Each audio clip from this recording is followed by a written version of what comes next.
He possessed a third-rate extra villain character in his favorite game. He have no ambitions and he just want to live a quiet life. But sheesh, this world is a hard place to survive in.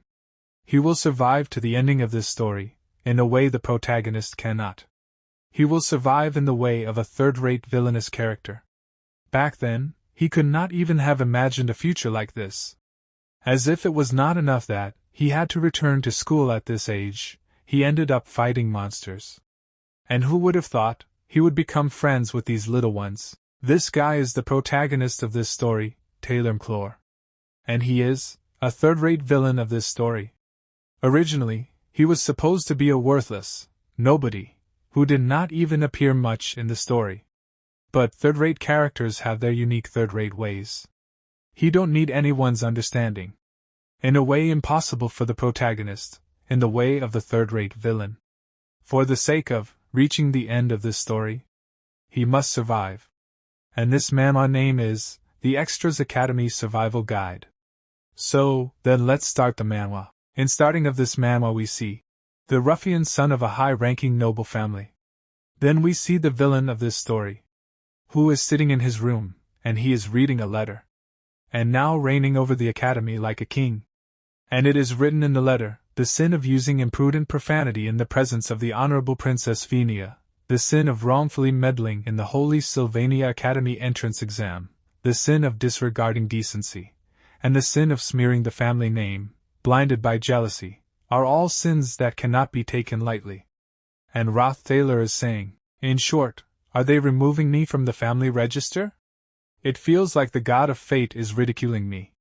After this, Rothstaylor is thrown out of the dorm room, and Rothstaylor doesn't know where to go now. And also when Rothstaylor's classmates see him, they say about him, look, isn't that Ed Rothstaylor? What's the point of walking on eggshells around him now? Apparently, he was disowned, so he's even empty his dorm room. Then we won't see him next semester, huh? He shouldn't have rigged the entrance exam in the first place. Filthy noble. I knew this would happen, and Rothstaylor is very disappointed with himself. Honestly, this is unfair. Because the arrogant E.D. Rothstaylor, you people are talking about. And tears are coming from Rothstaylor's eyes, he is not able to understand what is happening to him. Then Rothstaylor tells us his story, how he came into this world, and he says I entered a game. Based in the magic school. Sylvania Academy. My favorite game. The failed swordsman of the Sylvania.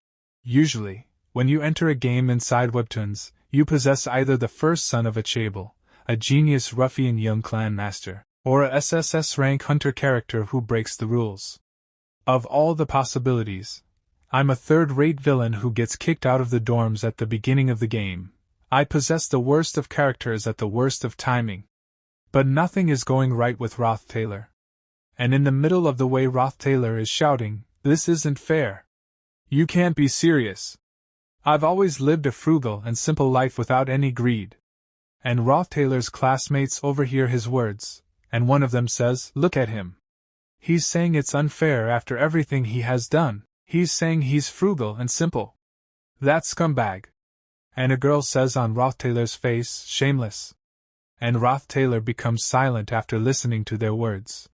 Then Rothstaylor's classmates leave that place. And Rothstaylor is looking at his state. Rothstaylor's condition is very bad. And he is looking at his face in a mirror, and Rothstaylor is surprised, then he is saying, but the reason E.D. Rothstaylor is the worst starts now. Rothstaylor is saying after seeing his state, even the farmer NPC had a stamina of 5. He's attending the faculty of magic. Yet his intellect is crawling on the floor, and that stamina is just way too low, even for a noble. No wonder. He was originally just a third-rate trashy villain who appears in the early scenarios. Even in my memory, he's basically a blur. I can't even recall what happened to him later on in it. But then Rothstaylor remembers something. In a corner of the ending credits, he was begging, looking like a damn bum. No surprise there. The ruffian who knew nothing about the world was suddenly thrown onto the streets, so he's lucky he's even alive. Why was it me? How did I possess this body? I don't know the reason for this, nor do I have any way to find out. But I won't let that be my ending. I'm going to make it no matter what. Rather than a school, the academy is closer to being a city with the entire Arkan Mountains as its premises. This place is in the northeast of the academy, the undeveloped forest. I was trying to escape the prying eyes of the students, and ended up walking for half a day. That's plenty of time to understand the situation I'm in. At the point when Ed was just disowned, it was the extreme starting part of the scenario. Fortunately, even though he was disowned by his family, he had not been expelled from the school yet. This is extremely important, because in the setting, Sylvania Academy is a top-notch academy. As long as you graduate from it, you are guaranteed a secure future, and as long as the game is set in the academy, I can use the intel of a 5-time dedicated player of the game to its fullest. That means if I just graduate quietly, I can live a way more comfortable and awesome life than the one I left behind in the past world. So obviously, my goal is to graduate. The issue is the enormous tuition fees. This semester must already be paid for, so if I can just get a scholarship for the next semester. With his stats, can I get the scholarship? I think LD be lucky to not flunk. I can think about the tuition later, but first, I gotta think about the urgent matter. Things I need to survive right now. Then Rothstaylor puts the suitcase down and opens it. Then Rothstaylor is saying, for around the next week, how can I avoid turning into a bum? And there are some items inside the suitcase, like showy clothing, ceremonial dagger and ornamental cup. But there is no state for these things. And looking at all the clothes, he said, Rothstaylor is saying, I have enough clothes. As for food and shelter, the problem is I don't have a place to stay or food to eat tonight. Given this guy's reputation, it'll be hard to get a job. I can't go to the dorm I was kicked out of either, so I guess I'm stuck here in the woods for the time being. I'm glad there's at least a stream nearby. 10 days until school starts. Until then, let's make myself suitable for attending school. And Rothstaylor uses the Windblade spell, which allows him to chop some wood, thankfully. He can use spells. It is fascinating, though. Am I seriously exhausted to death after cutting just 15 tree trunks? Damn it, this only made me hungrier. It's not that useful. At least feed me before you kick me out. Do you get hungry when you use magic? I'm hungry. Very hungry. I remembered something my grandfather told me when I was young. When barley humps hit when he was a boy, he said he'd eat tree bark in the back mountains. And Rothstaylor lights the fire using the ignition. And he is boiling tree bark. Anything edible is good for me. And Rothstaylor is speaking after looking at the tree bark. Oh, if you don't look closely, it looks like chicken breast. Then Rothstaylor starts eating tree bark, but Rothstaylor finds its taste very bad. Then half a day passes, and Rothstaylor is still collecting wooden barks, but due to hunger, Rothstaylor's body has become weak and he is saying, after starving for a day and throwing up for 2, I came to the conclusion that wood should be used for building homes. First, you need to raise the frame that supports the wood. I only have 2 hands, but there are 4 supports. This really isn't an easy job. And the wood falls on Rothstaylor, due to which Rothstaylor starts getting very angry. And he starts tying the wood again. The shelter's frame is finally complete. Still a long way to go. I can't sleep on the bare ground, after all. It's kind of a waste, but it's not like I have a choice. Then Rothstaylor goes to sleep. And the next morning he wakes up, but Rothstaylor is saying, Ha! This is fierce, I tell you, fierce. I barely managed to finish it. And as soon as Rothstaylor finishes making the shelter, he gets a notification, and it is written, Your creation is complete. Your crafting proficiency has increased. New completed project, basic wood shelter. A shelter where you can rest for a while. It is crude and shabby. Without constant maintenance, it will outlive its usefulness in no time. Crafting difficulty. Life skills details rank novice craftsman. Specialty none. Handiness level 4. Design level 1. Gathering ability level 1. But Rothstaylor is sad after seeing the system notification, and he says, so the crafting system's popping up as is too, huh? Ed lived his life as a noble, so he may not have known. He is more talented with his hands than with magic. And right now, I need that handiness. After this, Rothstaylor gets a notification, a new completed project. Simple harpoon, a ceremonial dagger strapped to a well-sharpened tree trunk. It can be used for fishing or hunting, but it lacks sharpness. Crafting difficulty. And Rothstaylor has made a harpoon, and he wants to do hunting with the help of a harpoon, and he says, let's get something proper to eat. 2 days on an empty stomach. Excessive physical labor. I definitely shouldn't be able to move right now, yet it must be desperation that is keeping me moving. I want to eat meat. Rothstaylor has finally caught 2 fishes, and with the help of ignition Rothstaylor is cooking the fishes. A week until school starts. I just have to hold out as I am right now. If I simply manage to hold out until then, I'll be able to get through school without much trouble. Then suddenly Rothstaylor hears a voice, and Rothstaylor looks back, but Rothstaylor is saying, I was so busy surviving that I forgot something important. And a girl comes behind Rothstaylor, and seeing her, Rothstaylor recognizes who she is. And Rothstaylor says she is the main character, but of all the people, I didn't expect to run into her over here. And Rothstaylor remembers that this girl had kept Rothstaylor tied with the help of her guard. And that girl's guard had brought Rothstaylor to this girl. And this girl had told Rothstaylor to disappear from this academy. And the name of this girl is Princess Phinia. And this girl tells Rothstaylor that you have not left this place yet. And this is the person who kicked Ed Rothstaylor out of the dorms. Ed Rothstaylor is a villain that appears as soon as you start the game. Using his status as a noble, he hits on the Moe's childhood friend, only to end up being punished. Not stopping there, with a vengeful heart, Ed maliciously adjusts the MC's entrance exam for Sylvania Academy, but is then caught by a girl who came to take the entrance exam while hiding her identity, Fionia Elias Clole. Clole Empire's third princess. The Princess of Phinia. And Princess Phinia activates her skill, and Princess Phinia's skill is insight. Detecting the target's lies and conspiracies, Ed Rothstaylor, who was caught in a sad state, gritting his teeth making excuses, had all of his lies exposed by Fionia's insight, and then chased out of the dorms.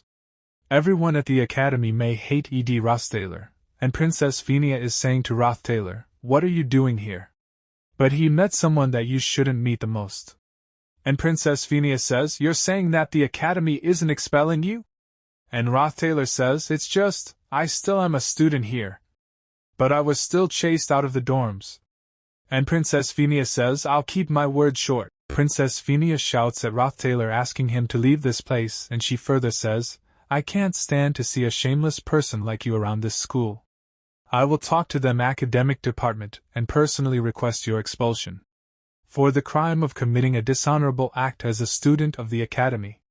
For the crime of setting up a fellow student in an attempt to block their path to a better future." Rothstaylor is not bothered by Princess Phinia's words. He is thinking about his food. Burning. It's burning. After starving for 3 days, my precious food, while the burning food is an issue, I thought you were going to keep it short. This is a life crisis in many ways. This person, Phinia's princess, really has the power to get me expelled. Since that's the case. Then Rothstaylor says to Princess Phinia, "The sun will set soon. Aren't the royalty always guarded by heavily armed soldiers? To think that a noble princess would come to an isolated forest like this alone." Princess Phinia gets angry after listening to Rothstaylor, and she says, "If you're trying to threaten me knowing that I don't have escorts, then you will regret it." And Rothstaylor says, "What do you mean threaten?" Then Rothstaylor bends down on his knees in front of Princess Phinia. Then he says, "I'm simply trying to thank the princess." And Princess Phinia activates her skill insight. And she starts checking whether Rothstaylor is lying or telling the truth. And when she checks, she finds that Rothstaylor is telling the truth. There are no lies within Ed Rothstaylor's words. And Princess Phinia gets shocked after knowing that Rothstaylor is telling the truth. And Rothstaylor also notices that Princess Phinia is surprised. The Rothstaylor family that Ed belongs to is famous and influential. But using that name to exploit the citizens and doing human experiments for research into eternal life, to the MC, it's a trash family that is destined to be destroyed. The people of the family will all be imprisoned or executed. However, I was disowned. I may be cold and hungry right now, but it's still better than dying. In the long run it's rather good. So I need to convince Fenia like this without lying, or else I'll be expelled. No, I would be game over. Looking at the timeline, around when Rothstaylor is expelled, right now should be about a week before the schools start. Then what would be the reason for the princess to be here? And Rothstaylor is saying, having come here without any escort, and in simple clothing means, you must be completing the class placement test. And we are told, quest Professor Glass's class placement test. It's a test to find magic beads hidden in the forest. And Rothstaylor is saying, Professor Glass's test is known to be quite vicious. Of course, if it's the noble Princess Fenia, you'll be aiming for the best class, which would be the Class A. But Princess Fenia says, are you trying to flatter me? You haven't changed a bit. As expected, I should request the Academy to expel you right dash. But Rothstaylor comes closer to Princess Fenia, then tells her, but without my help, you will never be able to enter Class A. If my words are a lie, then you can have me expelled. Then Rothstaylor tells Princess Fenia, if you go to the lake at the southeast of the forest, there will be a small grassy island. There will be a giant tree in the middle of that island. That tree is called the Merilda's Guardian Tree. There, you will find the present I had left. And Princess Fenia is thinking about Rothstaylor. The Rothstaylor from 3 days ago was definitely a liar and a charlatan. I still vividly remember that sad state. However, the Rothstaylor just now. After this the scene shifts, and we see the academy. And a professor is saying, the class placement test has officially ended. Take out the beads you have acquired. And his name is Glassed, and he's a magic professor. And the students bring the bead, and looking at the students' bead the Glass says to them, all of you will start from Class F. It is important to take note of the examiner's intent in a test. This test isn't just about finding any magic bead. And the Glass says those who found beads that were lacking in magic power are the only ones to make Class A. Only 3 of you found this type of bead. 6. Lortel. And finally the one who found a bead at Guardian Tree of Merilda that had unusually high magic power. You there, who found the hidden bead, you shall be at the top of the class. After this the scene shifts towards Rothstaylor. And Rothstaylor is sitting near the lake, and he is saying, it's all burned. I don't even have the strength to use a spear anymore. And Rothstaylor has created something and the system is telling about it. A new creation, crude fishing rod, made by cutting off twigs from the tree trunk with a dagger, silk thread taken from the fabric, and replacing the needle with a small nail. The durability is low and hard to tell if a fish has bitten. Crafting difficulty dash. The third princess of the empire, Phoenicia Elias Clole, since she was young, Princess Fenia has seen through flattery and sophistry, thus sharpening her insight, which led to the creation of her innate skill. No one can ever escape from her insight. As such, there was no choice but to give her authentic information. But that also leads to a greater problem. The reason why prideful Princess Fenia will come to be called the Princess of Love, after facing failure during the class placement test, falling to Class F, would then begin to change. However, if Fionia, who has great influence over the early scenario, finds the golden bead and enters Class A, the scenario of the original story would collapse. Even if I manage to avoid being expelled, all the information I would have will then become useless. I'll be done for. Of course, top of the class, Lucy Merrill. The future might still not change. On the other hand, Princess Fenia is thinking, insight will always see the truth. There really is a bead. Rothstaylor didn't lie. Though, this isn't a present. And Rothstaylor is thinking, why did Princess Fenia hide her identity in the first place? She was embarrassed of the special treatment she would be receiving had her identity was exposed. She wanted to prove herself. She knew just by seeing the bead that it would offer the best results in the test. But Fenia couldn't take that bead, as finding it would be something that she didn't accomplish on her own. The title, Princess of Love, she would receive in the future, is not a skill or stat, but a title she would gain by walking the righteous path. I threw bait at the princess. Whether it was the truth or a lie likely didn't matter. The princess can always discern which it is, even if Rothstaylor really believed that the princess would fail the test. She had confidence in succeeding and rubbing it in his face. However, Rothstaylor did not lie, as she wasn't able to enter Class A. The princess now, and Princess Phinia is saying, Rothstaylor, I will keep my eyes on you. Could no longer do anything. And Rothstaylor has caught a big fish with a fishing rod. After this, Rothstaylor is saying, I may be living in a place where I have to start running from early in the morning to get to school on time. Rothstaylor gets tired of running, then looking ahead, he says, but I'm back, at Sylvania Academy. Then Rothstaylor enters the school. And an announcement is being made in the school opening ceremony shall now begin. It is nice to see that the students have made progress before starting this new semester. Enjoy the food prepared while listening. Also, our Sylvania Academic Society has been. And some students are looking at Rothstaylor and saying about him, ugh. Just look at him. How did he have the face to come to the opening ceremony? Does he really intend to continue attending here? Rothstaylor is not bothered by their words, and is eating his food and saying, I could hear the sweet whispers that welcomed me, who had survived. This is the reward for the victor. Let's enjoy it slowly. The goal is graduation. But students are still talking about Rothstaylor, and they all are saying, isn't that Rothstaylor? The second year that showed a sorry state during the entrance exam? If you look closely, he feels a bit different. He sure eats quite mannerly. And Rothstaylor is saying, I don't have any ambitions, I just want to graduate. And the girls are saying, I heard that there's desserts made by the head chef of Aalis at the table over there. Let's go eat it together. We can also talk about what happened over the vacation. What do you think, Aalis? Sounds good, Clara. But a girl is looking at Rothstaylor, and she is saying, that's strange.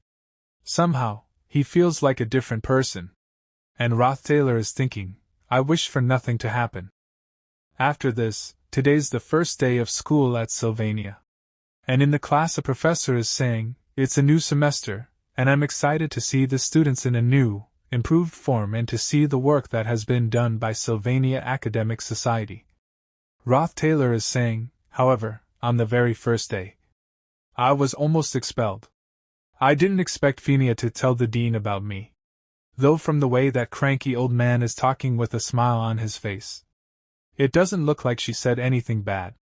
Anyway, I barely managed to avoid it. Let's be careful, so that the story doesn't stray from the original. Life skills honed for survival. And magic training appropriate for a student of the Faculty of Magic.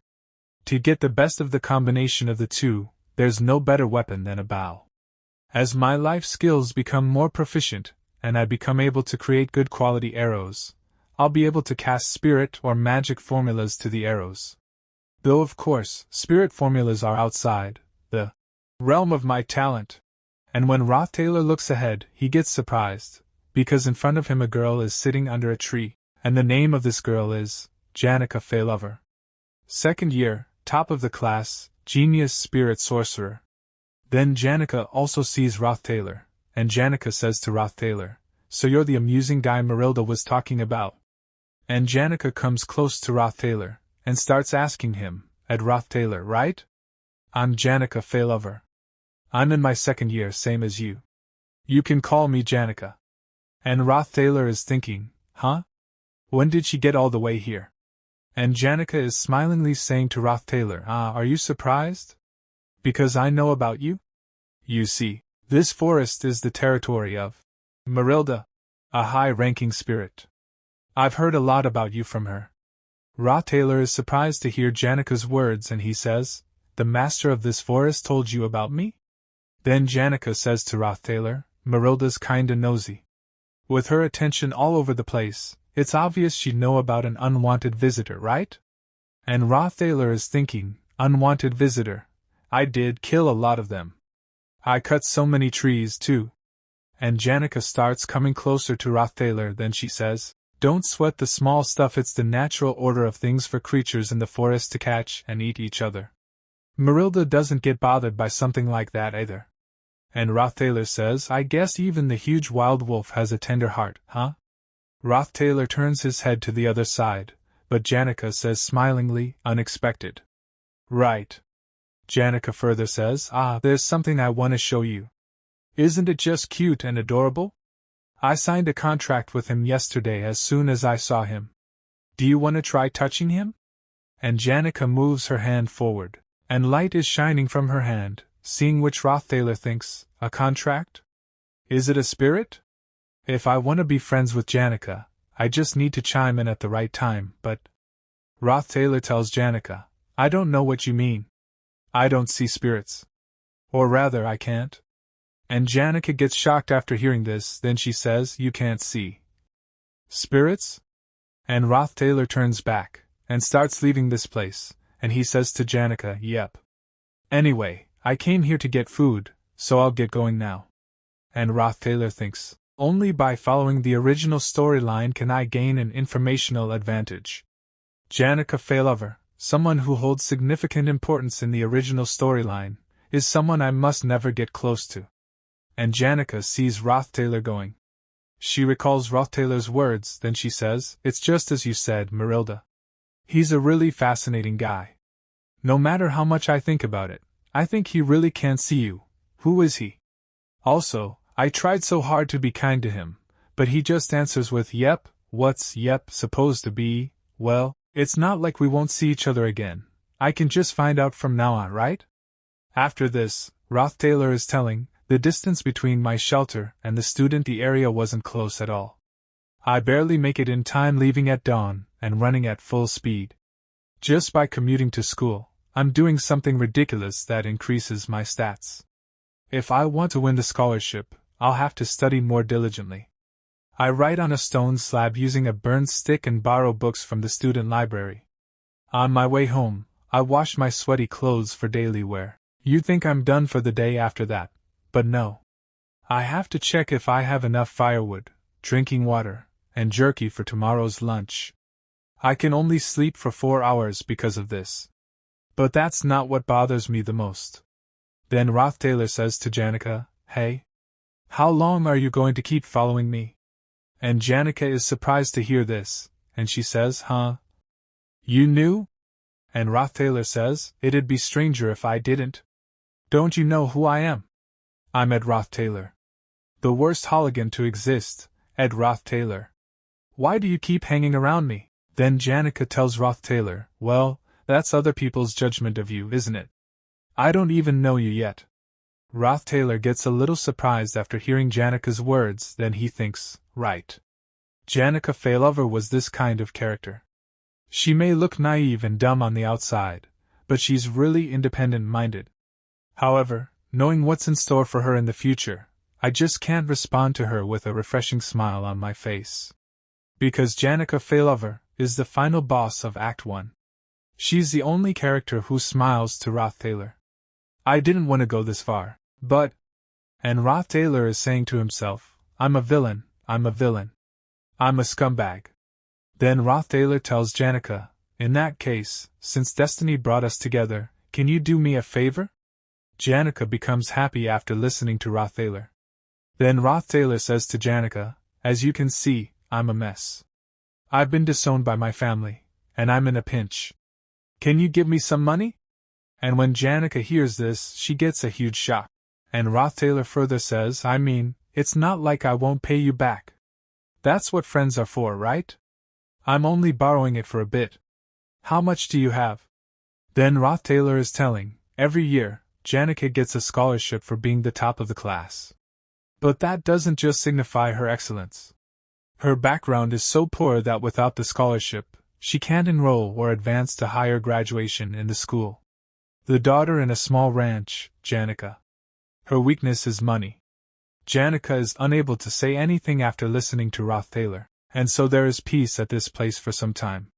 Then Janica says sorry to Rothstaylor, and Rothstaylor is thinking, Janica Failover, cut out. After this 3 days have passed, and Rothstaylor is saying, I don't feel great about it, but I don't want to get entangled with the important characters anymore. Let's be careful. so that the story doesn't stray from the original. Then he comes near his house, and Rothstaylor is very tired, so he goes inside to rest. But as soon as he looks in front, he becomes very surprised, and he says, "What the hell?" In terms of importance, she's a character with an even heavier presence than Janica. The subject of marvel of her classmates, and even professors. The rare genius and the most powerful character of the failed swordsman of Sylvania. And a little girl is sleeping inside Rothstaylor's house. And the name of this girl is Lucy Merrill. And Lucy Merrill wakes up hearing Rothstaylor's voice.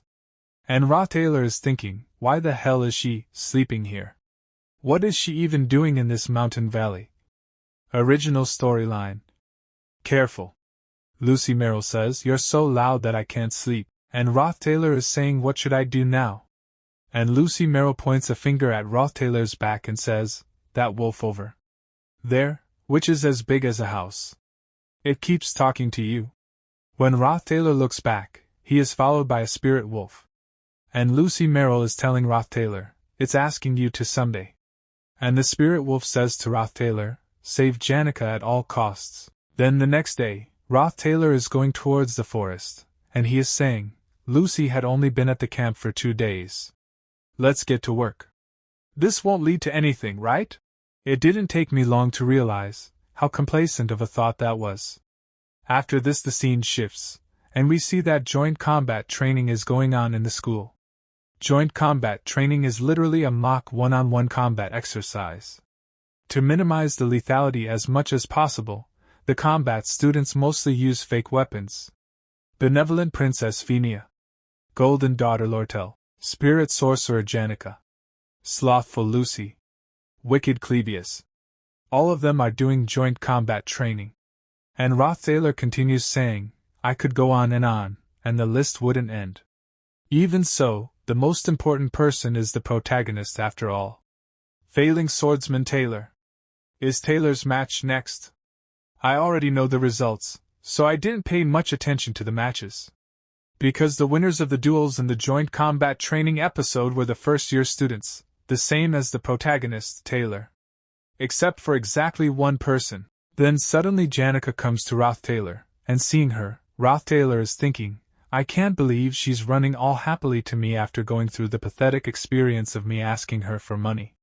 Unlike Lucy, who's from the cat family, there's no doubt Janica is from the dog family. And Janica is saying to Rothstaylor, "The list of matches is out." But Rothstaylor says, "I'm not really interested." Then Janica says, "Why? Aren't you curious about your match, Ed?" And then Rothstaylor remembers something, and he thinks, "Huh? Wait a minute. I have to fight as well?" Ed Rothstaylor in the original storyline was already expelled by now, so who's going to be my opponent? Then we see Taylor. Which is saying, "I shall perform, to the best of my ability." And seeing Taylor, Rothstaylor is thinking, "Yeah. Right now, it doesn't matter who I am fighting against. I need to pay attention to Taylor." Though it was from a world beyond the screen, I lived as a Taylor for so long. From miserable and vain bad endings to true endings that left long-lasting impressions, I completed that journey countless times.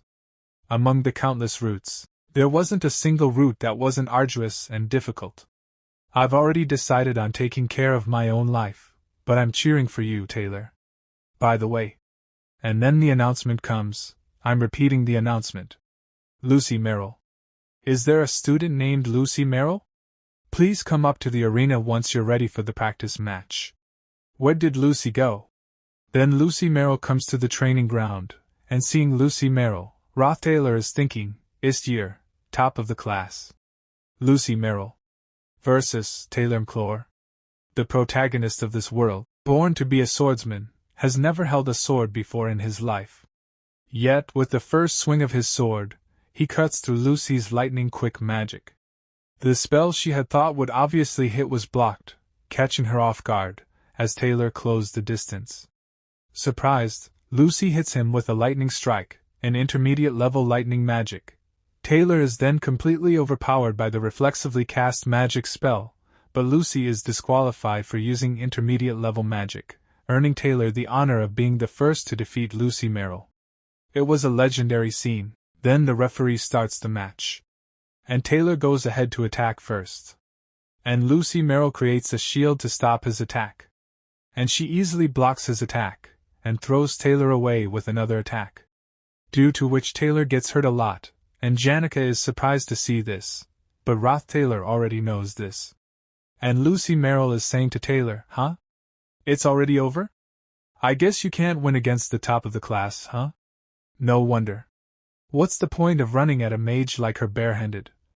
And seeing this situation, Rothstaylor is saying, Taylor McClure's life was always a series of trials. A country bumpkin and a failure of a student.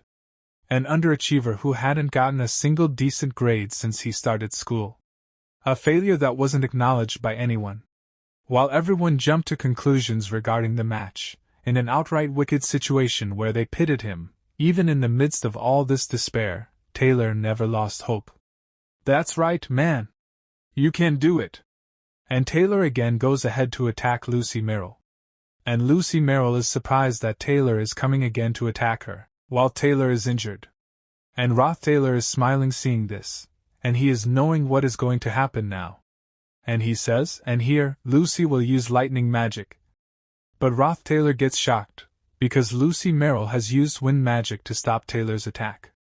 And with one of her attacks, she generates very dangerous energy, due to which Taylor gets very shocked. And because of Lucy Merrill's wind magic, Taylor flies in the air, and goes far and hits the pillar. When Rothstaylor sees this, he becomes very surprised, and Rothstaylor is thinking, not lightning magic, but wine magic? The referee shouts that Lucy Merrill has won the match. And all the students are very happy, and Rothstaylor is looking at Taylor and saying that after all Taylor has lost? Then Taylor starts leaving from this place, and seeing him going, Rothstaylor is thinking, wow, this is going to be a big problem. We definitely can't leave him alone. Protection of the wind. Using the power of the wind spirit automatically protects you from sudden attacks. It's a continuous magic obtained through contracting with the high-class wind spirit Marilda. According to the scenario, Marilda and Lucy are originally two separate entities. Due to Lucy coming to my side, I ended up contracting with Marilda and becoming stronger because of it. The announcer announces, the next combat training will be between Rothstaylor and the respected Princess Fina Elias Kloll. But Rothstaylor is running fast from this place, and he is going to Taylor. But Princess Fina is coming from in front of him, and Princess Fina says to Rothstaylor, Rothstaylor, last time you... Rothstaylor does not listen to Princess Fina's words, and he is running very fast. And he is thinking, Taylor had to win. Picking up the sword, gaining confidence. However, in the end, lost because of me. Due to the existence of Rothstaylor and Sylvania. I don't know if this has any meaning, but it's better than just sitting still. Rothstaylor is shouting and saying, your efforts will definitely pay off. Don't feel so down. There's nothing to be embarrassed about. And Rothstaylor is thinking, if Taylor's heart is completely broken, there's a high chance that I will be forced to work hard in the end. And Rothstaylor says, walk proudly. You did good. It's just that the opponent wasn't a good match for you. Don't let something like this get you down. There'll be many more hardships that'll happen at the academy. You should be the one to face it, not me. And a man is saying, Phoenicia, you were born with God's blessing. And Rothstaylor is telling, the first person to discover her innate insight was Emperor Kloll. Her ability wasn't something given by some god. Insight detects the opponent's lies and conspiracies. The life of a royal is riddled with endless intrigue and conspiracy. From within that dark abyss, she developed this sense herself as a means of self-protection. That's why Princess Fiona can be confident about her ability. There was an ugly abyss in the eyes of the imperial family that looked up to Fiona. Even when she saw through them, the Princess of Love lived as if she didn't know. And Rothstaylor has come to the training ground to fight, and he is saying, please go easy on me. And Rothstaylor is thinking, she had no choice but to stare straight into this person. And Princess Fiona says, yes, please go easy on me as well. Then all the students start talking about Rothstaylor, and they all say, did you hear how he was yelling at Taylor? He's really persistent. Wow. Did he really want to make fun of someone who wasn't even able to do anything? He probably wanted to look like the nice guy by cheering on the person he was picking on. Wow, that's disturbing. He was that type of person from the start. And listening to those students, Princess Phinia is thinking, their words are correct. Rothstaylor used his position to embarrass his juniors, and when it didn't work out the way he wanted, he was caught altering the test results. Shameless. He was sure to be like that in the past. But is that really all? Earlier that desperation was real. Then combat starts, and Princess Phinia says to Rothstaylor, Rothstaylor, you confuse me. I want to come to a conclusion with this duel. And Princess Phinia gets ready to attack Rothstaylor, and she has attacked Rothstaylor with her magic, and her attack is going towards Rothstaylor, and Princess Phinia is thinking, start.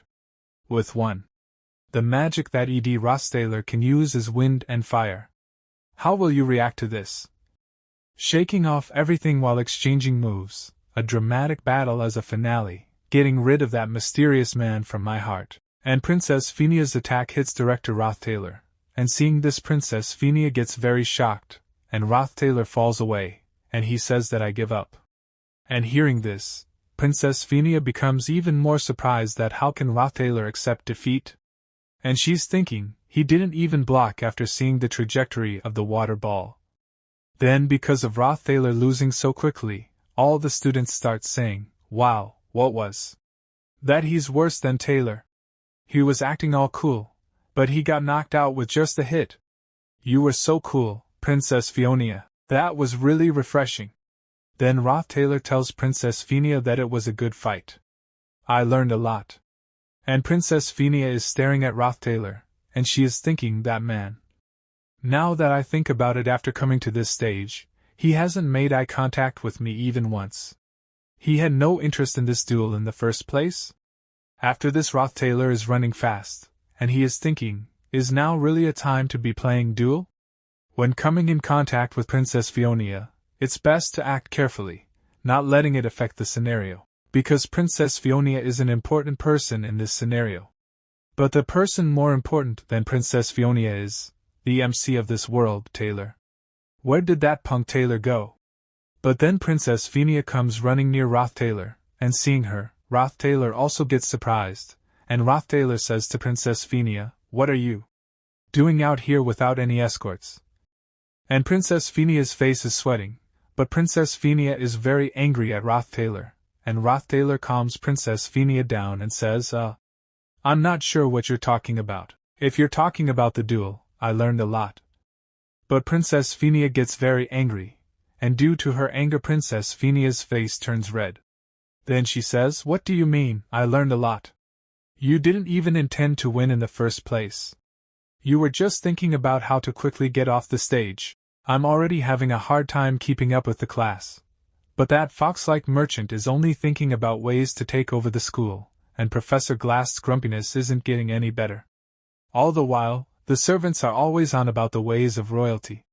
I have enough on my mind as it is. Who are you to complicate my mind even more? And after listening to Princess Phinia talking so much, Rothstaylor is thinking, what?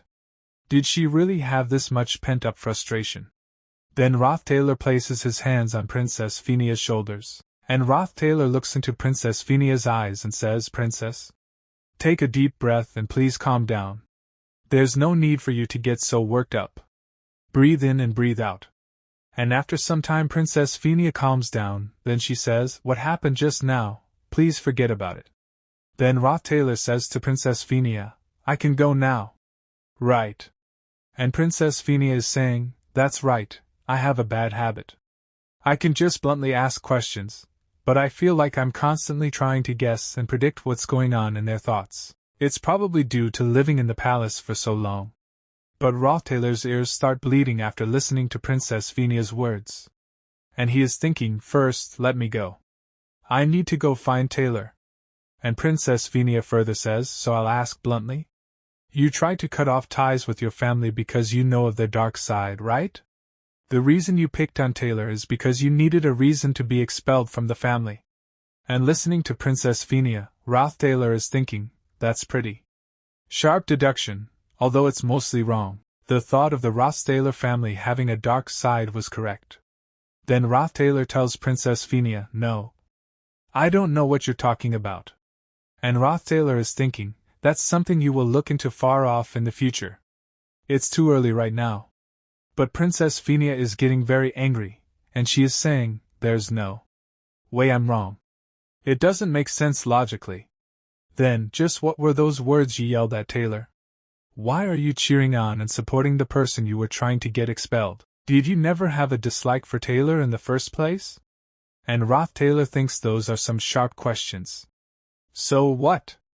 Then Rothstaylor tells Princess Phinia, it's because I just wanted to make fun of him.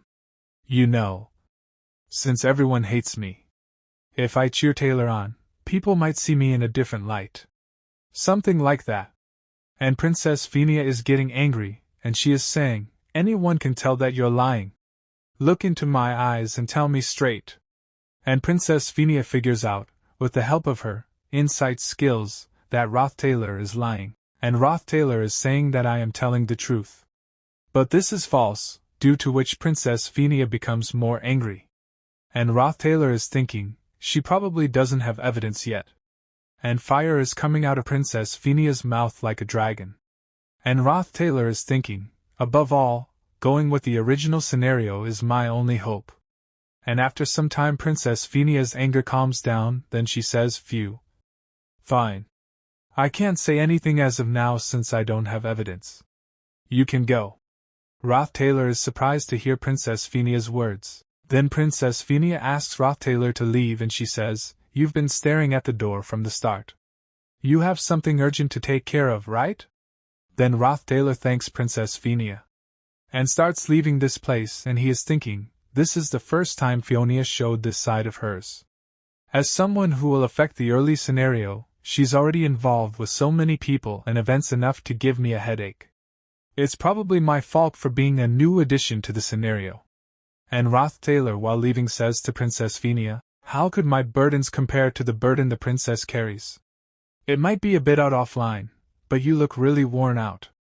It's important to pay attention to the complicated politics, but you should also relax a bit. This place isn't like the place where you have to worry about every little thing. This is Sylvania Academy. Phinia lived her life trying to see through everyone's lies.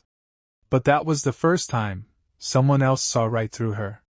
After this, Rothstaylor is running again, and he is saying, this is troublesome. I lost too much time. If Taylor gives up my comfortable life, no, this whole world might even end. And while running, Rothstaylor reaches Taylor. And Taylor is very sad, and he is sitting with his broken sword. But as Rothstaylor goes ahead, he stops and thinks, so, but what should I say? But before Rothstaylor can say anything, a girl appears in front of him. And she refuses to let Rothstaylor come to Taylor. Then she says to Rothstaylor, Rothstaylor, no more. Don't bother Taylor anymore. And this girl's name is Aalis, main heroine. And Aalis is saying, Taylor's already having a hard time without you. You don't need to harass him anymore. Then Taylor stands up and says, you're still in the school, huh? And Rothstaylor is thinking while looking at Taylor, he is revived. A fighting spirit that never falters no matter how strong his opponent is. A willpower that's clearly evident in his eyes. I see. While I dueled with the princess, his childhood friend and biggest cheerleader, Aalis, ran out the door right away without a single glance back. And Aalis is saying to Taylor at that time, you can get through it this time too. You've always been great at that. You can do it. Don't be discouraged by this, Taylor. And Taylor asks Rothstaylor, why are you here? Do you have any business with me? But Rothstaylor is thinking, with Aalis by his side, Taylor will rise to his feet again and again. And Rothstaylor says, you're great with the blade. I saw it again. What are you? Shamming? That's right. I've seen through lots of experiences with Taylor, and been with him till the end. Then Rothstaylor, while leaving, says to Taylor, I don't have anything like that, dash. And Rothstaylor is thinking, let's be honest. I thought he'd save the world, so I should just worry about surviving. I treat him like a pushover since he was the game's protagonist who'd do all the hard work instead of me, but right now, I'm relieved. Not because the story that strayed away from the original came back on track, but because Taylor, whom I was with for so long, is still okay. That's all I need. Seeing Rothstaylor leaving, Isla and Taylor say, "What the hell? Why is he acting like he's so cool?" Rothstaylor is saying, "Well, I can't avoid this though." And as Rothstaylor goes ahead, he hears some sound. And when he looks back, he sees a big bang. And seeing him, Rothstaylor says, "Is it that time already?" Originally, everyone was supposed to have witnessed this while in their seats at the Nail building. And two girls are fighting in the training ground, Golden Daughter, Lortel, and the spirit sorcerer Janica fail of her sparring. Though it's in a different form from the original, I'm sure Taylor and Isla are watching this scene. Keep your eyes peeled, Taylor, because one of the numerous trials approaching you, the Act 1 final boss, is Janica Failover. And Janica would have won that match. And everyone surrounds Janica. And they are all saying, "Whoa! Congrats, Janica! Janica's the only one from our year who won against the new students. She's got a great personality, and she's great at spirit sorcery. What are you even bad at?" And Janica is saying thank you to all of them. But when she looks ahead, the person she fought with is deeply injured. And they are taking him in a stretcher for treatment. And Janica is looking at that girl, and Janica is shocked to see the condition of that girl. And she is not saying anything. Unlike in the original, Lucy defeated Taylor, and it all ended with the main character of the joint combat training, being Janica Failover, who became the protector of the pride of the past enrolled students. Janica already had a lot of friends, but this incident will make things even more frantic for her. Well, it might just be for the better. I won't be seeing her at the camp anymore. When I get entangled with the main characters, my head starts spinning, already 2 weeks since the joint combat training. Without the main characters, I can go all in on my studies and survival without worry. I have a fishing net, so the food problem is somewhat solved. And Rothstaylor is looking at his state, and Rothstaylor is currently in underwear. And Rothstaylor is saying, "Is it because my stamina stats are increasing? Feel like my body's getting better. It's still too early to get lazy." And Janica is secretly watching Rothstaylor. And seeing Rothstaylor in underwear, Janica starts blushing, and she says, "Addition. Do you like being naked?" And Rothstaylor shouts at Janica and says, "What the hell are you talking about?" after suddenly showing up here. "I just came from fishing." After this, Janica is sitting near the fire, and Rothstaylor is saying to Janica, "What's so great about this place that you keep coming back?" And Janica says to Rothstaylor, "It's like a top-secret base. So I feel like an adventurer, and that's exciting. I want to talk to you a little more, and I need some advice too, I guess?" And Rothstaylor is wearing clothes. And listening to Janica's words, he thinks, "Why me out of all people?" And Janica says, "You left early at that time, so you might not have seen it, but in the joint combat training last month, I hurt someone, you see." Didn't her opponent use an intermediate level spell? Intermediate level magic wasn't allowed, though. Well, that wouldn't be important for the good-hearted Janica.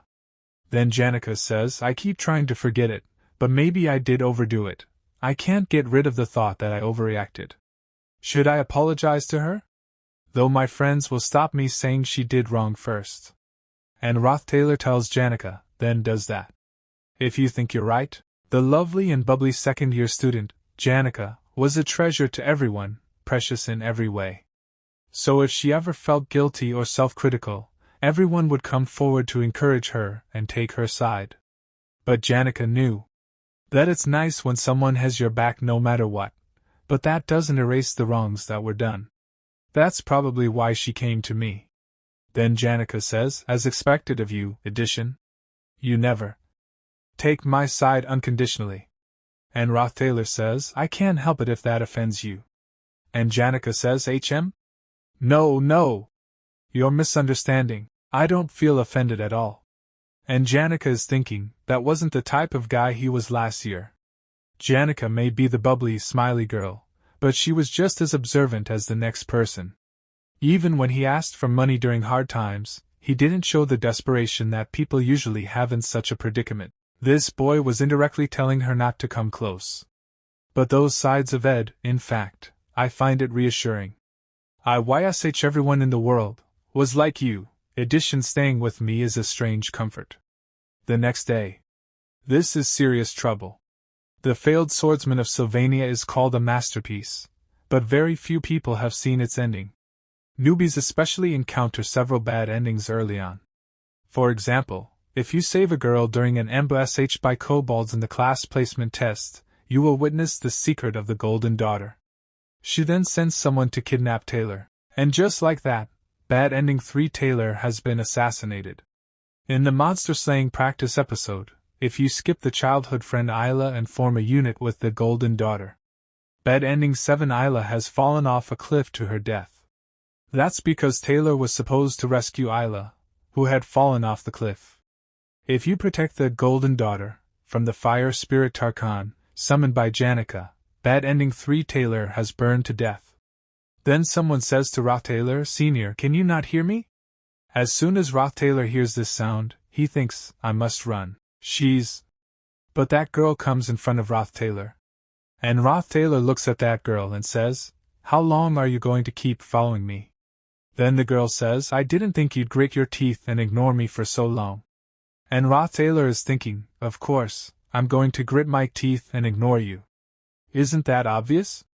The Failed Swordsman of Sylvania's 4th heroine, the business magnate Eltkechelm's only daughter. And this girl's name is Lortel Kachelm, the Golden Daughter. And this girl smilingly says to Rothstaylor, I'd like to buy 2 hours of your time, Senior Edition. And Rothstaylor says about this girl, aka Newbie Crusher. This part starts, and Lortel Kachelm is saying, I'd like to buy 2 hours of your time, Senior Edition. And this happens, Lortel Kachelm, Golden Daughter. Lortel Kachelm is designed as the hidden hero. Unlike Fenia, Lortel was treated as a villain from the start. Her true colors were only revealed in the later half of the story. The moment they begin to understand realist Lortel's loneliness and anguish, players are at a crossroads between Fenia and Lortel. But I can't fall for her words right now. If I play this as Lortel intends, I'll lose the initiative. And Lortel Kachelm is saying to Rothstaylor, why, you can at least hear me out, can't you? I want to help you out a little. But Rothstaylor says, don't say things you don't mean. And Lortel Kachelm is saying, oh my, Senior, how can you say that about the respect I hold for you? And she comes in front of Rothstaylor, then she says, seeing you is such an inspiration to me. Even under such difficult circumstances, you continue learning. Of course. You, being arrogant and self-centered, is not exactly unheard of. But who cares about that? Please listen to my offer first. I'll give you 3 gold coins as a down payment. You're quite close to Senior Janica these days, right? Can you help me befriend her? And Rothstaylor gets surprised after hearing this, and he is thinking, 3 gold coins, for some, it's a whole month's earnings.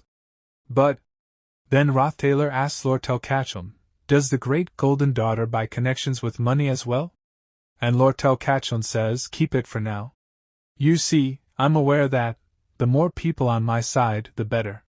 And Rothstaylor is thinking, this girl. She intuitively realized this, that she'd be in a political fight with Princess Fenia for the control of the academy, and that she must start gaining allies from now on. Then Rothstaylor says to Lortel Kachelm, sure, let's at least shake hands on that. And Lortel Kachelm is thinking while moving her hand forward, for people who have been wealthy all their lives, a moment of poverty is enough to crush their heart. But surprisingly, for people who face such predictions, chump change tends to become their downfall. They eventually sell their families, their pride, and even themselves for the sake of a gold coin. Preying on the desperate is just that easy and simple. Sadly, that's how it should have been. How amusing. And after this, Rothstaylor leaves from that place. And Rothstaylor is rubbing his teeth, and he is saying, had I gotten that, it might have made things easier for me. Though it is a shame, I can't even imagine the horrors I'd go through if I had gotten stuck between the Newbie Crusher and Janica. I have to avoid anything that increases the chances of change in the original storyline at all costs. That night, Lortel Ketchum didn't feel humiliated by Ed's clear-cut rejection. Understanding the pros and cons, profit, and self-interest, the perfect businessman doesn't lose any opportunity that comes within their reach. And Lortel Ketchum is saying, "Oh, I didn't expect to see you here." "Ah. So it's you, Lortel? You look pretty different with yours hair down." And Rothstaylor tells, on the contrary, it awakened the unrelenting spirit within her to turn Janica Failover into one of her people. And Lortel Ketchum is thinking about the past. "You know, there was a big fuss about me using forbidden intermediate magic during the joint combat exercise." Then Lortel Ketchum tells Janica, "It's been a while, but I wanted to apologize when I got the chance." And Lortel Ketchum is thinking, "I just wanted to see how great the top sophomore student was." And Janica says to Lortel Ketchum, "So the wound hasn't healed yet, huh?" And Lortel Ketchum is thinking, "Though I had to pay a big price for it." And Lortel Ketchum laughs and says to Janica, "I'm sure it'll heal quickly, don't worry about it too much, Senior Janica." And Lortel Ketchum is thinking, Janica is similar to the main characters in fairy tales. Would it be easier to manipulate her if I used her guilt against her? Then Janica says to Lortel Ketchum, "I guess the talk with Ed went well, huh?"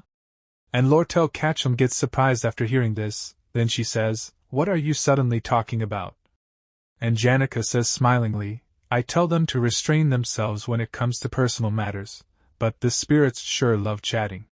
I hear most of the conversations around the northern part of the forest, you see." And hearing this, sweat starts falling from Lortel Ketchum's forehead. And she is remembering what she said, "Can you help me, friend Senior Janica? Though I'm touched by yours willingness to invest gold coins so willingly for me." And Janica goes to Lortel Ketchum and tells her, "You know how they say you can't buy sincerity with money."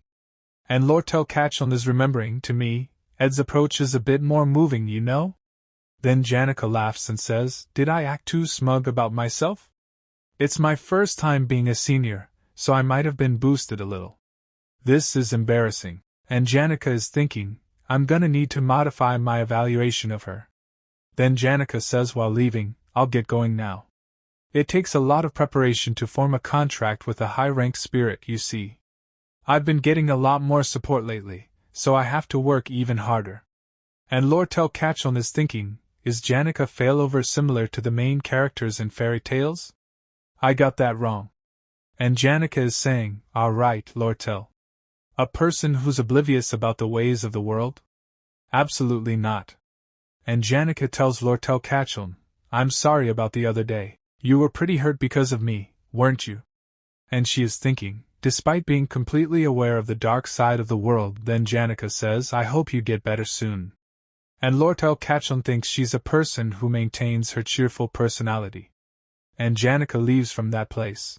And Lortel Ketchum makes a strange face, then she says, "This is hard." But just now. She strangely looked on edge, and after this Janica is saying, "I gotta work harder, because it's really nice when people expect good things from you." And then the scene shifts, and we see Rothstaylor's clothes drying in the bright sunlight. And seeing him, Lucy says it smells. Then she starts blowing all Rothstaylor's clothes in the air with her wind magic. And seeing this Rothstaylor gets scared, and he says, "Qua. I just hung them." Then someone says, "Who's there?" And Rothstaylor looks over there and he says, "The senior maid of Sylvania's finest dormitory, the Ophilic Hall. Belle Maya. She's the maid who kicked me out." And Rothstaylor says to Belle Maya, "Ah, you mean this." And Belle Maya is saying, "I know you're staying here. Lady Janica talks a lot about you. I didn't realize you were living in this state though.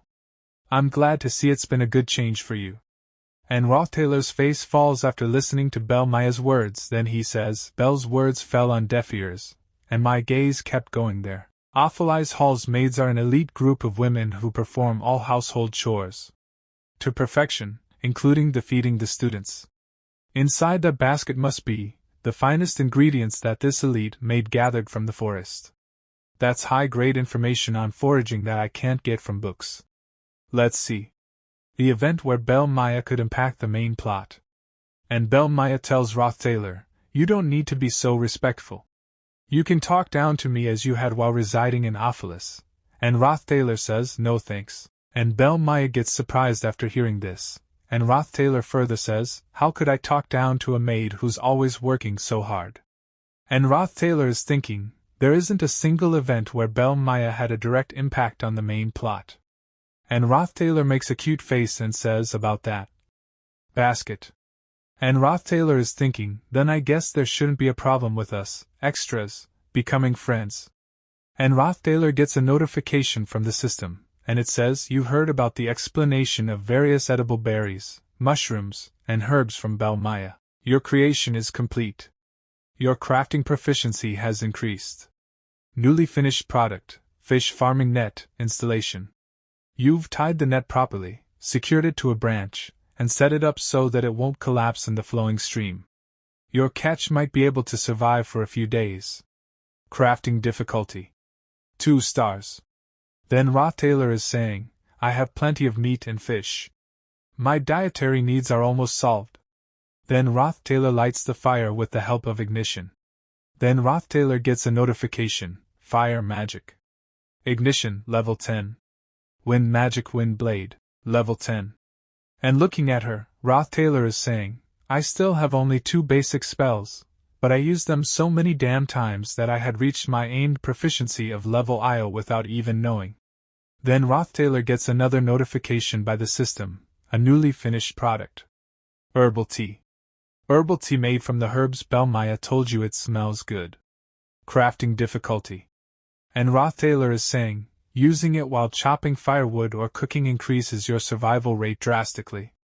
A proof is that, I'm done with my work, and yet the sun hasn't set. If I'm honest, I have to admit I'm having a bit of fun with this. And when Rothstaylor is looking up, he sees a star. But when he looks at it carefully, he becomes a little confused. And that light is coming very fast towards Rothstaylor. And he is saying, right up until now. And when that thing collides, there is a huge explosion at that place. Due to which Rothstaylor falls away. And dust becomes dust at that place. And Rothstaylor is very surprised, what is that thing? And he is saying, what on earth? My precious camp. Then slowly the dust starts clearing, and from within that dust someone says, that just about killed me, and this is Lucy. Rothstaylor gets very surprised after seeing this. Then this part begins. And we see that Lucy is still sitting, and she is saying, that just about killed me. And Rothstaylor is removing dust from his clothes.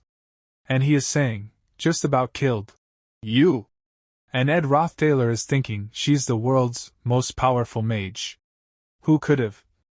And Lucy tremblingly says, Maya, and Rothstaylor gets surprised after hearing this and he says, but she's a good person? I just ditched class as I usually do, but she was kinda moody for some reason, so she came with her fist clenched tighter than usual. And Lucy is telling, it was all so sudden that I just teleported out of there. I thought it would hurt. And we see that Rothstaylor is getting very angry. Then Elka tells Rothstaylor, you have jerky? And Rothstaylor gets angry. And he hits Elka with a small wooden stick. And he says, damn it. You ruined everything. What the hell is the life you live? And Lucy is holding her head. But Rothstaylor gets very surprised, and he is thinking, she's not using any protective spells. Then Lucy says, I ran out of all magic. And Lucy is looking at Rothstaylor, and Rothstaylor says to Lucy, no, did you? Then this. And Rothstaylor has made an evil face. And he stretches out his hand and he says, is for the house that you just destroyed. Then the sound of Lucy screaming is coming from the forest. And Rothstaylor is saying to Lucy, and this is for the oh so motherly Miss Maya.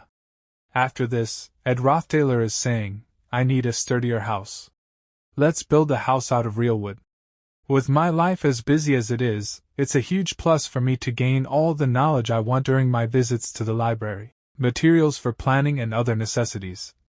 All that's left is the method of smoothing the wood and finishing the roof, I guess?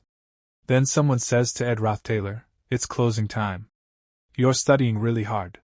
And Rothstaylor says, has it already been that long? I'm sorry about that. And the girl says, "My name is Elka Island." And Ed Rothstaylor is thinking, it's as if she's using her eyes to please me to tell her my name. And Ed Rothstaylor tells her his name, Ed. And as soon as she hears the name Elka Ed Rothstaylor, her facial reaction changes, and tears start coming from his eyes. And Ed Rothstaylor is thinking, familiar reaction. As always, this guy's notoriety just doesn't go away. No surprise there, I've only been living diligently, but there's no way that changes anything. Then Elka says, "You're extremely different from what the rumors say, you know? You've even read all the books on elemental studies. They're hard for me to understand in just a few days. Even right now, you've read through over 6 technical texts while sitting here. They say you act all arrogant when they don't even know anything. I guess rumors are not to be trusted after all. I know someone who is just as sincere as you, senior. I'll be cheering for you." And hearing Elka's words, a smile appears on Ed Rothstaylor's face. Then he thanks Elka. And the girl says to Ed Rothstaylor, "Have a safe trip back. I'm going to clean up and head back to my dorm." And then Ed Rothstaylor feels the pressure.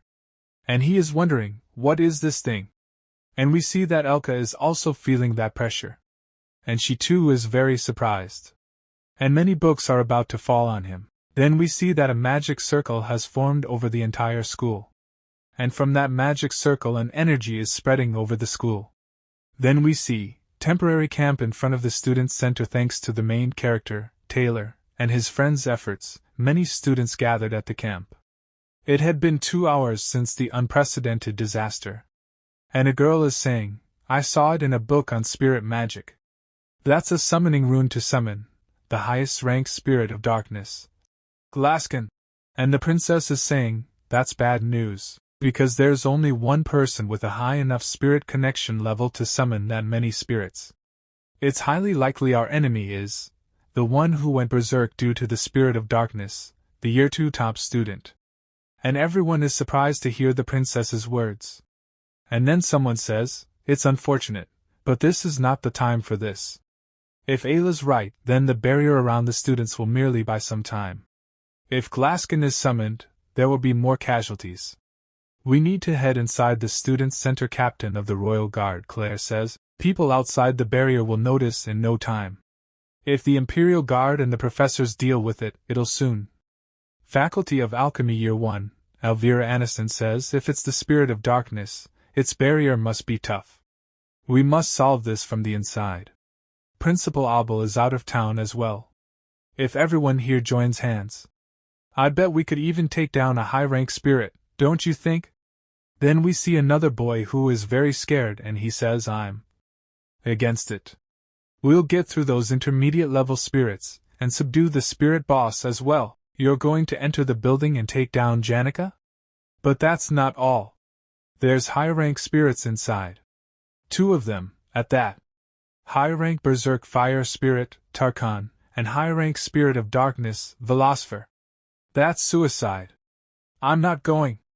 And Lortel says, "But did she really do this all on her own? I mean, even for a year 2 top student, isn't she way too powerful? She's summoning Glaskin while manifesting all these spirits at the same time?" And a girl says, "Most of it is likely Velocipher's power. Senior Janica is merely a medium to manifest it. Spirits of darkness, natural enemies of a spirit sorcerer. Their enormous power is simply beyond a spirit sorcerer's control. The demons take that in fact control of the spirit sorcerers, are the reason all spirit sorcerers feel this way, because they become their prey. How Senior Janica, the most remarkable student in spirit studies, managed to command Velocipher isn't known to anyone." Then a boy says, "That's not what's important right now. What's important right now is to decide our course of action. And there is only one person who can decide that. Princess Phinia. Please tell us." But Phinia is unable to say anything. And there is silence in this place, the moment when everyone waits for her decision. Suddenly, the guy's nonchalant remark flashes through her mind. "Whatever I carry the burden, it can't be any heavier than what you carry, Princess, can it? Why not have some peace of mind? How great would it be if only it were that easy?" Then Phineas says, "We'll enter after an hour." But only me, my guard Claire, as well as top students of each year and class will go. Only those who have proven their ability will go. So make yours preparation and toughen your mind. I'll take the responsibility. Then a boy says, Princess.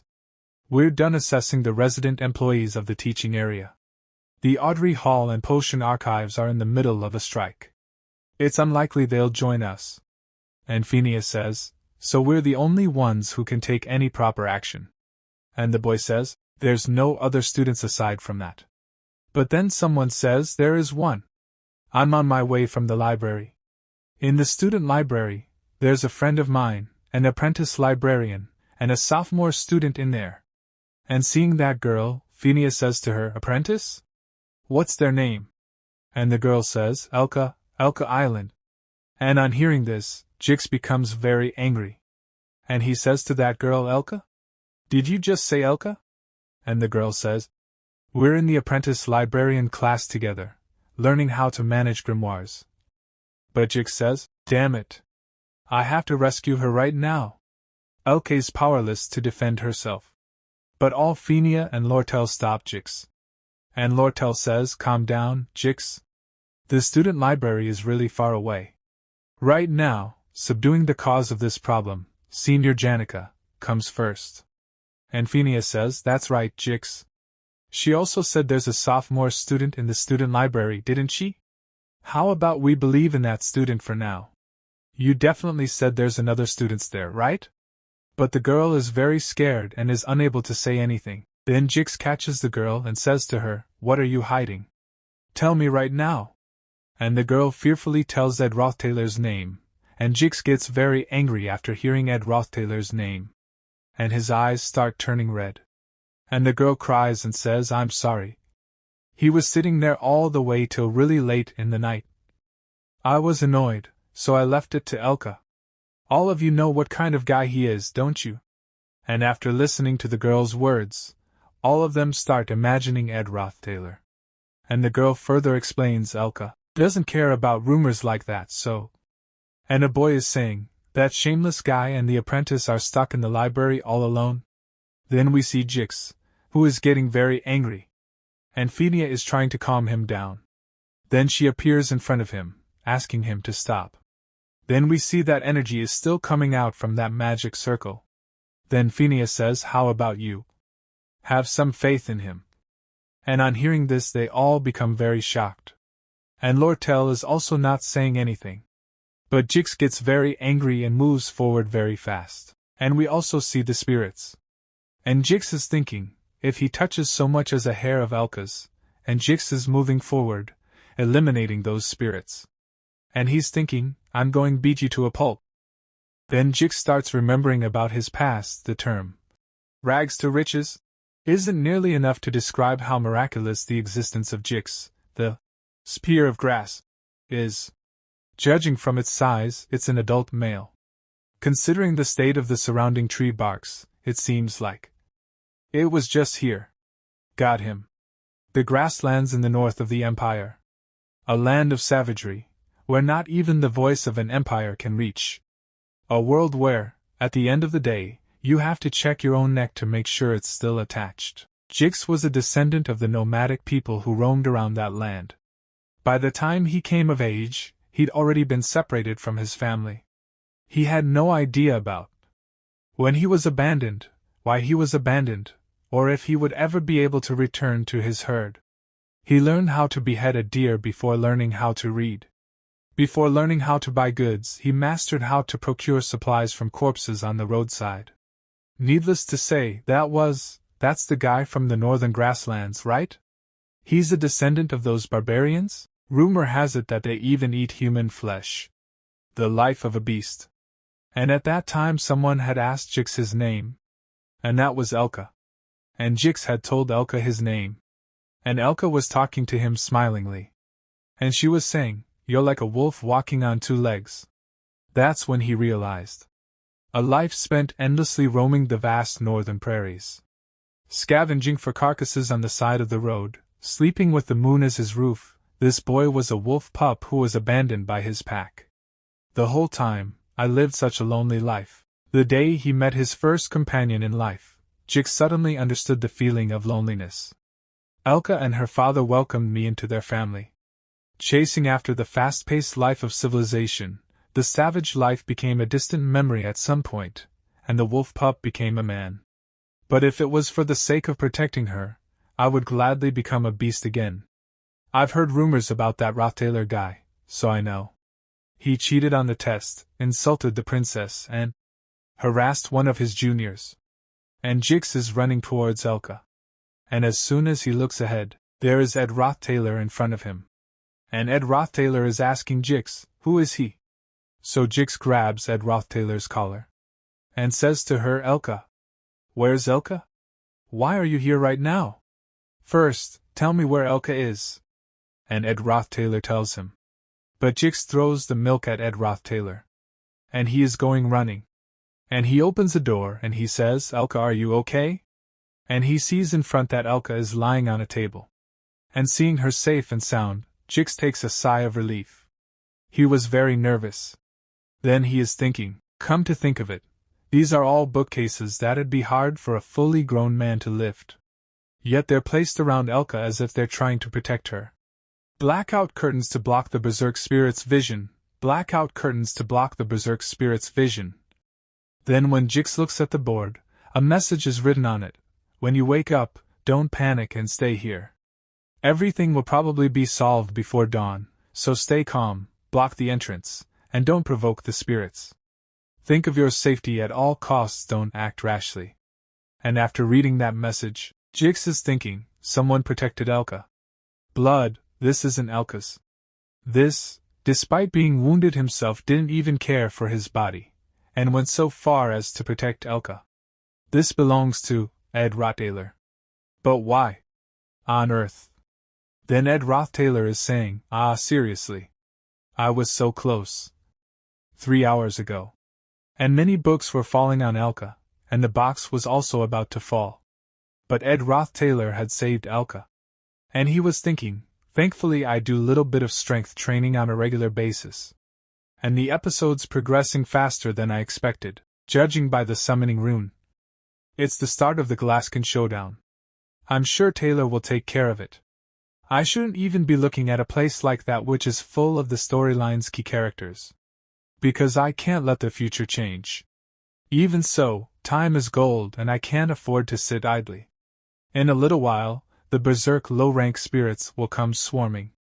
I should block the entrance so the berserk spirits don't come in, and use this chance, even the slightest bit, to perfect my shelter. Now I'm going to eat the beef jerky I brought and do research all night. Wait a minute. What makes Janica power so special is her strong command of spirit understanding and spirit connection. These two stats grow through contact with spirits. Since meeting spirits itself is a domain of her talent. For me, who can't even see spirits, raising my spirit stats is close to impossible. But Janica is shooting materialized spirits? This sweet-ass event. Thanks for the meal. The speed was insane. Fire Magic Ignition level 12. Spirit Magic Spirit Connection level 7. Spirit Magic Spirit Understanding level 7. Ignition level 12. Even my Spirit Magic has already risen to level 7. I was so close, just one more level. Had I reached a sum of 15 levels for Spirit Connection and Spirit Understanding, a Spirit Contract would be possible too, right? Well, I pushed myself to the limit, so any more, and it would have been really dangerous. Then Jix is leaving carrying Elka on his shoulder, and he says to Ed Rothstaylor, What were you doing here? And hearing this, Ed Rothstaylor is thinking, what was I doing here? I guess he couldn't turn a blind eye to me after seeing me rest here with all my bruises? Well, I don't really need to lie for an answer. Then Ed Rothstaylor tells Jix that I was training here. And hearing this, Jix are thinking, haha, geez. Training? Only the most naive of humans would believe that. Then Jix further says, I see. I feel like I finally understand the kind of human you are. So that's the kind of person you've always been. I truly owe you a big one. Senior Edition. When the time comes, I'll repay this debt to you at any cost. Then Ed Rothstaylor is thinking, Elka's definitely Jix's lover. She was barely important enough to make an appearance in the setting. So I completely forgot about it. But this guy is Taylor's friend who trusted him from the beginning to the end of the storyline. This guy is extremely important. So, looking at this situation, you left the student center and came running here, didn't you? If you've already confirmed Elka's safety, go and do what you're supposed to do. Get back to the student center. You don't belong here. Go and help Taylor. If you do what he says, things will work out. And Jix says, Taylor? Do you mean Taylor McClure? Then Ed Rothstaylor says, that's Richt, that guy who's always barely avoiding failures. And Jix says, I don't know why you think so highly of Taylor. You have never even talked to him. Rather than regarding him highly, it's an issue of compatibility. Especially since the shell of the high-rank fire spirit, Tarkan, can only be harmed by that guy's element / In Act 1, Scene 9, Taylor learns one of his key moves. Element / To win this episode, that skill is necessary. If I make Taylor use that skill, he can win. Thank you for them advice. And Ed Rothstaylor says, you don't have time for this, so move quickly. I'll be resting here for a bit. Then Jix starts leaving with Elka. And Ed Rothstaylor is sitting at that place and he is thinking, I've even given him a huge piece of advice, so it should unfold as per the original story, right? Wait a minute? And Ed Rothstaylor remembers what Jix told him, Taylor? Do you mean Taylor McClure? You have never even talked to him, and Ed Rothstaylor is thinking, why is Jix not friends with Taylor yet? Act 1, Scene 9. End of semester assessment. In a duel, Taylor suffers one-sidedly but learns element / He then cuts through Jix's magic. Jix verifies his tenacity and acknowledgements Taylor. In the end, the two become friends. However, the final chapter of the first act happened a month earlier than during the original story. Episode 1. The final chapter. Glaskin Showdown. And Act 1 Scene 9 didn't even get a chance to happen. So Jix ended up not being his friend. Taylor couldn't learn element / And right now, no one in the raid team can deal any damage to Tarkan. I just didn't seem to realize it, but the whole plot is already falling apart. Then the scene shifts and we see Student Center raid team's base. And Jix has brought Elka to the Student Center. And he is apologizing to his comrades, and saying, I apologize for the delay. I'll make sure to pay for my wrongdoing. And Phineas says, forget it. Even with you here, we would have lost regardless. Raid team first invasion attempt failed. Then Claire is saying, if we want to re-invade, it'll be better to get more reinforcement. I'll join you as soon as the pain in my leg subsides. And Phineas is saying, it's okay, Claire. You should rest at the base. You can't even walk properly. Princess Phineas, if you really care about me, please rescind your order. Claire, I have a heart too, you know. And Phineas is thinking, fortunately, our retreat was successful, but Claire's out of the squad. And Clebius, the top student of the first-year combat faculty, also got injured. Is there a way out? Oh, let's do our best to eliminate Tarkan with the people we have and then someone says, we don't have the time to be able to go get Tarkan. And when they see people in front, they get surprised. Because Ed Rothstaylor has come in front of them.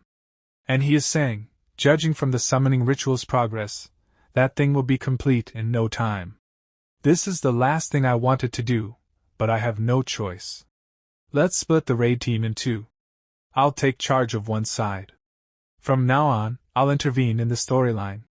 Then Ed Rothstaylor is saying to them, let's split the raid party into two. And Clebius is saying in fear, hey you. Do you think this is a joke? And Jix says, hear him out first, Clebius. Then Ed Rothstaylor tells, we must get through the fire spirit that Janica summoned, Tarkan, and deal with the spirit of darkness, Velocipher, who has overpowered Janica. However, as you must have already seen during your fight against Tarkan, we can't deal any damage to it because of its shell. We don't necessarily need to go against Tarkan. Once one team has gotten Tarkan's attention, the other can enter the combat training grounds to subdue the suppressed Janica. Once you skip Tarkan, you can directly confront Janica. Hearing Ed Rothstaylor's words, Lortel says, no way. This one's nothing like the Tarkan in combat practice. We only managed to retreat out of pure luck. What if the luring group fails and Tarkan starts chasing the subduing group? Or what if things go wrong, the luring group gets wiped out? In the end, you'll end up dealing with both at once.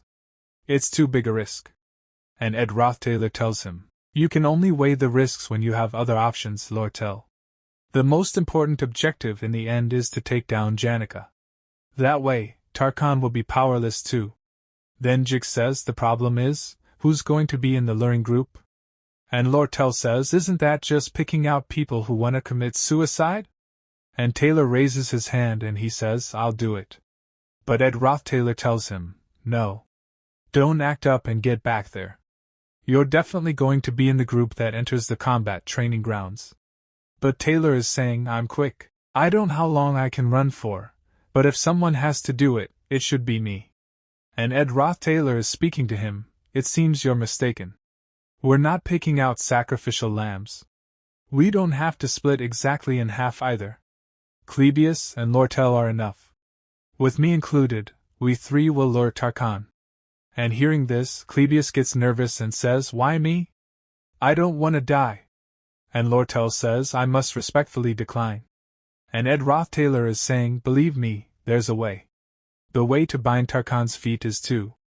And Clebius is very scared and he is saying, fight Tarkan with Ed Rothstaylor? I'd rather die. And Lortel says, but how? And Ed Rothstaylor is thinking, TCH, we don't have much time. Then Phineas says, I don't see anything wrong with what you're saying. I still don't understand your intentions, but... Sigh, this is my order as Phineas Elias Clole, the third princess of the Clole Empire.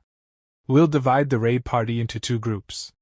Taylor, Jix, Elvira Alala, and I will be part of the group that subdues Janica. Clebius, Lortel, and Ed Rothstaylor will be part of the group that lures Janica. Lastly, I'm going to make this really short because we're running out of time. Just in case, do not die. At any cost. Then they all leave to battle. After this the scene shifts and we see Nail Hall Corridor. And Lortel is saying, how are you going to stall for time with that fire lizard as yours opponent? And Ed Rothstaylor says, just do what I tell you to.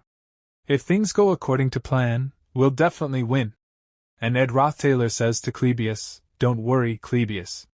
Clebius the gloomy. He's very fearful and lacks confidence, in contrast to his skills. But he's the top student among the freshmen of the combat faculty. Because you'll be able to do it. And Clebius is thinking, this brat's full of confidence. Does he have a way after all? Behind that door of the combat training grounds. Janica Failover, we just have to lure Tarkan, right?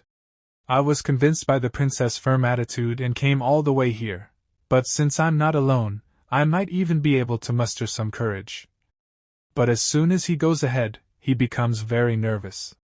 And he tells Ed Rothstaylor and Lortel, it's coming. It's the start of the battle now, how I do lure him. And when he looks back, he knows that both of them have disappeared. And seeing this he doesn't know how to say anything. And there is a Tarkan behind him, due to which Clebius is very nervous. And he shouts, you tricked me. Why on earth are you doing this to me? Oh crazy bastards. Come on out. I hate you. I hate this world. Then we see Lortel. And she is remembering what Ed Rothstaylor told her, get out of here. Now that we've driven Clebius into the Nail Hall's corridor, it's done. He might even be able to do it. And Lortel says, so in the end, you're going to sacrifice Clebius? It's not a bad idea, but you won't be able to evade moral criticism. And Ed Rothstaylor says, first of all, it's not sacrifice. That guy, despite how he looks, is a top student. And he's very resilient. Also, the most important role will be yours, Lortel. Then outside Nail Hall. Outside the combat training grounds. Because you're in charge of securing the entry path for the subduing group and landing a critical hit on Tarkan. Well, I don't think you should jump to conclusions about him just after listening to rumors. And Ed Rothstaylor says, I'm sure everyone will hesitate and doubt themselves, but you're good at this stuff. Just blow it, UP. And Lortel has a dangerous ice attack, due to which a huge explosion occurs at that place. And seeing that explosion, everyone becomes very surprised. And people say, "What are you doing?" And Lortel says, "Gotta go in." At the same time she is thinking, come to think of it, during the joint combat training, I blew up Nail Hall's ceiling with forbidden intermediate rank magic. So that's why he left this to me, huh? You're an amusing guy, Ed Rothstaylor. Anyway, the entry path is all set. Now what's left is... Then we see Clebius, who is running away from the Tarkan, shouting, "Lortel! Ed! Know that I will kill you! I'm not going to let this slide." And Lortel is saying, even if the plan is successful and the raid party makes it inside without encountering Tarkan, Clebius and I will still have to deal with Tarkan since it'll run around. Going against Tarkan in the student plaza means there's no escape. You want him to die. He can't run away. The only way is to apprehend it. Because of his shell, no attacks would work anyway. Didn't you see during practice? I already lost to him once. Not to mention, not a single raid party member could even lay a scratch on him. We can use this to deal with his shell. Just get ready by gathering mana. What's that? Lortel was right. Without elemental slash, there's no one in the raid party who can break through Tarkan's shell. And Lortel attacks the Tarkan. And Ed Rothstaylor comes running forward, and he is saying, what we need is overwhelming firepower. And we see that Lucy is sleeping in front of Ed Rothstaylor. And Ed Rothstaylor is saying, there are very few people who attempt to clear all of the additional achievement conditions, but I've done this countless times. Then Ed Rothstaylor lifts Lucy on his shoulders. And he's wondering, how the hell is she napping in the middle of all this? Also, how is this a damn nap? Lucy had nowhere to sleep because the shelter had been destroyed. So she went to the rooftop, where she usually naps. To be exact, she was sleeping until now because she had to be excluded from the storyline. Janica wasn't in good shape. Belle Maya was irritated because of that.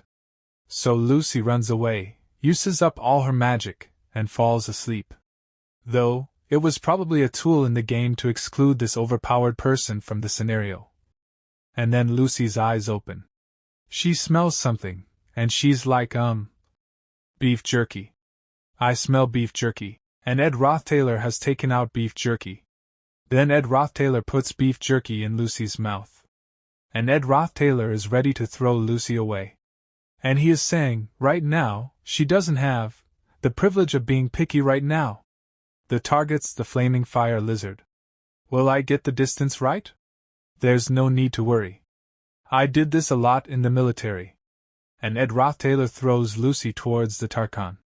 And he is saying to everyone, get down! And the Tarkan is about to attack, and Lucy is moving forward very fast. And tears are falling from his eyes, and Ed Rothstaylor is watching all these things from a distance. And then a thunderbolt falls from the sky, which hits Lucy. And there is a very bright light at that place, seeing which Ed Rothstaylor gets surprised. And Lortel would have created a barrier. And because of that power, Ed Rothstaylor starts facing problems. But he is saying, in some ways, this is the most important moment of all. Tarkan is a high-rank fire spirit with a tough shell, disallowing us to apprehend him even if we were all to rush towards him together. But after getting hit by Lucy's high-rank magic, even that tough shell is shattering. Now, even our attacks can deal damage to him. Naturally, there'll be a lot of EXP left behind when he's eliminated. Now that I've come all the way here, I'll take what I can as well. But the last hit is mine. Next, we are shown Janica's memory. And her mother is telling Janica, I'm so proud of you, my lovely daughter, Janica. And many people are saying to Janica, I'm so proud to be your friend, Janica. You're the hope of the sophomores. Only you showcase proper skills during this joint combat exercise. Of course, I can trust Janica to take care of it. Without you, my second year would have truly been the worst. We're fortunate to have at least you here, Janica. And in the present time Janica is thinking, everyone's here, huh? Right, I should greet them with a smile as always. And Janica says welcome to all of them. And we see that a monster has changed Janik. And that monster stands above the magic circle. And Ed Rothstaylor is thinking, the nail hall. Did they start on Janica's side? I'm sure the scenario will end by the break of dawn. Fortunately, I'm not too late either. Then Ed Rothstaylor asks Lortel, where's Lucy? And Lortel tells, she's somewhere nearby, rolling around in a corner. And Ed Rothstaylor says, it would have been great if she'd finished things off till the end. And Lortel says, I'm not sure if she has the energy left to do that. Whatever, let's put an end to this ourselves.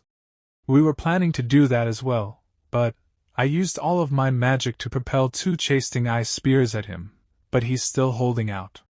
That's one resilient son of a gun, and Ed Rothstaylor says, we've gotta slash his throat. Your ice magic isn't a great fit for precise cuts, so I'll do it. And Lortel is saying, Senior, you're also from the FAC Altai of Magic. It might be better for Clebius, who carries a blade, to do it. But will he be able to do it? And Ed Rothstaylor says, no, I'll take responsibility and end this, so stop that monster from moving just this once. I'm betting on you with my life on the line, so do it properly, yeah?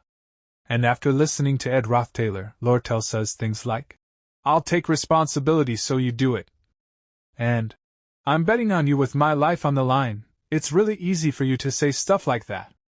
In reality, it's just a blind gamble. And Ed Rothstaylor says it's not a gamble. I mean, the price of one's life isn't cheap at all. This is an investment. And hearing this, Lortel starts smiling and she says, investment, you say, that's my area of expertise.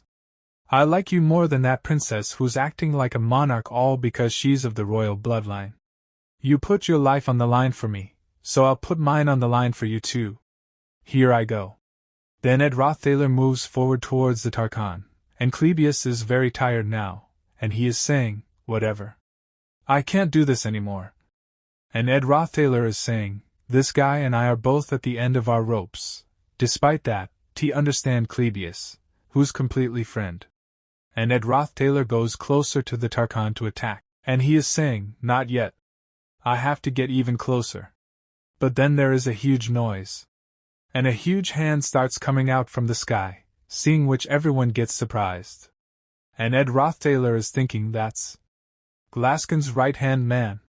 That means Taylor's party must have entered the last phase, right? That means things are going well as expected, but the timing isn't good. Such a scene would catch anyone's eye. But even in the midst of such a major upheaval, Lortel doesn't make any mistakes. The same goes for me as well, because I've cast this spell hundreds and thousands of times. Wind Blade. And Ed Rothstaylor cuts off the Tarkhan's head, due to which the Tarkhan is killed. And Ed Rothstaylor starts getting notifications from the system, and the system tells, you have taken down the high-rank fire spirit, Tarkhan. Spirit magic, your spirit connection proficiency has increased.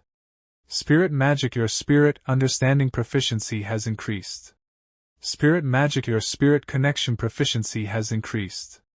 Spirit magic, your spirit understanding proficiency has increased. Spirit magic, your spirit connection proficiency has increased. Spirit contract slot has been unlocked. You can now make a contract with a spirit. Then Ed Rothstaylor starts looking towards the sky, and he is saying, that Taylor. We see Taylor moving towards that huge hand. And Taylor attacks that hand. And because of his attack, that big hand gets cut into many pieces. And there is a huge explosion. And Taylor is falling downwards, and Taylor's voice now turns white. And Ed Rothstaylor is saying, he indeed is the protagonist. So, it's over. After this, it is morning. And they are all sitting under a tree. And Lortel is saying, I've met a lot of people in my life saying that they're seriously risking their lives. But most of them were cowards. And Ed Rothstaylor says, what's so? And Lortel says, what's with that, senior? We got through a life and death crisis together. You're lacking a bit too much of sentiment. Let me introduce myself formally once again. I'm Lortel Kecklin. And Ed Rothstaylor shakes hands with Lortel. But he realizes something, and when he looks at his hands, he has 3 gold coins in his hands. And Lortel is saying, I won this time. Caught you off guard, didn't I? Now you owe me a favor. What to do now? See you again, senior. And Ed Rothstaylor is thinking, is she going to keep in touch? But I don't really want to get involved with her. And then Taylor comes to that place, and he bows down in front of Ed Rothstaylor. And tell him, I'm resenting you right now. I believe you know the reason for that very well. And looking at Taylor, Ed Rothstaylor is thinking, Taylor's appearance. So his swordsman form manifested itself. It was exactly the same in the game. It looks cool. And Taylor says, despite all that is a debt still a debt. So, thank you. But we see that Clebius is saying to Taylor, Taylor, you don't need to show respect to someone like him. There's no telling when he'll backstab anyone. I almost died because of him. But we see that Phineas, Lortel and Jix speak in support of Ed Rothstaylor. And Jix says, quiet down, Clebius. And Lortel says, you sure have a lot to say, Clebius. And Phineas says, Clebius, shut up. Ed Rothstaylor. You did a lot for us this time. I can recommend you to the student council and... But Ed Rothstaylor says, no need. Lucy was the biggest contributor in taking down Tarkhan. Taylor also slayed Velocifer and Glaskin, so please focus on that. Then a girl says, oh my, you're tossing the credit away. It's no secret that Lucy and Taylor did a great job. We're talking about things besides that. Or are you embarrassed? But Jix come in front of that girl, and he says to her, he's a senior. Show respect, Alvira. But that girl says, why do you keep siding with him? And Jix says, show him respect. And Ed Rothstaylor is listening to all of them. And he has a lovely smile on his face. And he's thinking, I've been keeping my distance from the main characters to not affect the original storyline. However, now that I get to look at all of them at once, I can't help but feel warm and fuzzy. After all, I've watched them play their part in this world. And solve their own problems time and time again. Taylor, who grows stronger with each trial, and Isla, who grew stronger with Taylor. Phineas, who embraces her destiny as a monarch, and slowly becomes an adult. Jix, who finds his own path in the midst of civilization. Clebius, who goes on to become sure about himself, and Elvira, who realizes that life isn't all about fun and excitement. L'Oreal, who spends her life buried in gold coins, cross-examines her life. All of them were main characters who had their own role to play. And at the end was the trophy named Success. It's because I knew that I turned away. Then he starts going inside that broken school, and as he goes further, there is a box in front of him. And Ed Rothstaylor goes ahead and opens that box, and he is saying because no matter how I thought about something felt off. I had to come here. To shine light on the success of the protagonists, someone had to stay backstage. And Janica is smiling from inside that box. This part begins. And we see Janica, who is sitting inside the box and smiling. And seeing her, Ed Rothstaylor starts remembering some things that he had said to Lortel. He said, come to think of it, why did Janica go berserk? And Lortel had said, I think I have an idea. I once happened to see Janica's room, you see. And Ed Rothstaylor is thinking, each and everything in there was a beautiful symbol of sincerity and gratitude. But there wasn't even any space to open a book on that huge desk. The post-its pasted on her wall weighed down her shoulders like rocks. The solution to it all was way too simple. She simply had to take off the post-its on the wall and keep the countless gifts on her desk in some corner of her room. But Janica's misery came from her inability to do that like a main character in a fairy tale. She was obsessed with the fact that she had to honor all the goodwill and sincerity she received from the world with utmost diligence. There's no need to explain how reckless that was. Velocifer exploited that darkness. Janica going berserk was to be expected. However, why did it happen a month earlier than it was supposed to? Joint combat training originally, the hero of that scenario was Taylor, but since Lucy sent him flying in one blow, all the students became Janica's fans. Marilda and Lucy's contract was the reason Taylor got blown away in one attack. Lucy was able to form that contract because she frequently visited the forest in the north, since it contained the perfect place to nap, and the person who built that perfect place for napping was a certain character who was supposed to have left when the first act started. Then Janica laughingly says to Rothstaylor, "I think I get why Lucy naps here. It's so cozy. I didn't expect you to find me so easily, though. I think the others forgot about me amidst the whole chaos. Kinda hurts. After wreaking havoc on such a magnificent stage for everyone to see. I'm in the back seat now. That's it all over? I thought they'd look for me, saying, 'Where's Janica?' says the person who was hiding so one would find her. I can't really argue with that.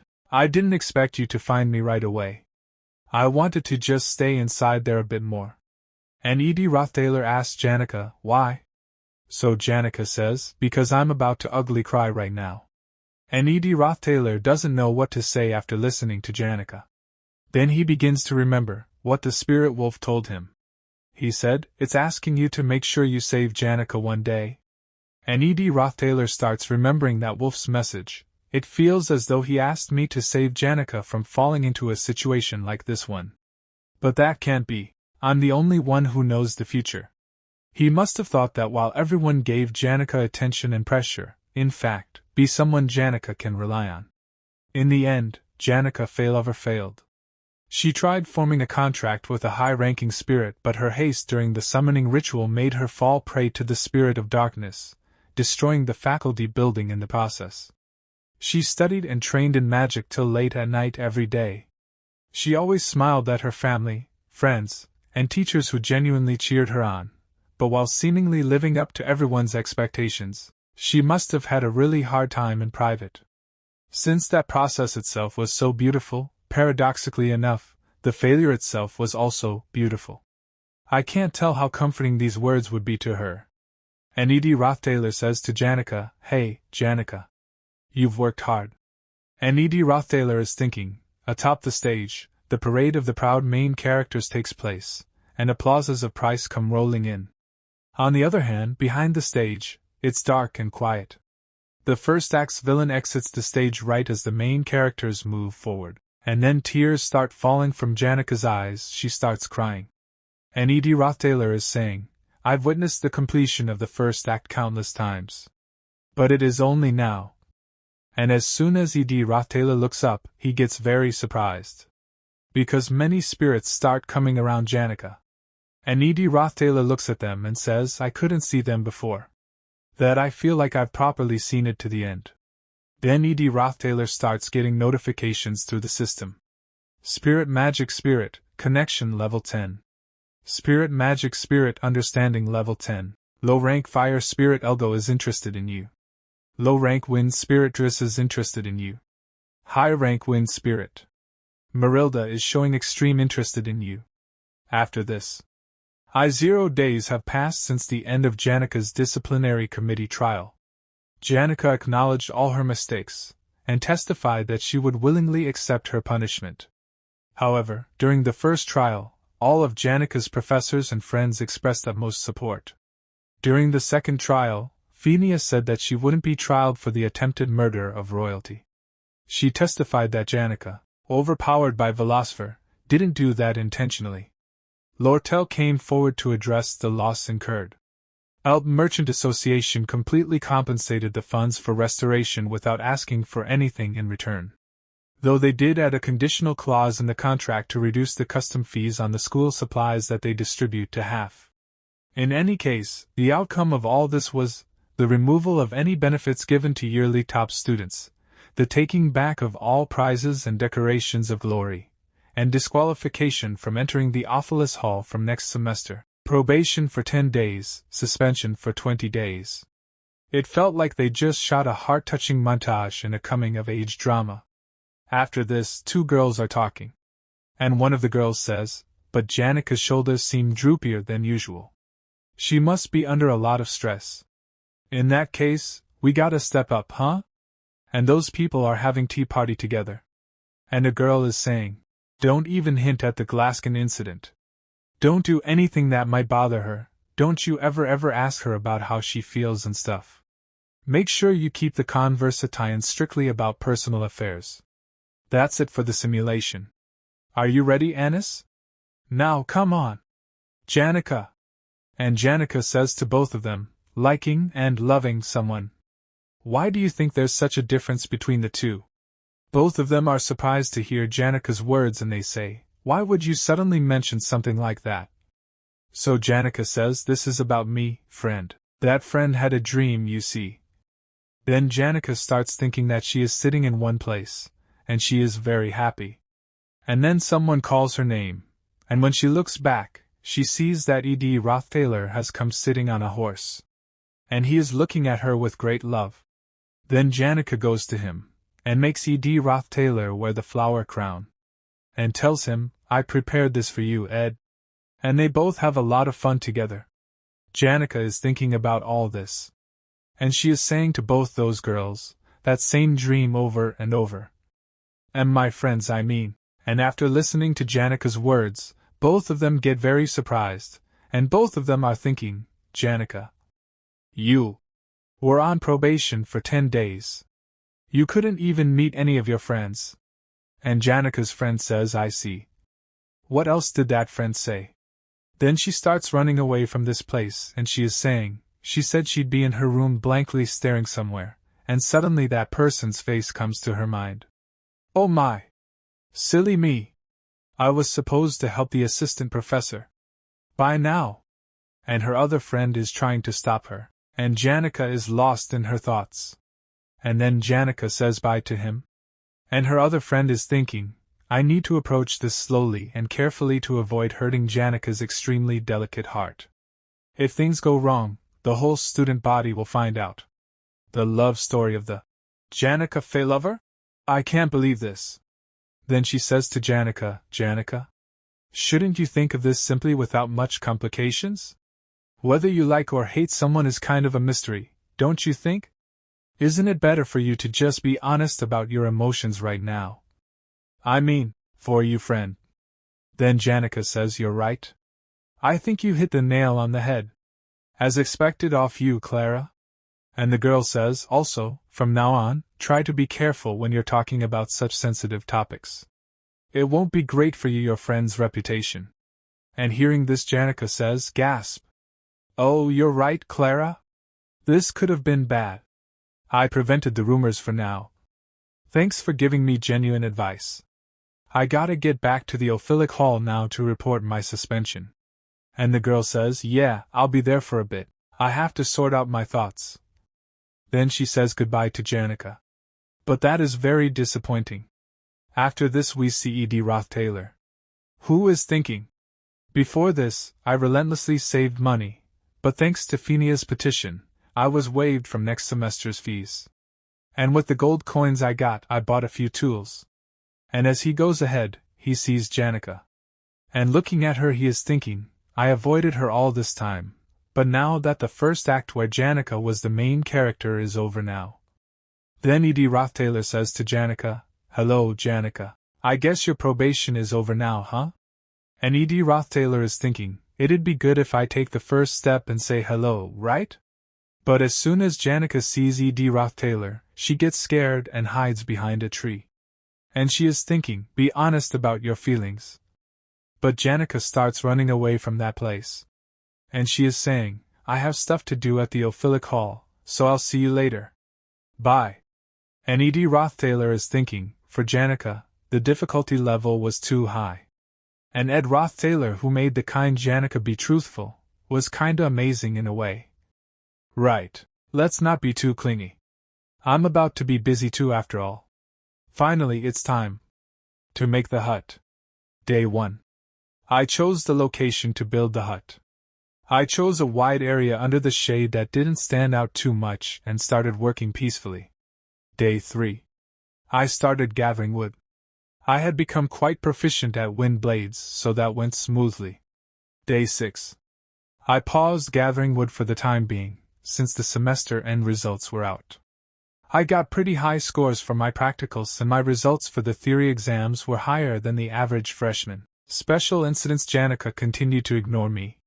Janica's friends, Clara and Aalis, looked at me as if to say that I shouldn't dare to show my face. I don't plan to either. Day 18. The lumber work is almost complete. I wonder if there was ever someone who became this proficient at Wind Blade. Day 20. Vacation started. Now I could put all my time into building the hut. Special incident: I went to check the trap I set earlier only to find Lucy caught there sleeping peacefully. I should stop using beef jerky as the bait. Day 27. Senior maid Belle Maya came to give me some herbs and mushrooms. She asked me how things were going with Janica. When I said she might hate me now, she tilted her head. Day 30. With one pillar as the center, the outer lumber walls collapsed. I realized that simply making and fitting joints properly wasn't enough to make it stable. This feels like shit. I ran into Janica's group again at the bakery. Janica just flat out ran away the moment our eyes met. Don't tell me it's... Day 37. Jigs came to help me. As you said, Taylor seems like a pretty good guy. Does he? Great. It's going as per the original storyline. Are we going to hammer nails all over this side as well? No, leave that side. That's for the chimney. Day 45. Neither the flooring nor the walls are attacked. There's not a single piece of furniture either. It was just a hut made of crude logs of wood. But there are outer walls and a ceiling too. If I shut the door completely, insects can't get in. And Rothstaylor is very happy because he has built his own house. And then he gets a notification from the system, new complete creation, log hut. Made by stacking logs trimmed to a standard style, by stacking them on pillars and crossbeams. It only has walls and a ceiling, but there's nothing inside. Crafting difficulty dash. 4-star. Your creation is complete.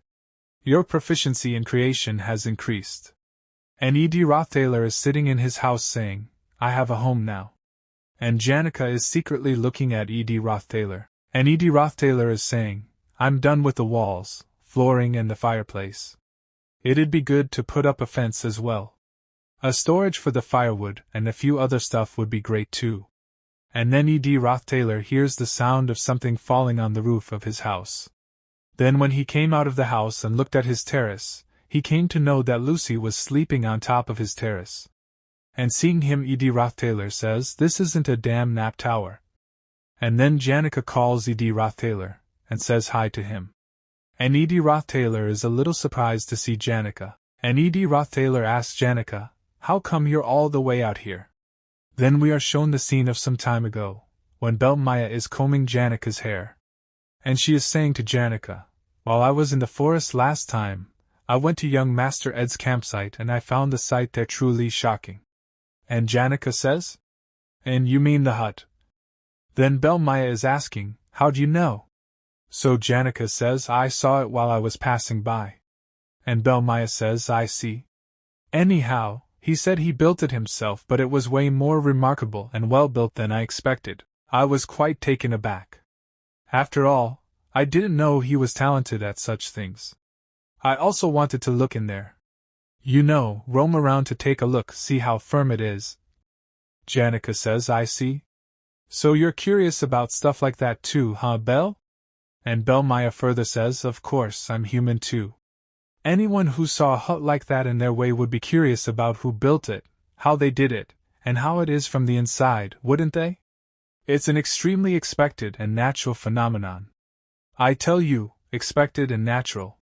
And Janica is saying to Rothstaylor, I was walking by, after seeing Marilda, and I saw the hut. So I dropped by. I mean, anyone who saw a hut like this would be curious about who built it, and how it is from the inside, wouldn't they? Isn't it? It's to be expected. It's only natural. Isn't it? And Rothstaylor says, I guess? Then Janica says, it's a great hut, Ed. So Rothstaylor says, I only built it recently, but didn't the spirits tell you?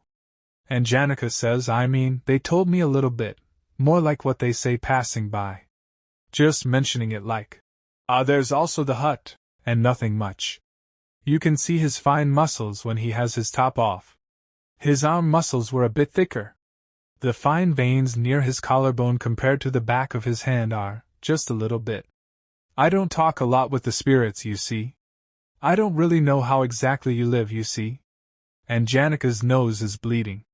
Then Rothstaylor asks Janica, "Wanna come and take a look? It's just a log hut." And Janica is a little surprised to hear Rothstaylor's words. Then she says yes to Rothstaylor, and she starts seeing Rothstaylor's house and starts praising it. After this, both of them are sitting outside the house with a fire lit. And Janica is saying to Rothstaylor, "I owe others a big one this time. Princess Lortel did so much, some of my friends even said they'd let me borrow money for their tuition. How will I ever pay them back?" And Rothstaylor starts looking at Janica. "Then tell him, if you can't just don't. Isn't it a generalization to think you gotta pay back what you owe?" And Janica gets surprised after hearing this and she says, "Whoa, I've never thought of it that way." And Rothstaylor is thinking, right. That's the kind of person Janica is. She can't understand that the incident happened because the weight of all that sincerity of others pressed her down. Despite there being so many supporting her with tuition fees, or rather investing in her, she resolved to move from the Aalis Hall with state-of-art facilities to the outdated Dex Hall, all because she wanted to owe less to others, even if a little bit. In Aalis Hall, there's one room for every student, but in Dex Hall, there's 8 or more students in a single room. Spending the whole day being looked at with envy would be like being chained in a prison for Janica. In the end, it won't solve any of her underlying issues. The vicious cycle still hasn't ended. And Rothstaylor says to Janica, "If you ever want to be secluded, you can drop by any time. I don't mind." And listening to Rothstaylor's words, a smile appears on Janica's face and she says, "Yeah, that makes me really haru. Hey Ed. If you ever feel overwhelmed, or can't handle something alone, I hope you make sure to tell me. When that happens, I'll help you at all costs." And after listening to Janica's words, a smile appears on Rothstaylor's face and Rothstaylor says, "Overwhelmed, you say?" And both of them start looking towards the sky. Then Rothstaylor is saying, "The second semester is approaching soon. That's about the time of the start of Act 2. Sage's Sealed Grimoire. The great sage Syavania made records of aspectual magic in this book. Aspectual magic is a high difficulty level magical branch that's known to alter the very principles of nature. This little worn out book will cause a storm." Lortel is saying, "As I thought, it smells of money after all. That will devour the entire academy. Regardless." And Rothstaylor says to Janica, "Thanks for saying that, but that won't happen." And Rothstaylor is thinking that won't happen. At least not to me. "You're going to have a hard time, Taylor. It has nothing to do with me, but it'll seriously be hard as hell. I'm cheering for you, man." After this the scene shifts, the failed swordsman of Sylvania. The honor students at Aalis Halls are almost guaranteed a life like nobles. First choice of seating in a class, guaranteed freedom during mealtime, special maids, and tons of other convenient perks at a whole nother level. This is where the problem arises. There was heavy rain to the southwest side of the Valori area around the time of returning to school after vacation. As per the academy, only the Aalis Hall students were provided horse carriages and boats to return to school. If they couldn't return on time, they were given the perk of relaxing for a few days. The Dex Hall's inferior students who trudged along, and returned even through the whole downpour but failed to do so in time, feared deduction of points and felt frustrated. Eventually, the pent-up feelings exploded in front of the Ophilic Hall. All of this played out. Proposition relating to the commute of the Ophilic Hall students. And Lortel is saying, "Rain's coming down really hard, just as I thought." Within the hands of a merchant. The merchant got in touch with the rep of the inferior students in advance. And that guy only cared about screwing over the academy and Aalis Hall. Discontentment was already through the roof. Only thing they needed was a common justification for the inferior and regular students. Will Lane, who was adept at provoking and manipulating others with his words, would pull the trigger for the rest. The justification was already set, a clear discriminatory treatment against regular students who had to return to school no matter what through the downpour. A proposal suggesting a proactive change in the deadline to return to school supported by acknowledging the exceptional treatment Aalis Hall students received. Aalis Halls had made, and a part of the Academy's Administration Review Division were already on Lortel's side. They will fervently support Lortel's proposal. At this point, it didn't matter whether the Academy actually accepts the proposal or not. Just the thought of discussing this as a solution will be sufficient to infuriate the inferior students. They'll amplify the entire controversy into the largest, most vocal issue. Aalis Hall is adorned with art pieces donated by noble and affluent families. And even the walls, carpets, and hardwood furniture were crafted by artisans. The more damage to assets, the better. While they were at it, it'd be best if they completely destroyed part of the Aalis Hall. The more they run amok, the more of a critical hit it'll be to the finances of the Academy that's already in a predicament due to the Glaskin incident. And as the negotiations for the Sage's Sealed Grimoire were currently underway, it granted the Alp Merchant Association a distinct advantage. The Sage's Sealed Grimoire is like the heart of Sylvania, yet people are willing to offer even their own hearts in times of desperation. I wonder when the rain will stop. There isn't a single ray of light in this gloomy sky. It's like the sky I saw in the slums wearing those shabby rags. I can't help but mock myself for feeling relieved. This unbelievably romantic land of learning has way too many lights. The image of me living in utter darkness, covered completely in dirt, is way more vivid to me. The traces of conspiracy on top of my desk are the proof to that. They're traces of a person who has lived a life, never showing the slightest sincerity, and always betraying and suspecting others. While desperately struggling to survive, this is what I turned into. But that doesn't change the essence of my filthy self. So I frantically look for my own kind. Even in Sylvania, where full of bright and radiating people reside, there must be someone among them who would acknowledge the disgusting life of a gutter rat covered in filth. The endless lookout for my kind never stopped despite the vain hope in my heart. How lonely, because one's true self never changes. To make it through the miserable reality, Lortel always took the same stance. Lortel was the dark curtain that covered the gloomy reality behind the stage at all times. The audience called her Black Veil. Then the students are shouting and saying, "We can't take this treatment anymore. This is the land of learning. At least guarantee us equality in grades." In the original storyline, the Aalis Hall occupation incident is a story of how the main character stops the inferior students who we provoked against Lortel. There are middle bosses from 1st to 5th floor of Aalis Hall who interrupt the main character and help the inferior students. The middle boss of the 5th floor, Toad the decoy.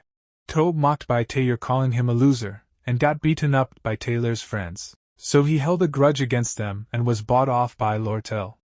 His role was to overpower the rookie maid protecting the 1st floor, open Aalis Hall's door, and let the students in. Then Rothstaylor breaks the door and comes out, and everyone is surprised to see him. And those people are saying, "Aalis Hall's doors are open. Let's go in." A subpar decent treatment. We're not asking for a lot. Just a subpar decent treatment. Let's make our voices heard. The maintenance office is on the 4th floor. Let's take over that floor and make an announcement. Once the students get to the 1st floor, the Act 2 Phase 1 middle boss Tote plays a certain role. The role of stopping the main character and his friends who'd come after them. Then the man says, "So you're the one Lortel bought off?" "That's right." Originally this role was, "Yes, I'm the one in charge of checking the 1st floor and being on the lookout." Supposed to be Tote's Ed. Rothstaylor. So why the hell did I become a middle boss? This part begins. And we see Rothstaylor, who is drenched, and he is saying, "I became the middle boss of Act 2. To explain why this happened, I must rewind the events from ago. Outbreak of the Aalis Hall incident. And the system tells Rothstaylor, combat abilities details. Rank Novice Fighter, Specialty Bow, Proficiency Level 6, Vital Point Fire Level 3, Speedy Fire Level 2, Retreat Sire Level 1, Sense of Rim Level 2, Expanded Field of VRS 10 and Level 1. And Rothstaylor further says, "I'm feeling it afresh once again. Ed Rothstaylor really has zero talent when it comes to combat skills. I'm forcing myself to use the bow every time I hunt. The whole semester and the vacation is over, yet still, my bow proficiency is totally pathetic. More importantly, recently in the camp, more and more frequently, I keep getting visitors. How do I put this into words? I feel like the fact that I'm living in the woods to the north is something a lot of people are becoming aware of. Anyhow, among the frequent visitors, 3 of them are worth mentioning. Visitor is an extraordinary genius, and she usually visits me at random times. And Lucy is saying to E.D. Rothstaylor, "Uvu, purr now. Let's make the back purr as well. Are you going to make a chimney too?" But E.D. Rothstaylor throws Lucy out of his house. But Lucy again says to E.D. Rothstaylor, "Why don't you have a class window? It won't break down, will it? We can't be using magic nearby. How about making a window through the roof too?" And E.D. Rothstaylor is saying, "Visitor A, geez. Things just don't go your way when it comes to her." For Visitor B, I was actually happy to hear her over. Then Janica comes to E.D. Rothstaylor, with an egg for him. And she says to E.D. Rothstaylor, "I brought eggs. Belle said you'd like it if I gave you these." And E.D. Rothstaylor tells she's the second year's top student and quite the spirit sorcerer. Then Janica is washing E.D. Rothstaylor's clothes, and she is telling E.D. Rothstaylor, "If you add boiled salted water and step on it like this, they'll whiten up." Fascinating, right? This is what my parents did whenever clothes got too dirty at our farm. And E.D. Rothstaylor is telling, despite her frequent visits, I just welcomed her without any discomfort. She would come almost daily, babbling with spirits, helping me with tasks. My gratitude towards her knew no end. Then E.D. Rothstaylor says to Janica, "Janica, you're best. How do you know all that?" But Janica turns her face away from E.D. Rothstaylor, and seeing this E.D. Rothstaylor gets surprised and is thinking, "What's wrong with her? I just complimented her." And E.D. Rothstaylor is telling, "She seemed really easy to read, though sometimes something seems off about her. Anyhow, she's my Visitor B. The reason I decided to explain this, Visitor C, the one that the world calls the Golden Daughter."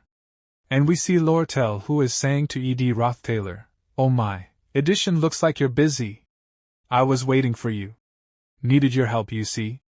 And E.D. Rothstaylor is telling, Lortel is the Black of Act 2, she's probably trying to gather people who'll be of use to her in occupying the Aalis Hall, but this time, I don't want to get entangled in this. I'm just going to reject offers. Long I don't butt in, everything will go according to the scenario. And when E.D. Rothstaylor is passing by Lortel, Lortel says to E.D. Rothstaylor, "Ha! I wasn't going to ask you this favor at first either, you see. If only Toad hadn't passed out." And as soon as E.D. Rothstaylor hears this, he starts saying to Lortel, "What? Why did he faint? Tell me what happened." And E.D. Rothstaylor is telling, "Why isn't going per the scenario?" Right. Originally Toad picked a fight with Taylor and the Toad is saying, "Ha, what a joke. This flunker took down Glass Jug? The whole student body saw you getting knocked out by Lucy in one blow." And E.D. Rothstaylor is telling, he's supposed to get beaten just enough by Taylor. But what he said next, and Toad says, "You're worse than that insect, Ed Rothstaylor." And as soon as Toad says this, Jix hits him with a strong punch, due to which he falls away.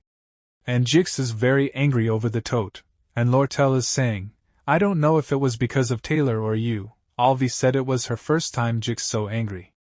"I just can't trust emotional people. I don't have anything too hard for you to do. Take key from Aalis, enter the Aalis Hall, and when the inferior students flock there, you just need to open the door. I'm pretty sure there's a lot of people, besides me, who can do that. Well, regardless of how much money they get, there's no guarantee they won't rat me out to the Academy's inner investigators. If they say, Lortel is the one behind all this, what will become of me? I can't trust just anyone." And E.D. Rothstaylor is thinking, so she came to me because of my shitty reputation? And Lortel says to E.D. Rothstaylor, "You were kicked out of the Aalis Hall, weren't you? Don't you want to screw the Academy over in return?" And E.D. Rothstaylor says to Lortel, "I don't really want to do that. Still, how about you listen to my conditions?" And E.D. Rothstaylor is thinking, I just need to my part, in moderation. Before this story gets any more distorted, I'm just going to set everything back where it belongs. Outbreak of the Aalis Hall Incident Day 1. Aalis Hall's occupation started before the fight over Sage's sealed grimoire started. Lortel's ploy to drive the Academy's finances into complete madness. So it's like liking episode. For the storyline, Lortel succeeds with this conspiracy, and forms, merchantry, profitable group in the Academy. Thus creating structure that rivals Princess Phineas, Student Association. The idealist Student Association, the realistic merchantry. What matters is who Taylor will choose, since that side will become the winner. I just need to remain a spectator, and then join the group that seems like they'll win. I mean, I gotta survive too. Then Janica comes to E.D. Rothstaylor drenched in water and says to E.D. Rothstaylor, "Who?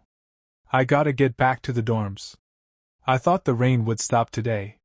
Then both of them light a fire and sit. And Janica is saying, "Ed, you're really amazing. I can come and go as I please as if on a camping trip. But you need to stay here even on rainy days like today." And E.D. Rothstaylor says, "It gets better with time. Come to think of it, it's about time I move out from the Aalis Hall now." And Janica says, "Yeah, I guess since the vacation is almost over, I need to throw out a lot of the little stuff. Dex Hall was way smaller than I imagined. Of which, if you need anything, tell me, edition. I mean, a lot you need here, right? I have extra pillows, cushions, clocks, and lanterns too. Apart from that, I have plenty of daily necessities and supplies too. I feel like it's a waste to throw it all away, and it's a lot of work too, you know? Though I can't really bring furniture with me because all of those belong to the Aalis Hall." "Great. I'll leave when the semester starts, so I'll bring that stuff then." "About Lucy, does she do that often?" And E.D. Rothstaylor is saying, "Lucy's extraordinary strong powers didn't come free of cost for her. She lived her life running away using her laziness as an excuse. She has been turning her eyes away from her promised fate for so many years already. No matter how many screws she had loose, she couldn't help but reflect on her life on rainy days like this one. That's how she is when it rains. Don't mind her too much. I tend to just not pay any attention to her." And Janica says, "I see. So you're indifferent towards Lucy, huh?" And E.D. Rothstaylor says to Janica, "By the way, Janica." And E.D. Rothstaylor is thinking, come to think of it, she's still inside Aalis Hall.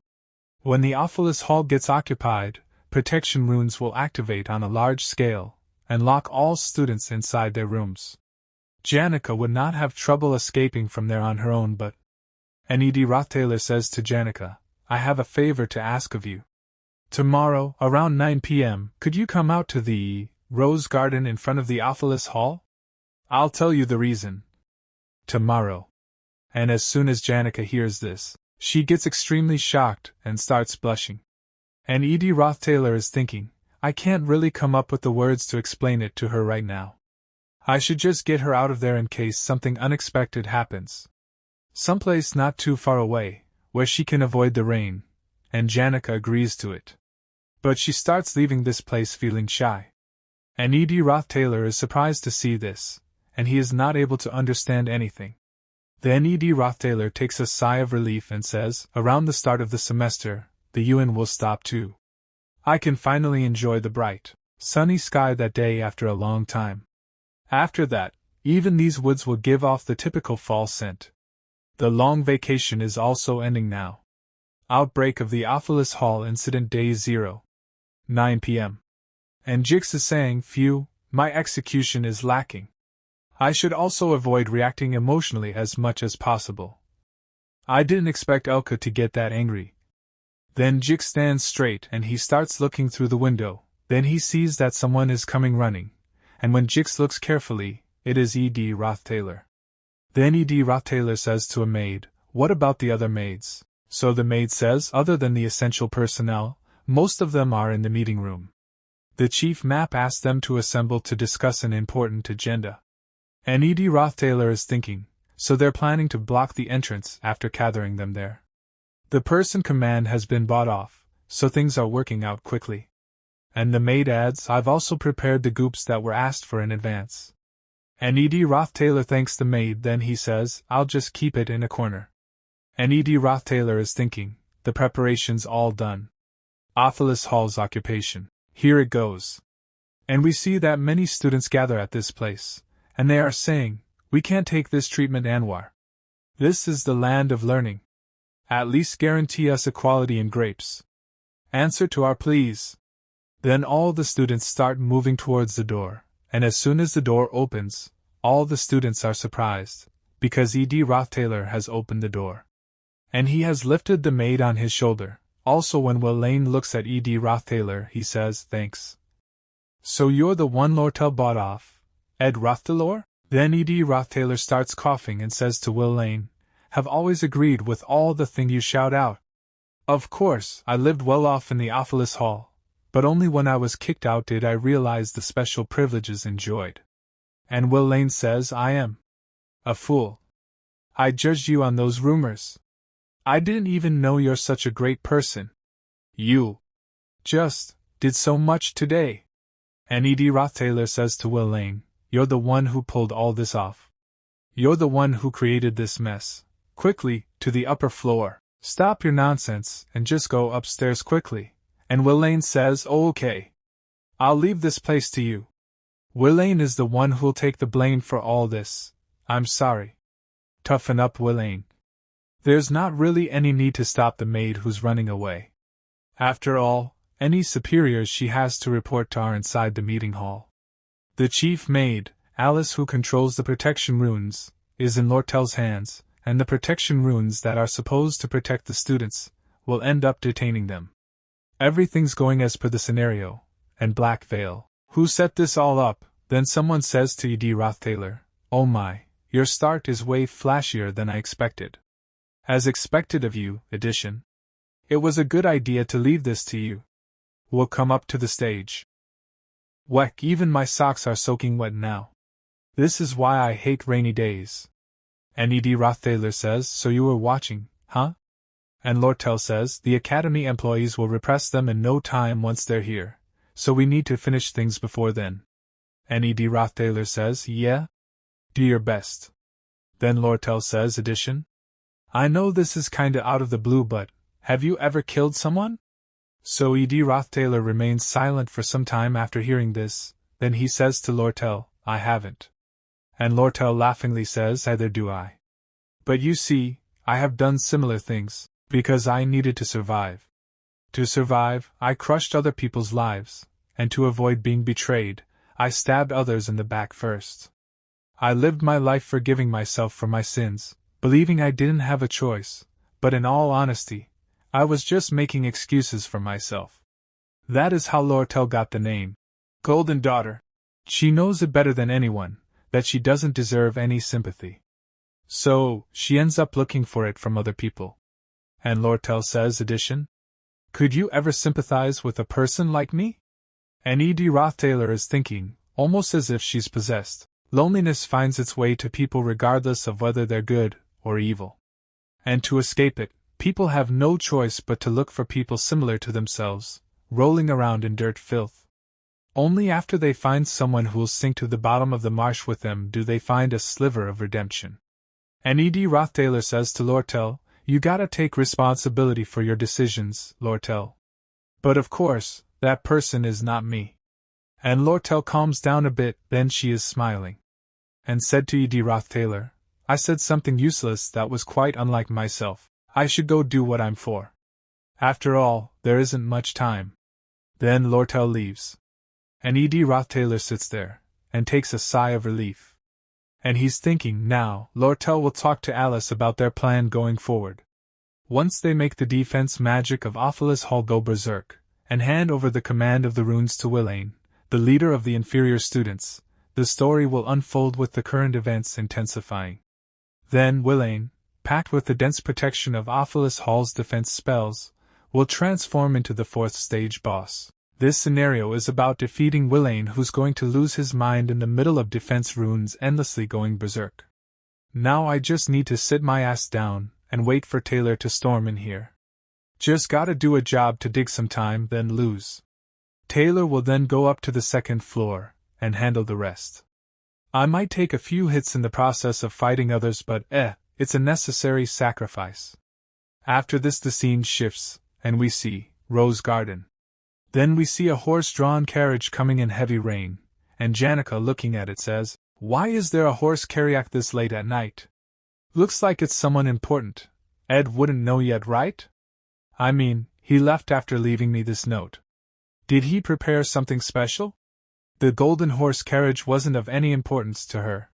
Whatever happened, she wasn't going to leave the Rose Gardens pavilion.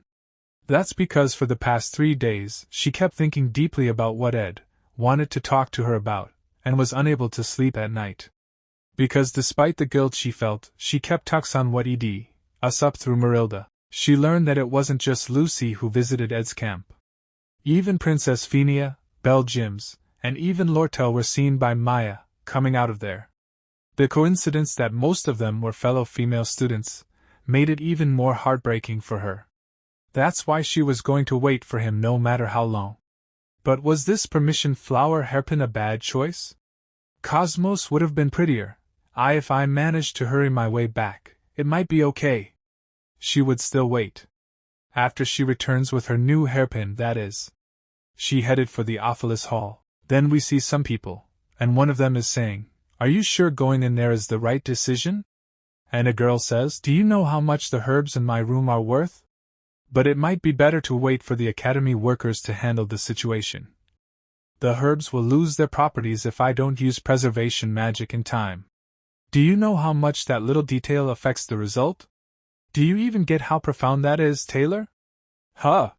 Then Taylor says to Isla, "Stop her. She's trying to barge in there all alone." And Isla laughs and says, "Can't you just turn a blind eye? Elvira's the top student in the alchemy faculty. I'm sure she can protect herself. She's not the one I'm the king. Those poor spents are. If she loses her mind, she's just going to attack them with any chemical she gets her hands on." And when Elvira starts moving forward, Isla and Taylor start stopping her. But she is saying, "Enough chit-chat. I gotta get to the 4th floor where my room is."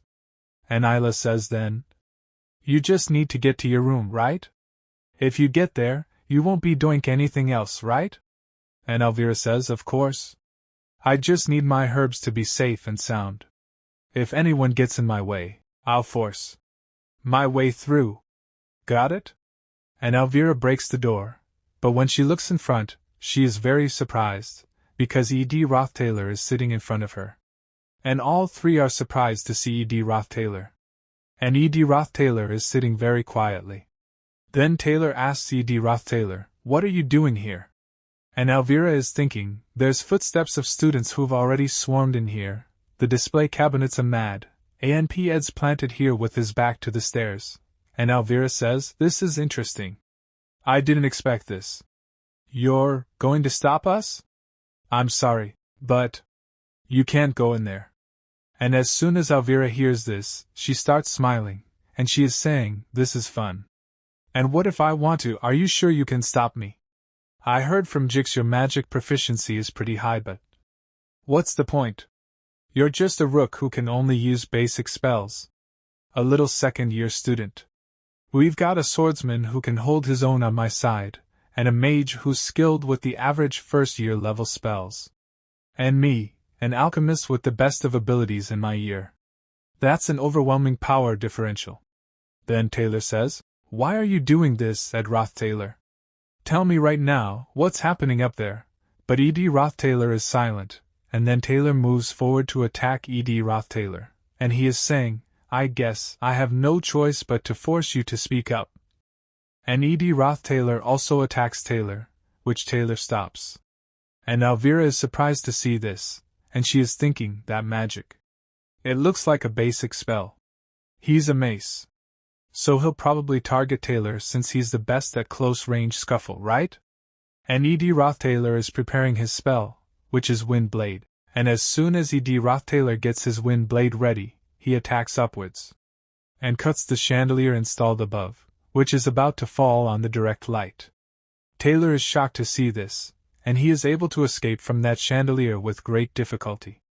And then we see Clebius, who is very scared, and he is saying, "What kind of noise was that? After all, what is happening there?" Then Elvira is asking Taylor, "Is he okay?" So Taylor says, "Yes, I am fine.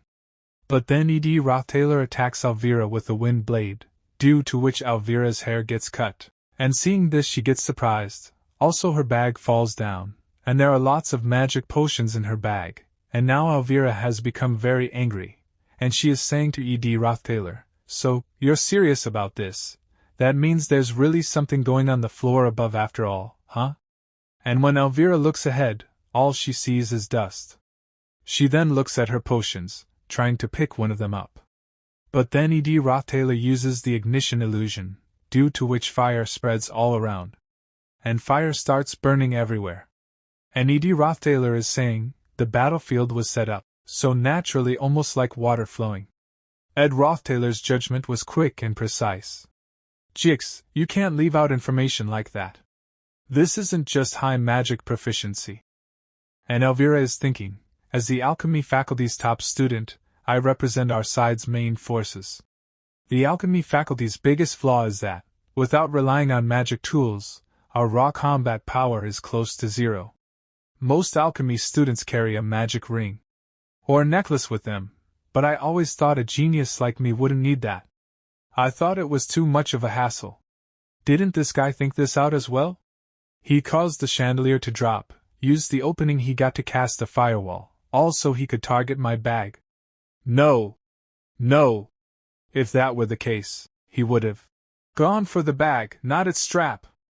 After all, this guy is just that merely, Rothstaylor. I'm not out of options yet. I'll apply a fire-resistant formula, make it go berserk, and amplify its strength. And Elvira is saving herself from the fire with great difficulty, then Isla is saying fire. A spell to put the fire out, And she is using her power, and there's an explosion at that place, seeing which Isla gets very scared, but then Taylor comes in front of Isla, and saves her. And tell him, "Get your act together, Isla." And Isla is thinking, Isla's confident in her magic theory, but her combat ability, even among first-year students learning basic space, is average at best. With now openly he keeps targeting her, I cannot even get close to him. Rather, Alia and I cannot even move. Then Elvira says, "Taylor, you think you can take him down if you get closer? Then go." And the rabbit starts moving forward, and the rabbit is about to attack at Rothstaylor, and Taylor is moving forward, and he is saying, "It doesn't matter if I think I can. I have to." Then Elvira covers herself with a cloth, and starts moving forward, and seeing her, Isla starts stopping her, but she moves ahead, and grabs her potion and is saying, "Oh my. Did you guys miss me? Our time apart was not long, but I missed you so much." And Rothstaylor is about to attack Elvira, and Rothstaylor attacks Elvira with the wind blade. But Elvira is thinking after reading the potion, he seems quite prepared but, apply release magic. And then Elvira throws the potion towards Rothstaylor's attack, which goes directly and hits the wind blade, due to which the liquid kept in that glass starts coming out. And Elvira is thinking, a chemical reagent prepared by dicing up night butterfly flowers and gall mushrooms. When cast with release magic it becomes a special chemical reagent. It works by controlling the release of magic, and there is a huge explosion at that place, due to which we see, all of Isla's wounds are healed. And the fire slowly starts extinguishing and Elvira is thinking, and temporarily subdues the products that result from magic formulas. Do you know what that means? But Rothstaylor has killed the rabbit monster, Mr. Mage, who can't even use magic? And Elvira is very angry at Rothstaylor, and she is saying, "Acting like you're fine? We've got a warrior on our side. Now's your chance, Taylor." Then Rothstaylor starts running away from this place. And seeing her, Taylor also starts following her. But then Rothstaylor drops a box down, but we see that the bucket is filled with oil, which falls down, and there is an explosion. And again the fire spreads at that place. And seeing it, Taylor says that it is the smell of oil. And Elvira is saying, "Are you crazy? We're in the Ophelis Hall. If a fire starts here, people will die." And Taylor is taking out his sword and saying, "Whether it's fire created by magic or oil, I can slash it all with my elemental slash. This chemical reagent doesn't last for more than a few minutes anyway. Before anyone gets hurt, I'm gonna put an end to this. But Elvira is asking Taylor to stop, and she is thinking, the windows open wide enough for all the smoke to escape, and even the carpet, which could catch fire, isn't there? There aren't any objects either. Did Ed Rothstaylor think this far ahead, and plan it all? And Ed Rothstaylor is about to attack with an arrow, and hence Elvira is stopping Taylor. But now it is too late, because Ed Rothstaylor has pointed the arrow at Taylor. And Taylor also moves rapidly to attack Ed Rothstaylor. And Taylor is thinking, he's using a bow? I'll deflect it. And Ed Rothstaylor shoots an arrow at Taylor, but instead of hitting Taylor, Ed Rothstaylor's arrow starts moving towards Isla, seeing which Taylor gets very shocked. And he's thinking, he wasn't targeting me? And Isla is about to be hit by Ed Rothstaylor's arrow, and Isla can't even use basic magic spells right now, but then Isla is not hit by the arrow, because Elvira has stopped it. And she is very tired, and the thing she used is Claw Hand, a magical engineering tool that can pull in any small object within sight even if at a faraway distance. And Elvira is thinking, but what is the deal with this arrow? He covered the arrowhead with cloth. Was his plan to hurt her? Then she says to Taylor, wait, Taylor. Be careful. I'm sure he has another trick up his SL dash. And Ed Rothstaylor blocks Taylor's sword attack with the bow, and he is staring at Taylor. But then he hears some sound, and he is thinking, this noise. Is it time, already? And we see Clebius, who is screaming very loudly, and saying, we're all going to die if we don't do anything right now. Then Ed Rothstaylor is saying, Act 2 Final Chapter The Aalis Hall Incident Second Floor Boss. The gloomy Clebius Nortondale has escaped, and Ed Rothstaylor takes a sigh of relief, and thinks, finally. But then Taylor pushes Ed Rothstaylor away, due to which he hits a wall. And we see Elvira, who is very surprised, and she is saying, what the hell is his deal? And Ed Rothstaylor is lying injured. Then Taylor has grabbed Ed Rothstaylor by the collar, and is saying to him, are you insane? There's gotta be a reason why you went so far.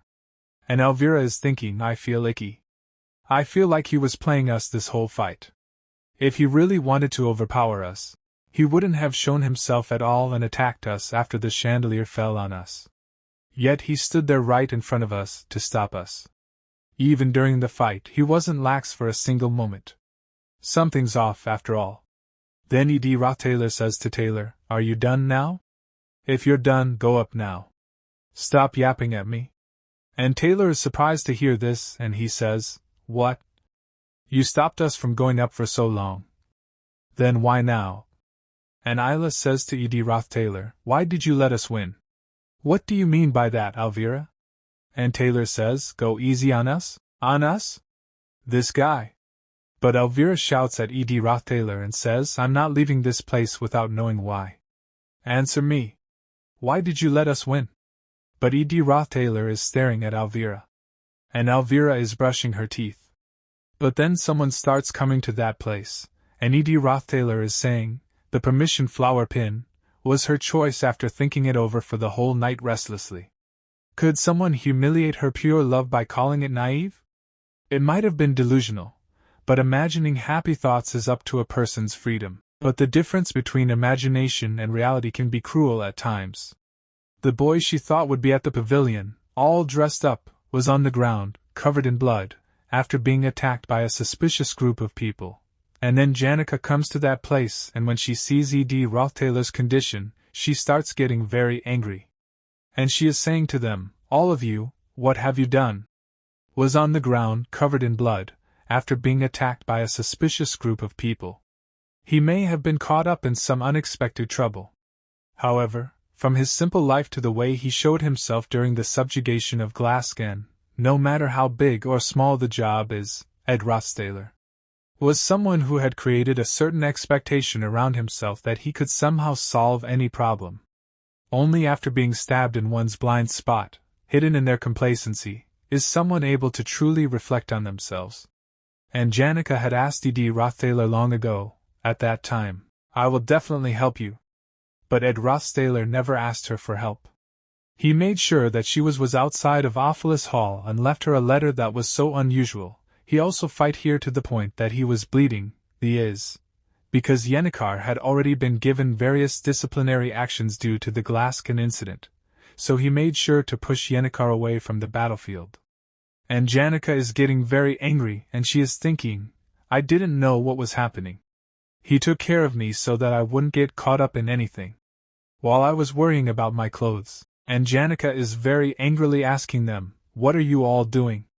And we see that Taylor is happy with Janica's arrival, and he is saying, thankfully you didn't get caught up in this situation, senior. Right now, Aalis Hall is being occupied by other students. But I don't think it will simply end like this. Seeing as Ed went this far to stop us, that must mean there's something else. But we see that Elvira is very scared, and she is saying to Taylor, get a grip, Taylor. She's the enemy. And Janica says to them, you know, what you guys were doing. I wasn't even curious about it at all. And Janica is releasing a lot of energy, seeing which even Rothstaylor is surprised. And Janica is smiling and she is saying to Rothstaylor, it's okay. And we see that Elvira and Isla are very nervous. And a very dangerous movement starts happening at that place.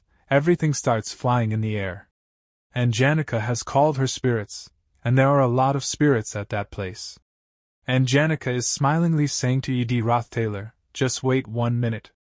And Elvira is thinking, for attributes, mid-level spirit, if you had the ghost spirits and low-level spirits. It's like an army. Then Elvira says to both of them, we have to run away, Taylor. Let's just accept the obvious. There's no way that we can pass through it here. We even lost to that fallen aristocrat. And now the opponent is, top student of the second-year magic department. And Janica attacks them with her spirits, and Elvira is shouting, Taylor, get a grip. Face reality already. Since all the windows are broken, let's get out that way. Taylor already aware of it through addition. It seemed that whatever was happening now in Aalis Hall wasn't just a simple occupation. There may be students that would be harmed. Then Taylor gets ready to fight, and he's saying, Elvira, I can't let your precious herbs unusable. Taylor never gave up on his trial. It was obvious that Taylor was going to live the life of a protagonist.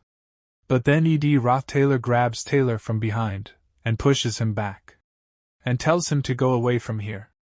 And those spirits do not attack Taylor. Then Rothstaylor says to Taylor, listen. I'll take care of Janica, so you guys go upstairs to the second floor as you planned. And Isla is saying, what? Just ago you were trying so hard to block our path, but now you want us to just go to the second floor? But Rothstaylor says, I changed my mind, so hurry and go up. But Elvira shouts and says, really? You're going to stop those spirits?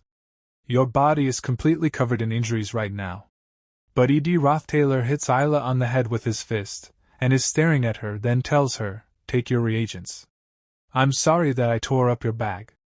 And Elvira gets scared of Rothstaylor. Then she is saying, what? This and then that, just what? Alright. Let's go, Taylor. And all three of them start running away from this place. Then we see Janica, who is getting very angry. But Rothstaylor slowly starts moving towards her, and Janica is saying to Rothstaylor, don't push yourself too hard. Just stay to the side, I'll finish up the rest. You can explain the details to me first, I'll quickly finish this up and we can get you treated. Actually, the sudden skinship could be considered a symbol of rudeness, but, and Rothstaylor moves his hand, and tells Janica that I am really fine.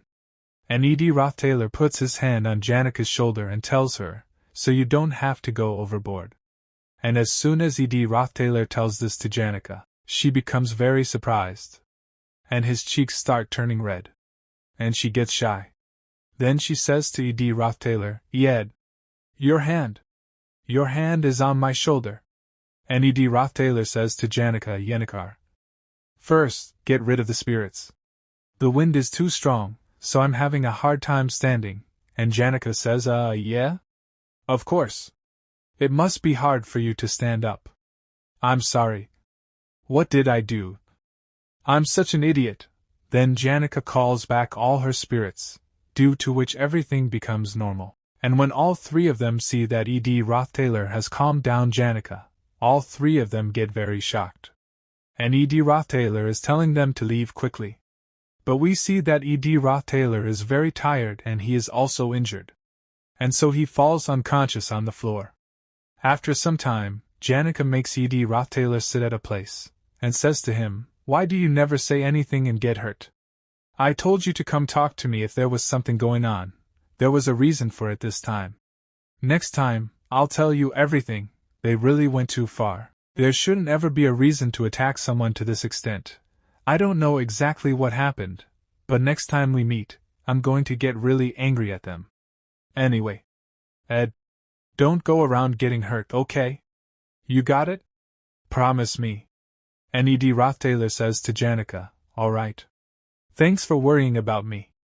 And Rothstaylor is trying to stand up and he is thinking, it was a little different from what I had planned, but in the end I had done my part as the first floor boss. Now, I could take a break and take care of the work at my camp. Then Janica says to Rothstaylor, "By the way, addition. When I was sitting in the rose garden, I saw a very big carriage. It went by so quickly that I couldn't see it well, but there was a golden crown on it." And Rothstaylor tells, "Golden crown is the symbol of the Edel store.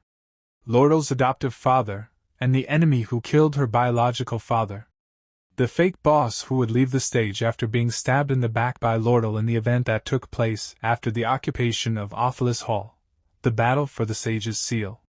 The Golden King felt the fact that he had arrived in Sylvania way before it was planned. That meant that something unexpected must have happened. It was completely outside my range of knowledge. Then we see that Lortel is looking at the horse carriage from the window, and she is saying, "You know, Aalis? I got dumped. Aalis, you know him too? The one who seems a bit evil and mean when you first look at him." And Aalis says, "You mean young Master Ed? The person we met at that camp last time? What type of person do you like?" "I didn't know that." And Lortel says, "He's pretty good looking, but it's not like that. The smell I get from you, Aalis. I thought that I had smelled it coming from him, too. But he ended up making a bunch of emotional comments, which wasn't right. Then he ended up throwing it all away without hesitation. People like us live by hearing those words." Aalis was the head maid of Aalis Hall, who has served as a veteran maid for over 20 years. At the young age of 15, when she didn't know anything, she began her career as an apprentice maid. She became a manager at Aalis Hall, as she was recognized for her ability relative to her age. Therefore, this is where Lordal invests the most effort. She need to spend a large sum of money enough to destroy Aaris's righteousness. But Lordal didn't waste that expense at all. She had seen numerous people that would break their own faith by being attracted to mere gold coins. Same type of person, only when facing them, she can relieve her sense of loneliness. On a straw mat that was laid out in the ghettos, or in the rush of merchants that were risking their lives for a single gold coin, she lived a life where she didn't stab someone in the back first, she would be stabbed to death. Then Lortel says to Aalis, "As things are going, as long as we match the representative of the lower students, Willine, who is in the 4th floor management room, and half-heartedly give him ownership of the defensive magic that is spread out, then one way or another, Aalis Hall will be destroyed." However, regardless of her unfortunate past and the circumstances that pushed her to the corner, Lordal was clearly a villain, and a black curtain. Then both of them are going ahead, and Lortel is saying to Aalis, "The situation seems to be going as planned, so I'll just stay here in the storage room. I have to act like a good student, one that is simply afraid of the ongoing situation and doesn't know what's going on. That's why I hid up here in the storage room in the first place. A girl her age never loving someone else, or will have someone that's like family, who can open her heart, and will die in solitude." And Aalis says to Lortel, "Ms. Lordal, thinking about it, let me tell you something. I'm not someone like you." This part starts, and we see, 2nd floor boss the gloomy Clebius. They overpowered Clebius, who was running from the 2nd floor, and forced him to their party. The maid Kelly stopped the party, but without her older twin sister, she was no match for Taylor and his party. Though Taylor's party didn't question why the twin maid was there alone, it was unexpectedly smooth, and they reached their destination, Aalis Hall's 4th floor. From the start, it was only the first floor that was too tough of a challenge. Then we see that Elvira is very scared. And there is a man behind him, from whom very dangerous energy is coming out, due to which all the students are running away in fear. And we see Willine, who is in a lot of pain, and he is saying, "I can't take it. Help me." 4th floor boss hostage to the defense magic Willine. Placing the crystal ball that triggers the magic circle control system in the control room dead center for everyone to see was Aalis and Lortel's scheme. The self-defense magic formulas carved all over the Aalis Hall building were originally installed to protect students from outside invaders. But this scene right here is like a child holding a loaded gun. And Taylor's team gets attacked, but Taylor saves them from his attack. And we see, due to his attack, a bit of pressure has been generated, due to which many students are also feeling it, and they all are saying, "What on earth is happening outside?" And the other student says, "At this rate, the building's gonna collapse. Where the hell are they maids?" The Ophilic Hall students, who were maintaining their composure until now, could see that things were going too far, and used their powers to escape the building in their own ways. The whole situation was slowly turning into a catastrophe. And Taylor is saying to Elvira, "Elvira, isn't there any more of the night butterfly flower reagent left?" And Elvira says, "Night butterfly flower distorts the magic of Castor, but that rune's already carved. It's useless against it. For a quick rebound, this is the answer. Anglerweed reagent, a reagent made by mixing anglerweed seeds with emperor clam shells and melting them. It'll at least block all basic magic within this corridor. This is all assisting magic. Its quantity may be a lot, but you can handle its force. So leave this to me, and go knock Villain out." And both of them start moving towards Villain. And Villain is surprised to see this. And both of them are moving forward, dodging all the attacks of Villain. And we see that Villain is crying and says, "Finally?" And there is a huge explosion at that place, which is visible even from a distance. Then after this the scene shifts. And we see that the horse cart is moving forward. And Rothstaylor and Janica are watching him silently. And Janica is saying to Rothstaylor, "Ed, what are you doing here? If you keep pushing yourself, your wounds will open up again." And Rothstaylor is saying from behind the tree, "It's not a big deal. Most of it isn't my blood." And Janica says, "Geez, just why are going this far?" And Rothstaylor is looking at the horse cart and thinking, "What kind of plan? You might think I'm being nonsensical despite that prestigious outer appearance, but considering the man inside, you can't help but call the horse carriage plain. Golden King Elt, ordinary, he'd be escorted by a grand fleet of over a dozen carriages, but his discreet approach hints at his secret motives. Elt is Lortel's adoptive father, and is also the fake boss who later on gets backstabbed by Lortel and exits the stage. He's a figure that shouldn't be at the academy right now. Why is he here? It looks like the carriage has been there for quite a while now. Why is he just getting out? Is he waiting for the Aalis Hall to be wrecked? That person? 3rd floor maid in charge of dishes Shini.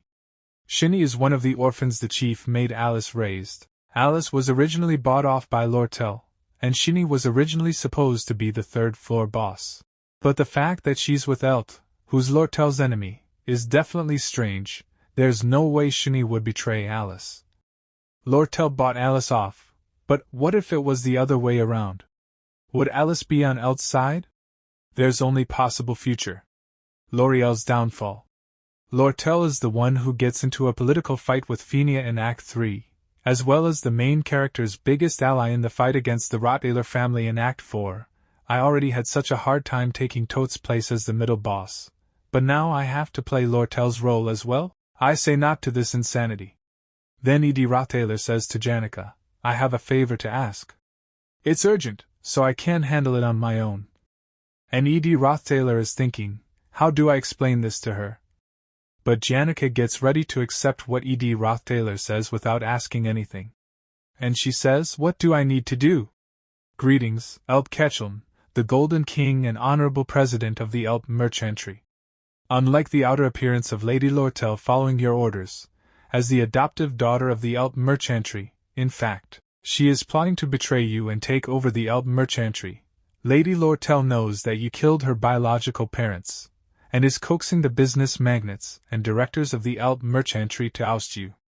Also, the negotiations to purchase the sage's sealed grimoire were just an excuse to draw you out into the Sylvania Academy, and a bait to strike you by surprise so you can't react in time to the crisis back at the merchantry's headquarters. Certain factors lead to finding out about this truth, and I'm now holding the confidential document that can prove Lortel's plot. But of course, in this world, nothing is free, since Lady Lortel offered me a huge amount of gold coins. Unless I'm offered more gold coins than that, I will side with Lady Lortel. I'm losing my sight, and due to an accident, I've almost lost all hearing. This will be my last year as the chief maid. I'm in a predicament, and the only human who knows of this truth. Depending on my choice, things will change dramatically. For the better or worse, the paper attached to this letter has the names of the institutions I've been secretly managing all this time. Crook's Orphanage in Sim Province, Kohelton Orphanage, Athens Crossel Orphanage, Alton Orphanage in Odell Province, Tamil Province Public Orphan Asylum. The amount of gold coins delivered to these institutions from now on will determine my actions hereafter. I trust you to make the correct judgment. Aalis Olim, chief maid at Ophelis Hall. And Aalis is saying, "Don't move, Mr. Elt will soon arrive here at Ophelius Hall." I didn't expect you to have that look in your eyes. I thought you were more level-headed. You said you were taking revenge against the Golden King, Elt, right? But I'm really sorry. In my eyes, you two aren't all that different. Though the same goes for me as well. But then there is an explosion at that place, due to which Aalis gets shocked. And we see that Will Lane is being tied and taken away, and Elvira is saying, "There's no way someone like Villain could have gotten close to defense magic." As I thought. The real culprit is the chief maid Aalis. She's holding a hostage. Be careful, Taylor. And Aalis gets very surprised to see those people, and Clebius is saying to Lortel, "Lortel, are you okay?" And Lortel is thinking, "I'm fine, look over there. She's the woman who planned this whole mess. We need to take that woman down quickly." I should say that, and frame Aalis for everything. And Elvira is saying to Lortel, "Lortel, what's wrong with your face?" And Lortel is thinking, just what kind of expression am I making for her to? And Lortel starts running away from here very fast, and she is thinking, Golden King Elt is coming. That man doesn't trust even his own henchmen, so he came all the way here himself. The plan to overthrow Elt is nearly complete. Elt will end up being responsible for large-scale tampering with the account books and the damages caused. Luckily, Elt isn't at the headquarters right now, so I just need to get in touch with the officials there. I just need to send the carrier pigeon hidden in the room and hide myself somewhere. As long as I, the center of the plan, am not captured, it'll all be okay. It'll be fine. Let's not get disappointed. There is no one in this world who understands me. As for betrayal, well, I expected such a thing, and I've gone through it countless times, haven't I? So, getting my heart broken at this point doesn't suit me at all. So, I should do what I can. Right now, I must run. I must get to my room before Elt does. Everything is gonna be fine if I just send the carrier pigeon. At the same time, first floor, main hall. We see the Golden King, and the Golden King is saying, "Huh? Are you a student? Quickly evacuate." Then someone comes from the front and says, "Due to the risk of collapse, we're not allowing anyone inside this building for safety reasons. I can't let anyone through until faculty and staff arrive." And the Golden King says, "Did the Academy give you special instructions?" So Rothstaylor says, "No. All in all, I'm acting on my own, since in these matters, Sylvania basically has a shop system." And Rothstaylor is thinking, there are three people who are aware of the story's flow. Lortel, who wants to oust Elt, take revenge for her childhood, and empty the seat for the merchant's president. Then there's Elt, determined to thwart Lortel's plans, and succeed at purchasing the sage's sealed grimoire. And then, using the two, in the middle is Aalis. The root cause of this twist in the story. I don't know why she betrayed her, but she's on the 5th floor with Lortel. Does that mean I need to go to the 5th floor to get rid of her? No. Even if I don't go there, as per the scenario, Taylor's party will run into her. I'm gonna leave her in their hands.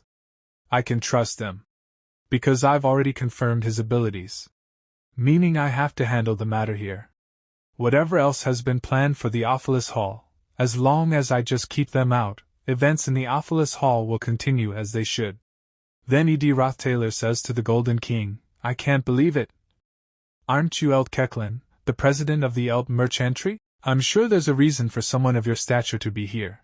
But how about talking with them at the academy first, and making sure you're treated with the respect you deserve? And the Golden King says to Rothstaylor, I see. So you're on L'Oreal's side, huh? 10 minutes ago. There is an explosion in the building and a hole is made in a wall, and Rothstaylor is in front of it, and he looks inside and he says, What are you still doing in your room? When everything's complete chaos out here? So Zix says, I didn't want to act rashly. It's not like a collapsing building would kill me. And Rothstaylor thinks, I guess he's strong enough to think that. And Zix says, Why did you have to go and destroy my wall, huh? It'll get cold at night now. And Rothstaylor thinks, Who on earth would ever expect this guy to be a mage? And Zix says, You're here too, Janica? We've never actually. We were on opposite sides during the Glaskin incident, but... And Janica says, Yes? Well, I'm sorry about that. And Zix says, Don't be so down on yourself, Janica. You've already gone through all your punishments. You're right. Thank you. Edition Zix asks both of them, Are you two dating, perhaps? And Janica hears this, she gets nervous and says, No. No, we're not. It's not like that. And Janica looks at Rothstaylor and gets shy. So Zix says, Did I make you feel bad, Ed? And Rothstaylor says, No, I'm fine. Ziggs was rude for asking. And Zix says, Oh, is that so? Sorry about that. But why did you have to break a wall to come see me? So Rothstaylor says, I have a favor to ask. I'll pay you back later. Present time. Rothstaylor tells Golden King Elt, If someone as noble as you is here, you must have due reason. But perhaps it would be best to contact the academy staff, so that they can make sure you are treated according to your station. And Golden King Elt says, Very well. You must be on Lordal's side. Could it be that you fell for the girl's pretty looks? Instead of hedging your bets on some gold you may never receive, go for the profit before you. That girl has the nature of a fox. She will stab you in the back as soon as your back is turned. I know that better than anyone else. As the father that raised her all these years, I would give you twice as much as she offered right now. Stand aside. And Rothstaylor says, Thank you.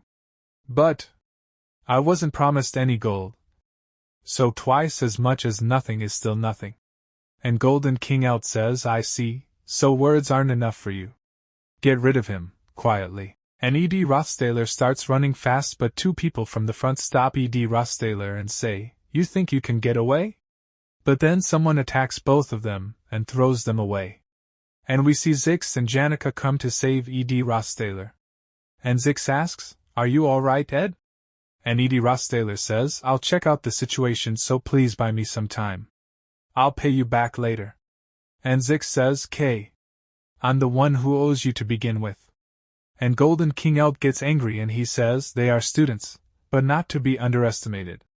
Do your worst. And everyone moves forward to attack Janica and Zix. And we see Rothstaylor running very fast, and he is thinking, I need to find Lordal and tell her what's going on. And then Rothstaylor stops and he notices Lortel, and Lortel was just behind him. Then Rothstaylor says to Lortel, Were you stuck in here? But Lortel remains silent. She is about to say something, but Rothstaylor says to her, Let's take the back door for now. Can you still run? Follow me, and don't fall behind. And we are told, kindness and trust are only ever given for good reason. The reason Shero, the Elt Company receptionist, is so friendly to her. is because he hopes that Lordle will accidentally drop some information that will make him money. The reason Cadden, one of the trade workers, is so happy to see her is because Lordle often gives him tips. Teeny, the resident parrot at Sylvania, is so fond of Lordle because she gives him the highest quality bird feed. Every kindness and act of goodwill is tied to a reason. At least, that was what Lordle's world was like. And Rothstaylor is taking Lortel with him, and Rothstaylor is saying, "There's not much time to explain. Elris betrayed you, didn't she? And Lortel thinks it was my fault.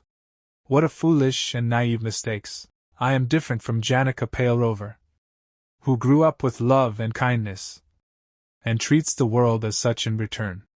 The day I went to see Ed Rothstaylor about this plan, I happened to see the way Janica looked at him, as I watched the girl who had no selfish motives and wished for nothing in return.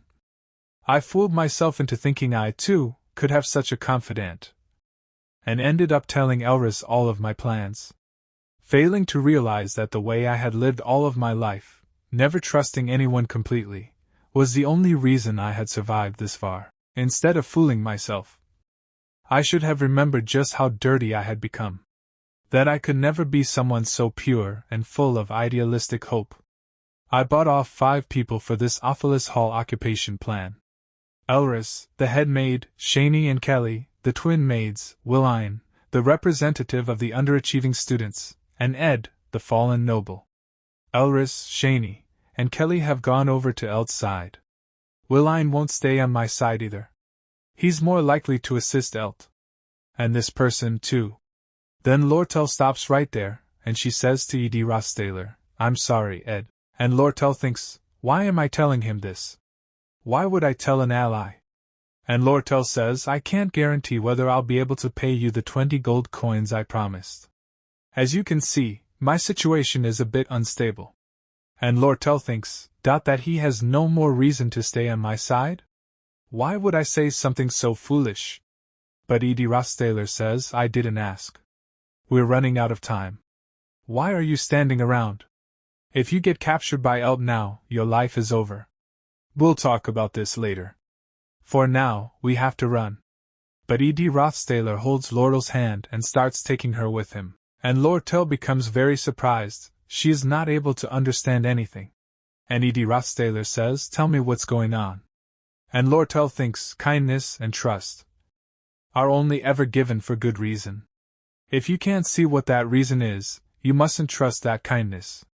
That's what my life has proven, but then Lortel says there's a market manipulation scheme that's ready to go at the company's main branch.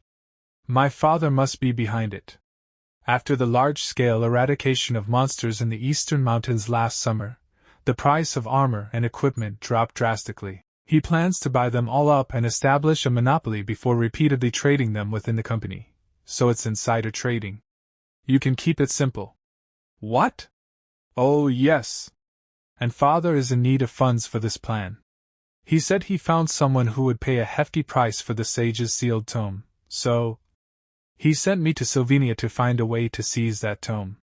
And Rothstaylor says, okay. That's all I need to know. Insider trading in this sense is when 3 merchants buy up all of a cheap item and trade it among each other to artificially raise the price of said item, as the price of the item keeps increasing while there is no supply. Everyone begins to think, I have to buy it now. That's when the merchants began to sell their whole stock they had piled up and walk away with a ridiculous amount of profit. However, this strategy requires trust. If Merchant B and C sell off their stocks without Merchant A knowing about it, the price of the item drops drastically, leaving Merchant A, who has been using all of his possible means to scrounge up every last piece of armor in order to gain a monopoly. In other words, Elt, with massive losses, putting him in danger of losing his position. For years, Lordle has been buying off dozens of merchants who, together, make up Merchants B and C in this scenario. But Elt has to be away from the main branch for the 6 magnates to be able to transfer the right to sell over to themselves. And Rothstaylor says, you escalated the Aalis Hall occupation in order to force the Academy into financial distress. And by doing so, they would become more open to selling this sage's sealed tome for cheap. Using that as bait, you wanted to lure Elt, who needs the funds gained by selling the tome, away from the main branch so that you could have everyone sell off the armor while he's gone, right? And Lortel is surprised and she thinks, how could he possibly? And Rothstaylor says, that means there's only one thing for you to do, and Rothstaylor thinks, understand everything so quickly? Then Rothstaylor says, you need to get a message to the main branch. And tell them to sell all the armor, but... And Lortel says, there's a carrier pigeon in my room. It's my direct means of communication with the people on my side at the main branch. And once you set off that carrier pigeon, all you need to do is hide until everything proceeds according to plan for you to win. But Father must have expected something like this. His plan must be to capture me by tonight, and force me to expose all of my plans and everyone involved. And Rothstaylor stands near the door, and he says, listen closely, Lordle. You need to get to a hiding place without getting seen. If I were Elt, I would have stationed people at both bridges leading into Akin Island. You'll be caught if you go that way. Go talk to one of the stable hands at the commercial district, and have him drive an empty carriage off the island. Then, have him abandon the carriage somewhere and run away. Then they'll think you've made it out of the island. And Lortel says, what about me? And Rothstaylor says, there's a wood cabin I've been building in the northern forest. Stay in hiding out there for just 3 days. I'll go to your room and send off your carrier pigeon. I just have to write something like sell now, and send that. And the rest will be taken care of at the main branch, right? And Lortel says, yes, you're right. And Rothstaylor grabs Lortel's shoulder and tells her, someone's stationed outside the back door. I'll take care of them and then run over to your room. You keep watch and run towards the commercial district once no one's in sight. It was as though we were fellow merchants who had worked together for years. There was no time wasted on anything superfluous. It even made me believe that I might be able to leave it all up to him. And Rothstaylor says, are you listening to me? Why are you so distracted? This isn't like you. And Lortel says, right? Yes. I got it. Ed, but this time I might. Why on earth?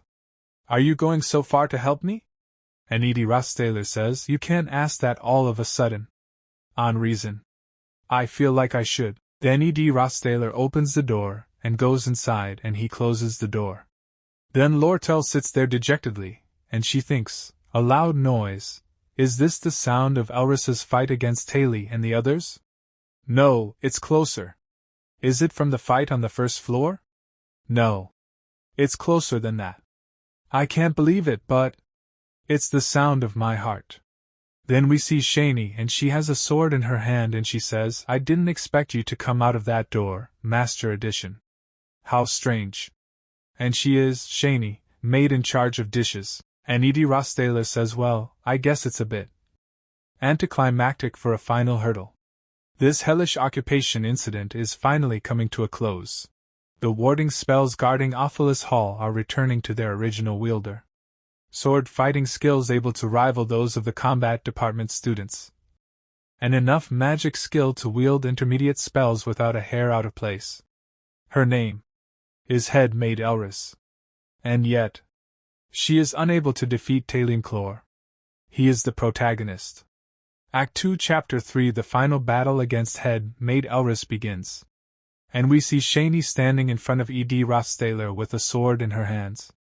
And Rothstaylor thinks my mana is nearly depleted. All I can do now is 2 or 3 beginner magic attacks.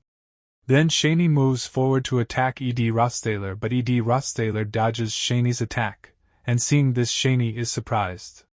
And Rothstaylor says, however, Shani's first attack is always a stab aimed low. I'm familiar with this pattern. It's all within my field of prediction. No matter how fast she reacts. And Rothstaylor throws away all Shani's daggers even before she can take out the daggers.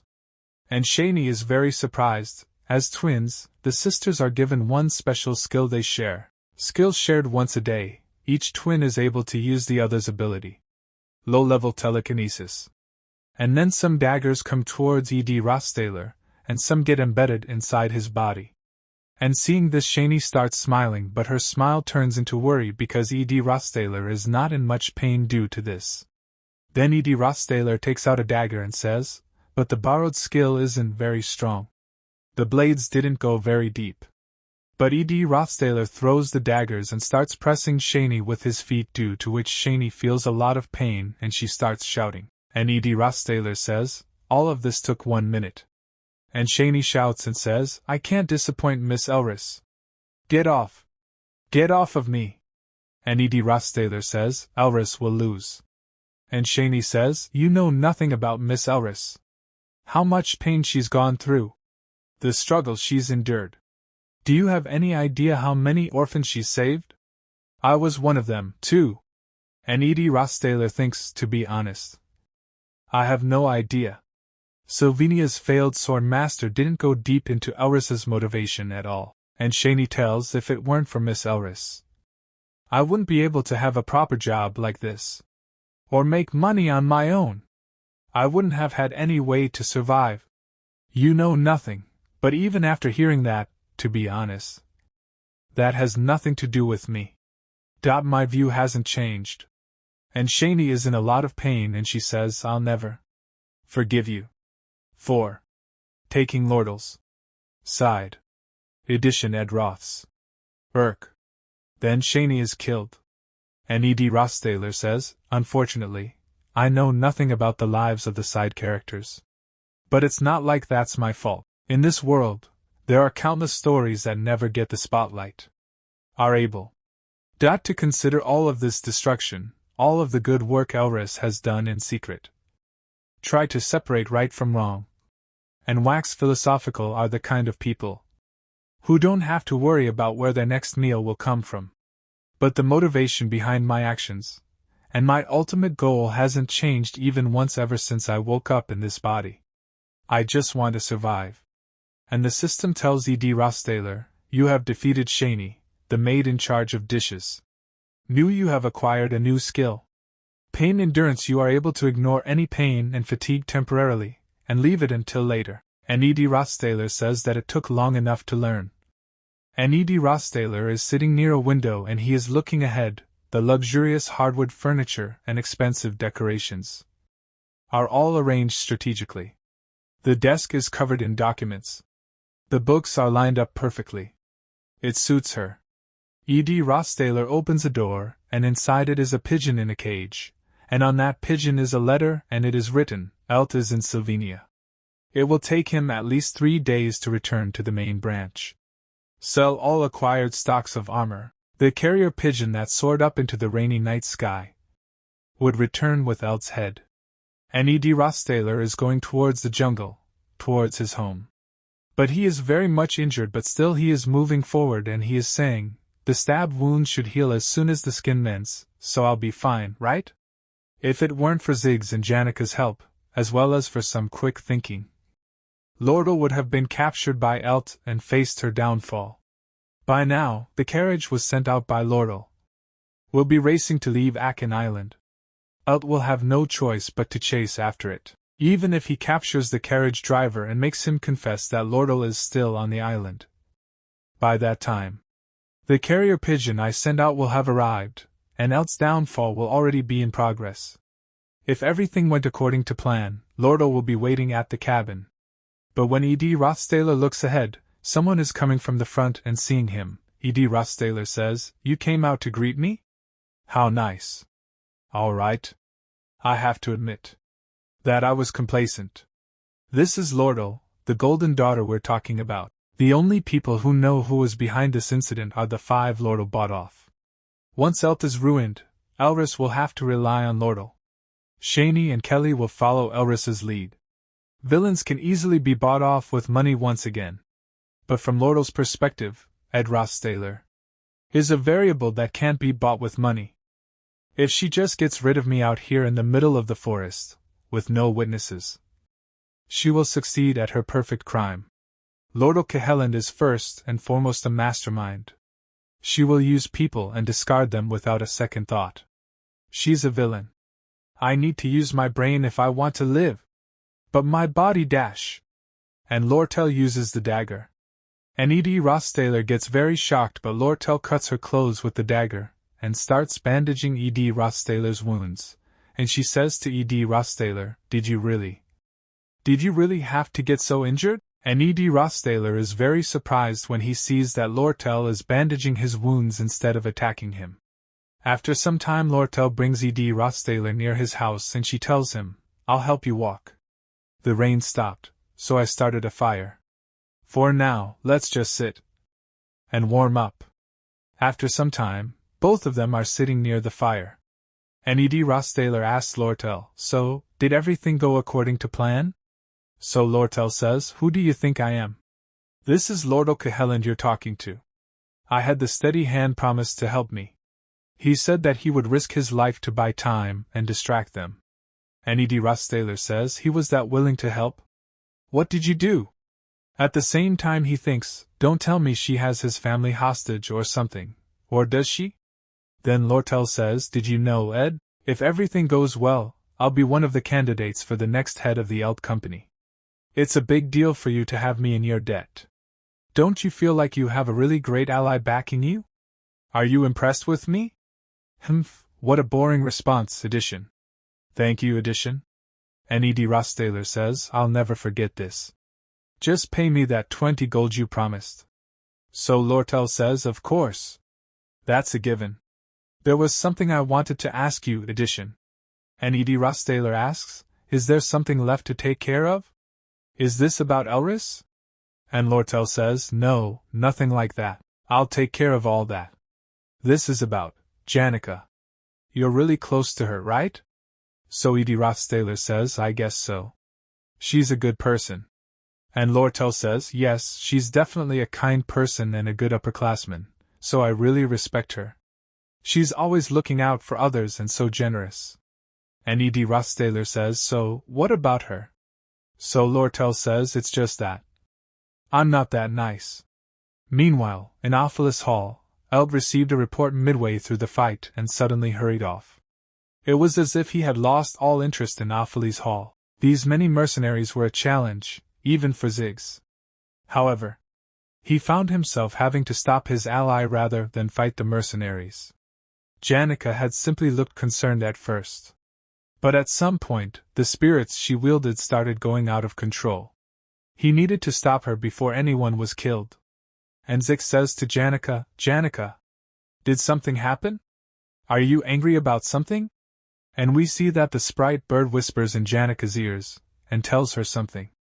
Due to which Lortel gets injured. She gets very angry but she keeps quiet and says, No, I'm not angry at all. The next day, Rothstaylor says, My uniform was so tattered that I wouldn't be able to wear them to classes anymore. On his way to lend me his spare uniform, Ziggs let us know what had happened. Willine had to take most of the responsibility for destroying Aalis Hall. And Elris, the head maid, hadn't said a word. I had managed to stop Lordle, one of the most important characters of the game, from exiting the stage early. Seeing that the Eld Company hadn't made a move yet, it seemed as though her plan was working. All we could do now was to wait for a messenger pigeon to bring us the good news of Eld's downfall. After what happened, I lost some of the productivity I had counted on for my survival. My body was still recovering, so I was aching all over. And I wasn't able to do any heavy lifting, but I needed to get back to work. Life skill details: rank, intermediate craftsman, specialty, woodworking. Handicraft level 13, design level 8, gathering skill level 11, advanced production skills slot empty, advanced production skills slot empty. Now that my advanced production skills slots have been unlocked, my next mission is to acquire these. I already decided which skills I want. Spiritual infusion, which goes well with elementalism, as well as magic engineering, which will allow me to construct useful everyday items as well as items for combat. Spiritual infusion can be acquired automatically, if you have made a contract with a spirit and craft something infused with spiritual skill. And magic engineering is unlocked if you take apart a magically engineered item of a certain level and put it back together successfully. I don't want to waste my spirit slots, but it would be good to make a contract with even a low-ranking spirit for now. And Janica comes to meet Rothstaylor, and she says, "Hi, Ed. The weather's gotten a bit chillier now that the rain has stopped." "Huh?" And Rothstaylor says, "Oh, hi, Janica. Aren't you going to class?" And Janica says, "My head hurts and I feel weak, so I thought I'd enjoy the forest breeze and rest for a bit." And Rothstaylor says, "You didn't get hurt while trying to help me, did you?" So Janica says, No, definitely not. The way. Is Lordle all right?" So Rothstaylor tells, "Yes, she's resting in the cabin." The occupation of Aalis Hall came to a close successfully. But Lordle still has work left to do.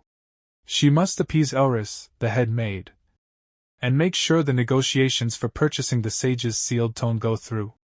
But during these 3 days of waiting for a reply from the Eld Company, she has no choice but to anxiously await the result in this cabin. Though she does feel confined, the reason it doesn't feel so bad is because, when she's with Ed Rothstaylor, her heart beats faster. The unconditional kindness and loyalty he has shown her makes her feel as if she's wrapped in a warm, fluffy blanket. That feeling may be commonplace for others, but for Lordle, having spent all her life out on the cold streets, it is more valuable than gold. She refuses to give up on it, especially if Janica Pale Rover is her rival. Janica must have countless people, whether they be friends or family, who give her unconditional affection. And Lortel thinks, you shouldn't be so greedy if you have so many people like that already. But if she refuses, all that's left for us is an underhanded fight. And that's my specialty. 3 days of living together is a perfect advantage, right?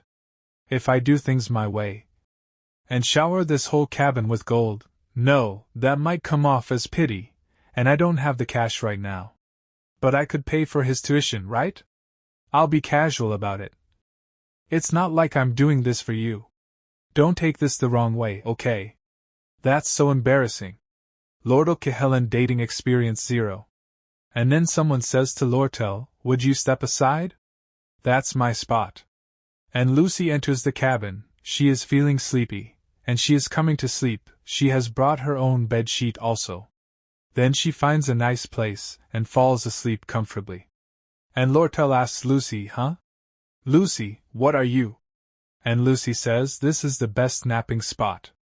And Lortel thinks, what's up with her? And then Rothstaylor enters the cabin, and lifts Lucy on his shoulders and throws her out of the cabin into a small hut. And he says to Lortel, "Oh, sorry to wake you, Lordle. Looks like Lucy snuck into the cabin again. I've taken care of her, so rest easy." Then Lortel asks, "Does Lucy come here often, Ed?" So Rothstaylor says, "Don't get me started. I've decided to think of her as a force of nature." And Lortel thinks, so there's one more, huh? Humph. But I still have a lot of time. 3 days is all I need. I will come out victorious. The second morning of Lordle's stay at the cabin, unfortunately for Lordle. And Lortel says good morning to Rothstaylor. And we see Janica, who says hello to Lortel. There was barely any time she in addition. And Rothstaylor says hello to Janica. And Lortel is watching all this from the window, and she feels bad and gets a little sad. And she looks at Lucy, but Lucy is snoring and sleeping. After a while we see Rothstaylor, who was doing some work, and it is finally done. And the system says to Rothstaylor, "New crafted item, handmade brick. A brick made by placing mud in a mold, letting it dry, and then baking it with fire magic. Crafting difficulty. Construction completed. Your crafting skill has increased. You have acquired the stoneworking skill. Your dexterity has increased your proficiency threshold. New crafted item, brick fireplace. A fireplace crafted with handmade bricks. As it is held together by mud, it is not very sturdy, but it appears able to fulfill its purpose. It requires a smoke exhaust if it is to be used indoors. Crafting difficulty. Construction completed. Your crafting skill has increased." And Rothstaylor says, "I was finally able to complete construction on the fireplace the Aalis Hall incident prevented me from working on." After some time, all 3 of them sit down to eat, and Lortel says, "Oh, what a distinct scent. Did you add basil? Belle brought me some the other day." "How did you know just by the scent?"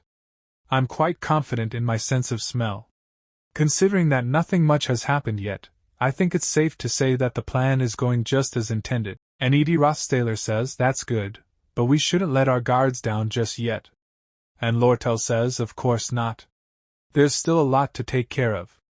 I have some loose ends to tie up, and I need to reward you for your help. I'm a merchant, so of course I'll be paying you 20 gold as promised.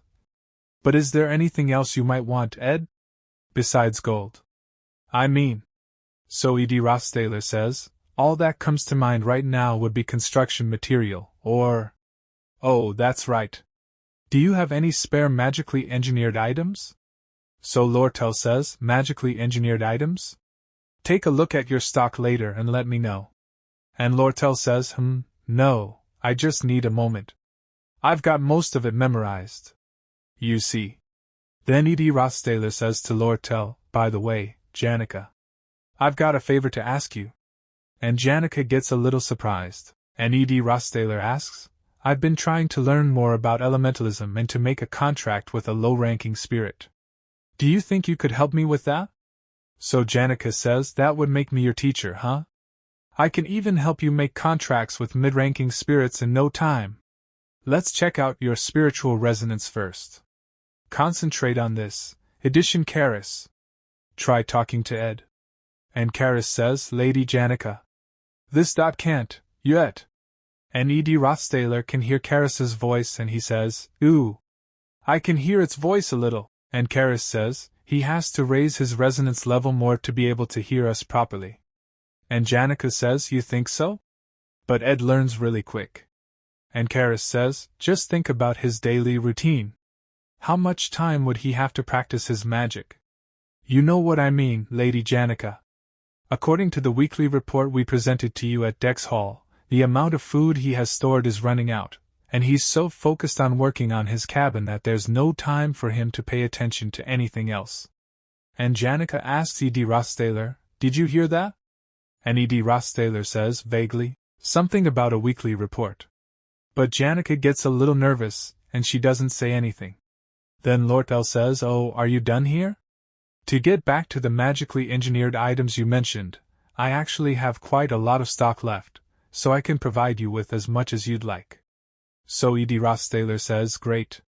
Would you be willing to sell some at a bargain? Tell me what the 20 gold you promised could get me. And Lortel says, at a bargain? Don't be so cold, Ed. They aren't very expensive, and they're basically dead stock, so they're pretty much free. Actually, I'll sell them to you at a discounted price. If you come to the shop every 3 days or so. We'll have some tea and talk about things when you stop by. And Janica gets a little angry and says, you should give him those for free.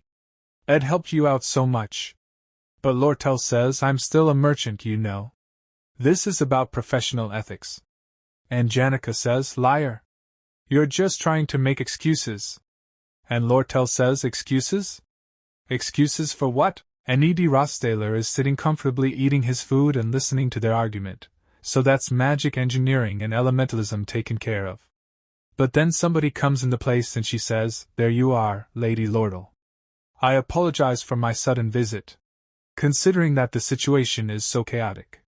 I apologize for bringing you dismal news. But the former head maid has a message for you.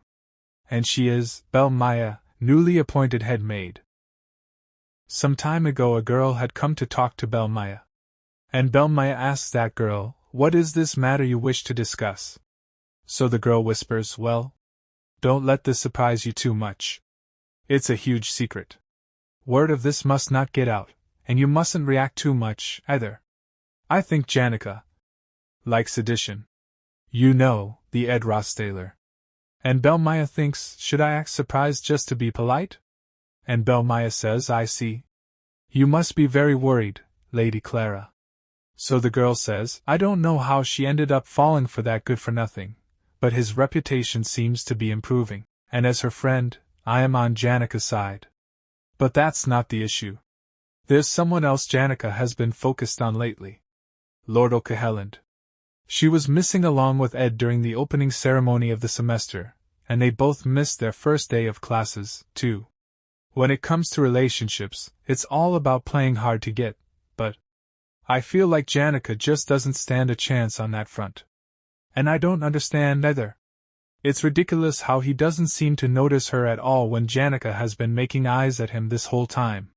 He's either really dense or a total womanizer, and Belmaya says I would say that rather than those two options, he simply is not in a position to be thinking about dating.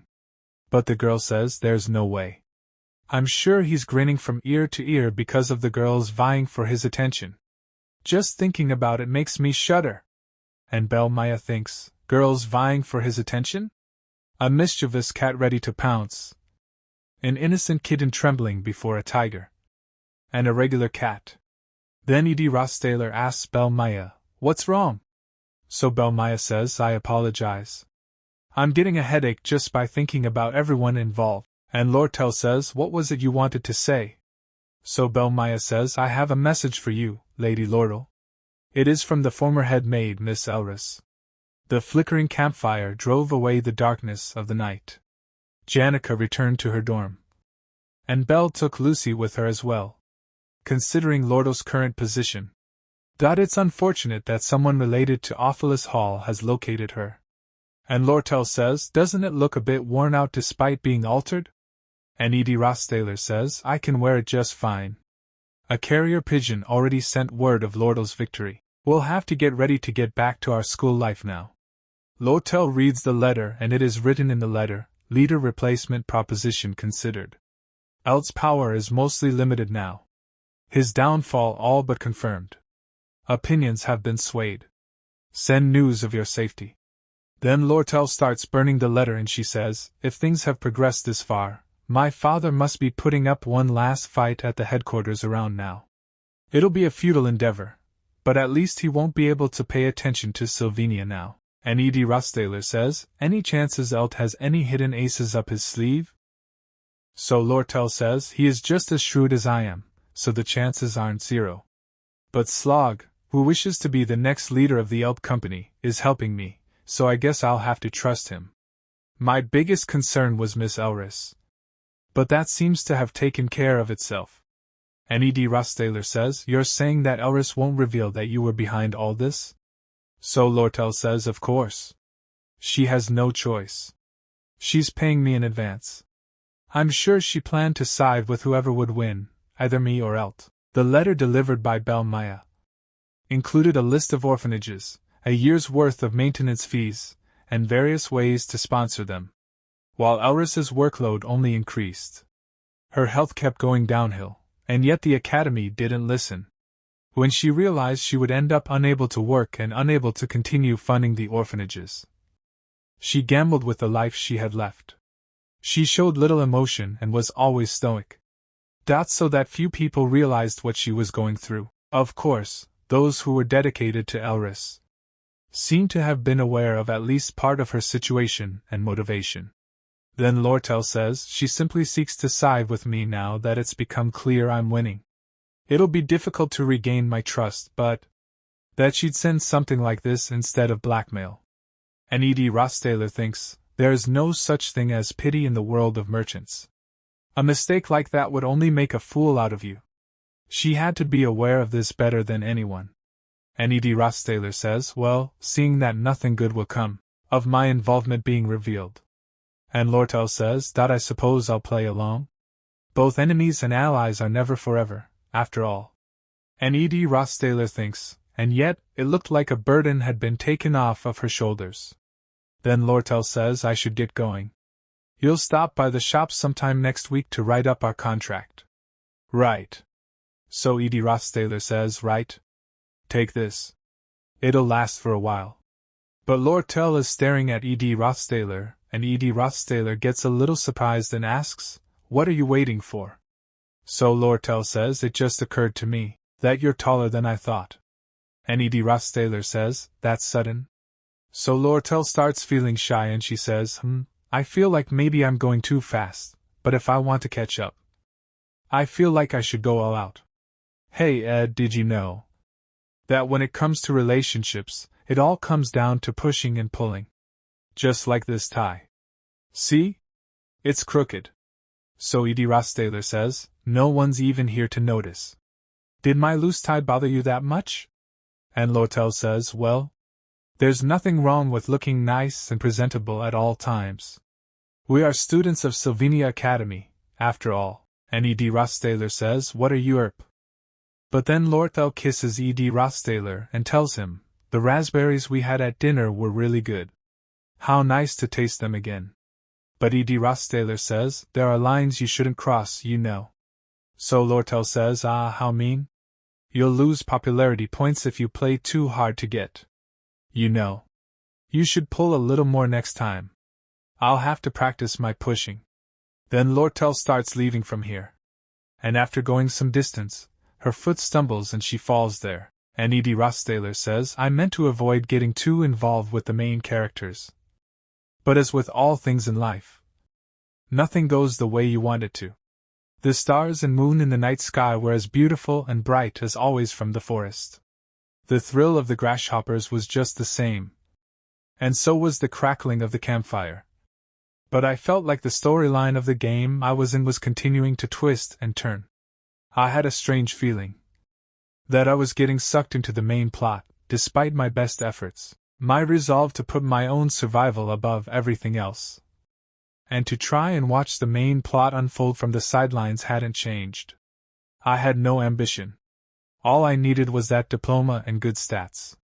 But in the near future, I came to the realization that such a simple principle, which had seemed so easy at first, was an incredibly reckless and difficult challenge. And so, summer passed, and fall arrived.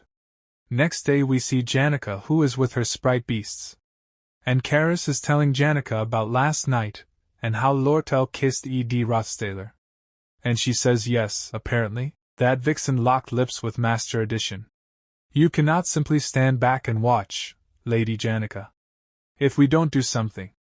And Janica says, wait, what did you say? She said I saw it too. It was very passionate. Ah, to be young again. That vixen really knows how to play with a man's heart. And Janica gets shocked hearing this and she shouts, what do you mean? And Ed? How did he react? So Taken says, an excellent question. The way I saw it, he was definitely drawing a line. The way his expression didn't even change when she kissed him. I was quite impressed. His response was so cold that it gave me shivers. This means one of two things. That fallen noble either doesn't care for women to begin with, or he doesn't see her as a woman. And after hearing Taken's words, Lortel takes a sigh of relief and says, well, that's a relief.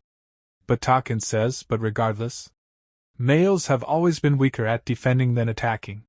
From my experience, girls like that vixen only get more obsessive and passionate the more they get rejected, which means this is not a good development for you, Janica. And Janica says, but still. You said Ed didn't really react. So Taken says, do you intend to lose him to that vixen? You said you agreed to teach him elementalism. Don't you dare think to waste that opportunity. You ought to kiss him once you're alone, too. And the other sprite beast says, please do not listen to Master Taken. You are the most charming when you are being yourself, Lady Janica. Ooh, that's right. Emphasizing your innocent and pure side is a great idea. Isn't there something you would like to do with Master Ed, Lady Janica? Something heart-fluttering and sweet? So Janica says, why? Something like feeding each other. Then the scene shifts and we see Rothstaylor feeding Lucy something with his hands. And as Lucy eats it her eyes flash and she shouts, blurred dash. It's disgusting. And Lucy starts beating Rothstaylor and tells him, I suppose it is difficult to make it taste good without more spices. Stop using me as a guinea pig for your food.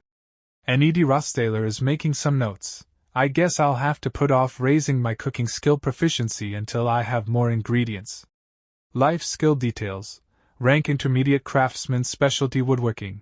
Handicraft level 13 design level 8 gathering skill level 11 woodworking level 13 hunting level 10 fishing LV 7 cooking level 6 mending level 5. Advanced production skills slot empty. Dexterity, one of the major stats, is affected by the total of your like skill proficiencies.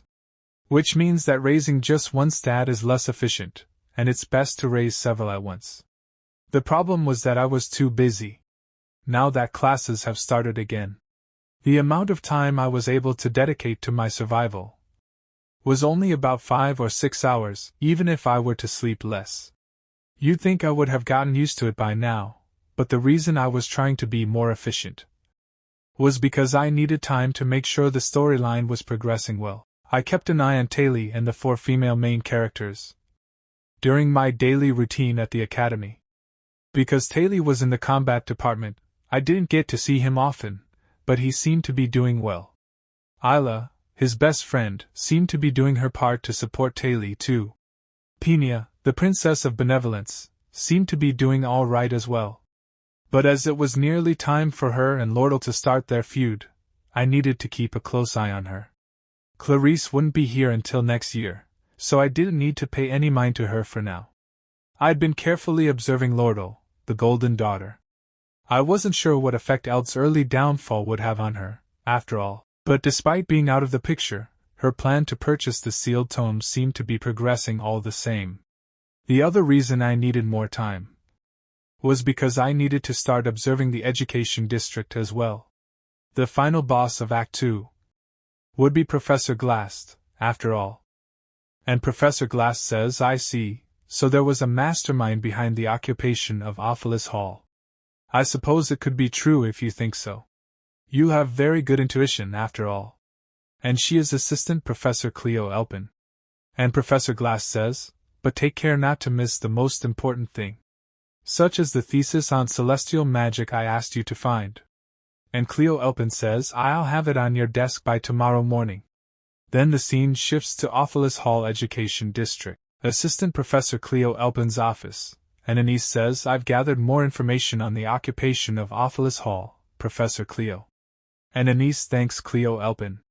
And she starts checking the information of all the students and she thinks, do I really need to agonize over this incident? When it's all over already? I'm so exhausted, I think I might keel over. It's just so suspicious, though. Ed Rothstaylor. Then the scene shifts to the other company's Sylvania branch. And Lortel says to Ed Rothstaylor, I'm so sorry, Ed. I completely forgot to come up with the draft for our contract. It looks like you'll have to come to you next week again. I've prepared some refreshments to apologize. But I haven't forgotten about the magically engineered items, so please take them as you leave. And Ed Rothstaylor says, all right. By the way, why are you dressed so? And Lortel says, I have an important matter to tend to today, so I dressed up a little. What do you think? And Ed Rothstaylor says, an important matter?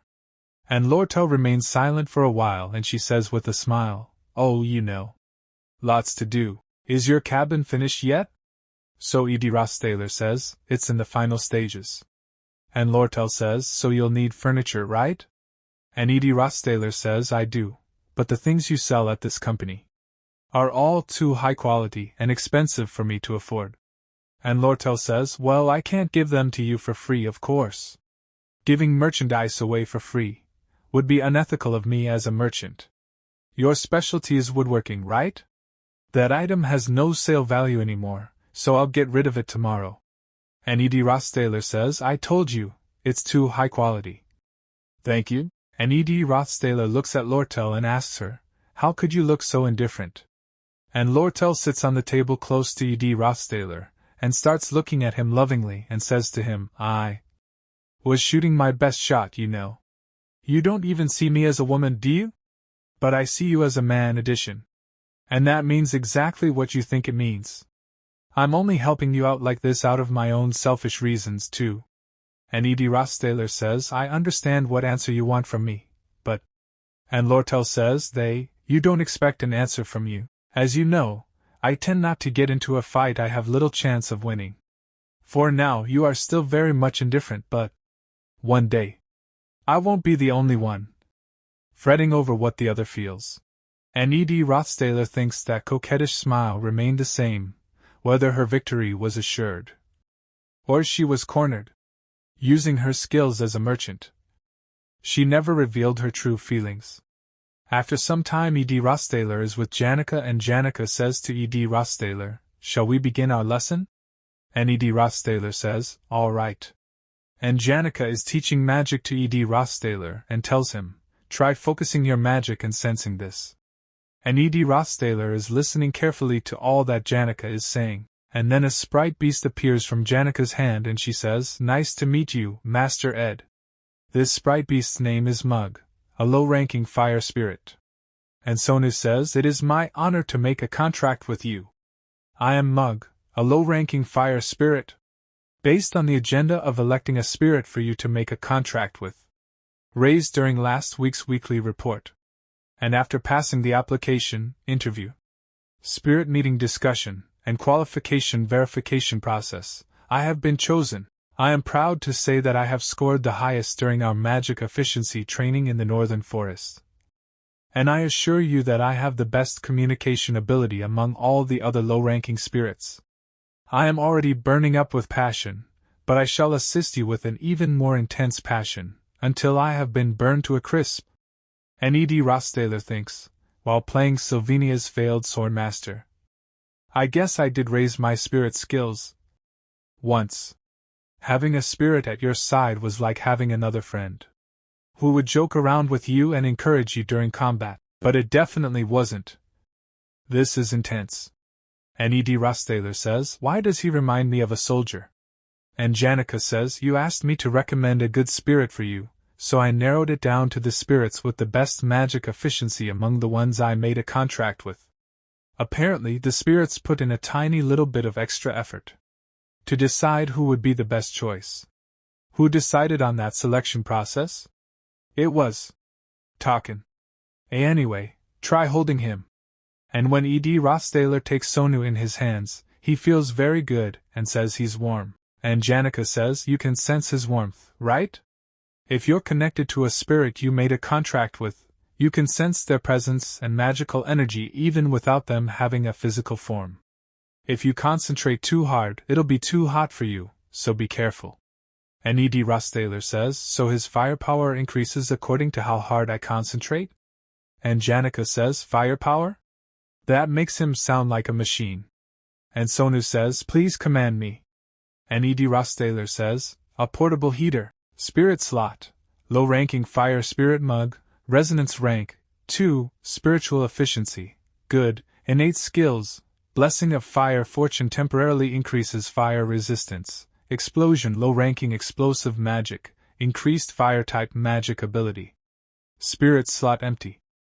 Magic skill details, rank proficient magician, specialty elemental magic, you have gained the ability to acquire intermediate magic, spiritual resonance level 12, spiritual understanding level 12, spiritual manifestation level 1, shared senses level 1. And Rothstaylor thinks this is ridiculously useful for my survival. And it doesn't burn up firewood, either. And Janica says, "I'm glad to see you happy. You always look so tired and haggard." Hee hee, how nice. Tell me if you ever need anything else, addition. I'll tell you more about resonance and spiritual sense itself before we have to go to class. It'll be faster if you learn it from me. And if you want to increase your skill quickly to be able to make a contract with a mid-ranking spirit soon, you have to practice spirit combat too, so I'll reserve the training combat hall for us sometime. And I have some equipment that can help raise your resonance efficiency, but it's all in Y room when we see each other next. MMPH. Ed? I'm actually pretty busy. I have a lot on my plate. I've got people lining up to ask me to teach them, you know? So, making time for you like this is pretty hard. Isn't it a bit much to ask me to teach you elementalism for nothing in return? And Rothstaylor says, "You're right, actually. Sorry about that, Janica. I took your kindness for granted. I should offer you money at least. I can't pay you much, but..." And Janica gets surprised and she says, "What? Money? I don't need money. You can't just waste money when you're barely surviving yourself. You need to save money." "No way will I. Besides, having Yumi would make things seem all formal.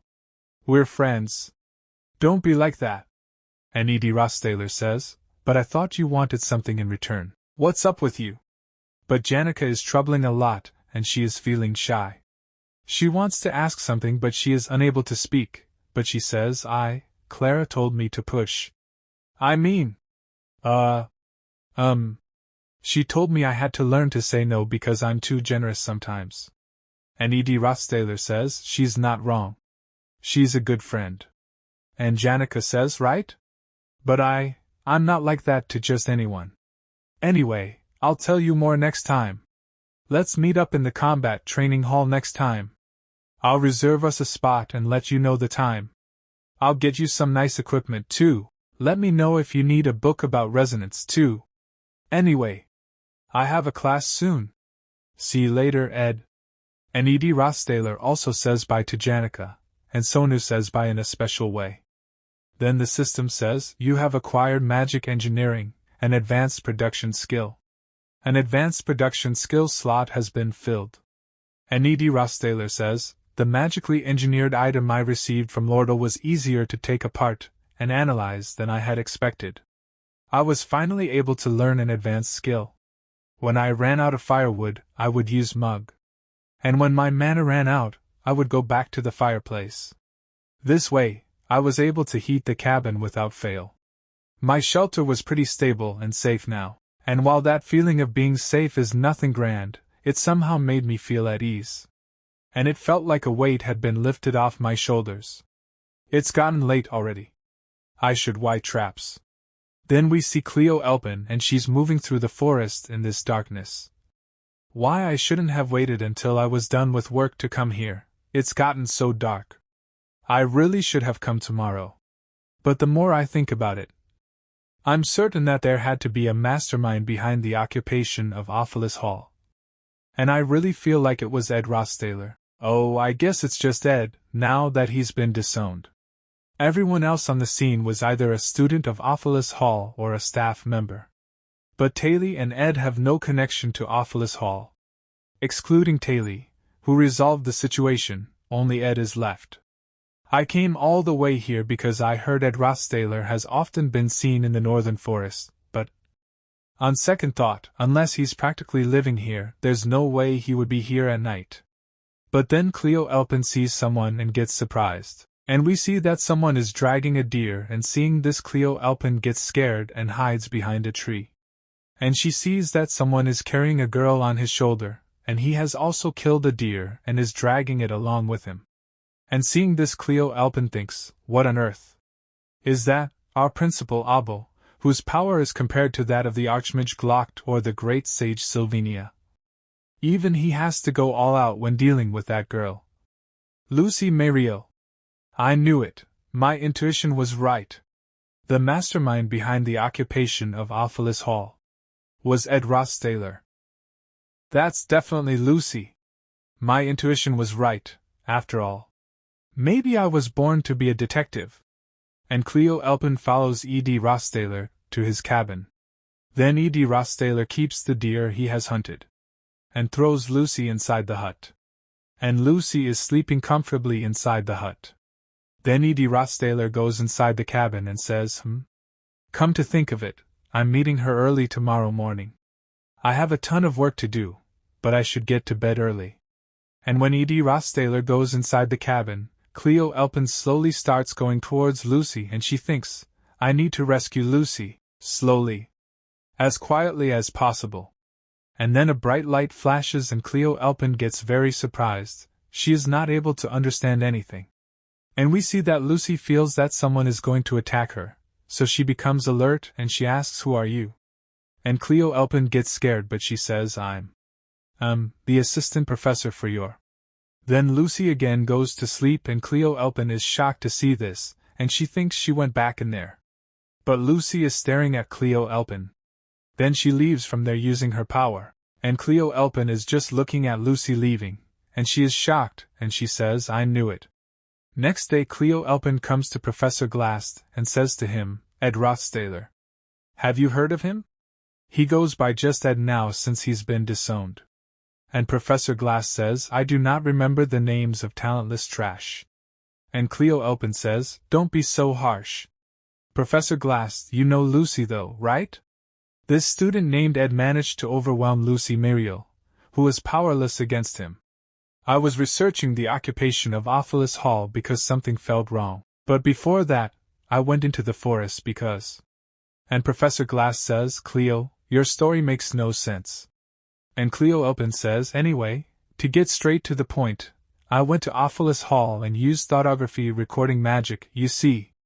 And Professor Glass says, thoughtography recording magic? Did you get permission for that? And Cleo Elpin says, of course not. I just made some likely excuses. And Professor Glass says, you should start on your written apology. And Cleo Elpin says, I already wrote one, because I knew this would happen. I should be able to get pardoned for it, though. See for yourself. He totally looks like the mastermind, right? I mean, look at the way he's sitting there, looking all evil like that. And Professor Glass says, is that all? And Cleo Elpin says, oh, like I told you earlier, Ed was carrying Lucy, who was unconscious, over his shoulder, and Professor Glass says, are you sure he wasn't just carrying her because she was asleep? And Cleo Elpin becomes silent. Then Professor Glass throws Cleo Elpin out of the cabin and says to her, just bring me your written apology. And Cleo Elpin says, yes, sir. And Professor Glass's attention goes towards the crystal and he looks at E.D. Rothstaylor and thinks, yes, just as reported. Ed stood in the way of Taylor and his friends, but was defeated in mere moments. The talented swordsman Taylor and the genius alchemist, Elvira. There is no possible way that common students stood any chance against those two. After this the scene shifts and we see that there is an explosion in the jungle, and the system says to E.D. Rothstaylor, construction completed. Your crafting skill has increased. New crafted item, ornamental dagger, explosive, a dagger made by infusing an ornamental dagger with explosion magic using spiritual infusion. Can activate the infused magic within a set range. As it has been infused ahead of time, the activation speed of the magic is very fast, and its mana efficiency excellent. Crafting difficulty, spiritual infusion, spiritual magic explosion, low-ranking fire spirit mug, mana accumulation capacity medium, resonance range small. And E.D. Rothstaylor says, I've been using this dagger ever since I started living out in the wild. It's really satisfying to inscribe it with things and make it more effective. And Sonu says, the spiritual infusion has worked quite smoothly. The more the caster has used the item, the more effective the infusion, you see. You have climbed the ranks once again, Master Edition. I am overjoyed. This ought to be celebrated. I, Fire Spirit Mug, shall sing a song to express my joyful heart. This is a shepherd song passed down through history in the Pulin region. Gah! Master Ed. I'm sorry. I beg you to let me atone for my misdeeds. How embarrassing. And the most embarrassing thing is that I do not know what I did wrong. Please enlighten me and allow me to rectify my mistakes so that I may improve myself. And E.D. Rothstaylor says, drop the formalities. Spirits who are no longer fluid and have become low-ranking spirits raise their reputation by receiving mana through a contract with an elementalist. If it's someone as skilled as Janica, it would make sense for a low-ranking spirit to be overly grateful for a contract, but... And E.D. Rothstaylor says, this makes no sense. Why are you so overly excited about making a contract with someone like me? Were you promised something in return? And Sonu wanted to say something, but before that E.D. Rothstaylor says, just spit it out. We're going to be working together for a long time from now on, right? Then Sonu says, blah. Master Ed. I cannot hide it any longer. Overflowing respect and loyalty for you do not stem from pure awe at your stature, but from my greedy little desire to make something of myself. I am so embarrassed. If I made a contract with you, Master Ed, and absorbed the refined magic around Lady Janica, I knew I would be able to grow twice as fast as any other low-ranking spirit, so, and E.D. Rothstaylor says, anything else you need to confess? And Sonu says, additionally, based on my research of the rumors about you, you are an authoritative person, so I did my best to please you. And E.D. Rothstaylor says, I understand. Your situation is clear. And Sonu says, I've actually had it really hard. Hick! Spirit hierarchy shouldn't be so blatant. The older spirits are so mean to us younger spirits. Blah! And E.D. Rothstaylor says, just relax. We're all just trying to survive. And Sonu says, blah. Master Ed. But I can't be too informal with you. I prefer this formality. And Rothstaylor says, sure, do whatever's most comfortable for you. My combat skills were still lacking, but I had gotten strong enough that I was above average in strength for an adult male. My storage was full of meat, vegetables, and spices. So I had completely put behind my days of starving and sleeping under the stars. As long as I put in enough time and effort, classes that simply required memorization and theory, the applications were completely doable. It had little to do with talent, as I only had to sleep a little less and keep stuffing the information in my brain until it stuck. Though I couldn't call these days peaceful, considering my strict and exhausting schedule. Things had gotten much better. And Rothstaylor starts feeling sleepy, but then someone calls Rothstaylor's name and gives him space. And when Rothstaylor opens his eyes, Janica is in front of him. And Janica talks to Rothstaylor. She is saying, "Look at me.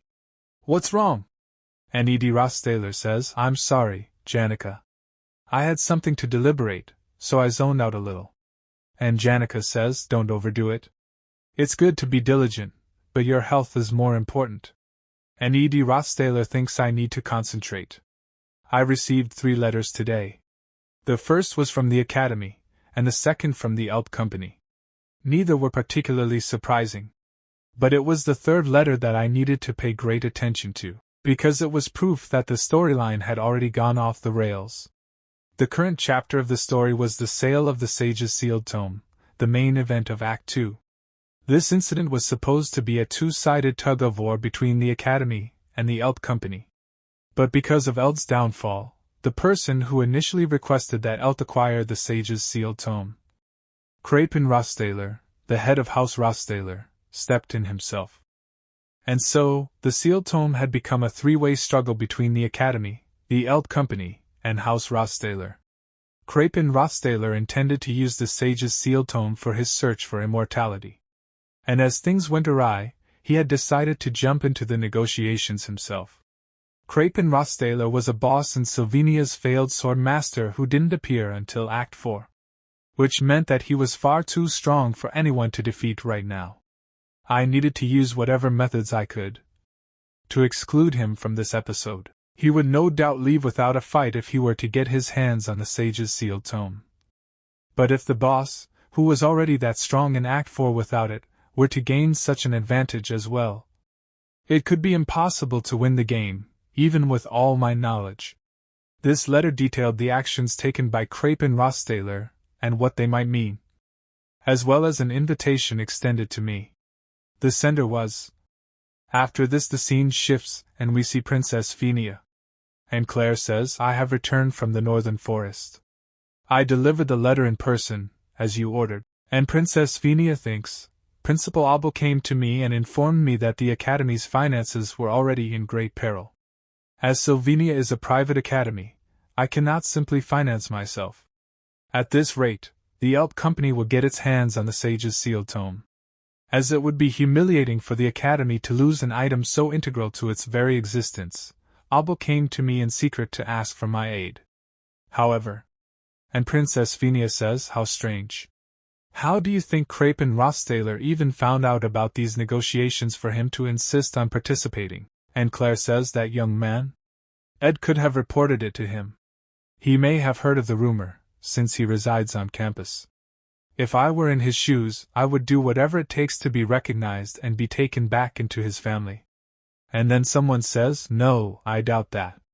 And we see Lortel comes to them and she says, "May I have the honor of joining your highness for tea, despite my lowly status?"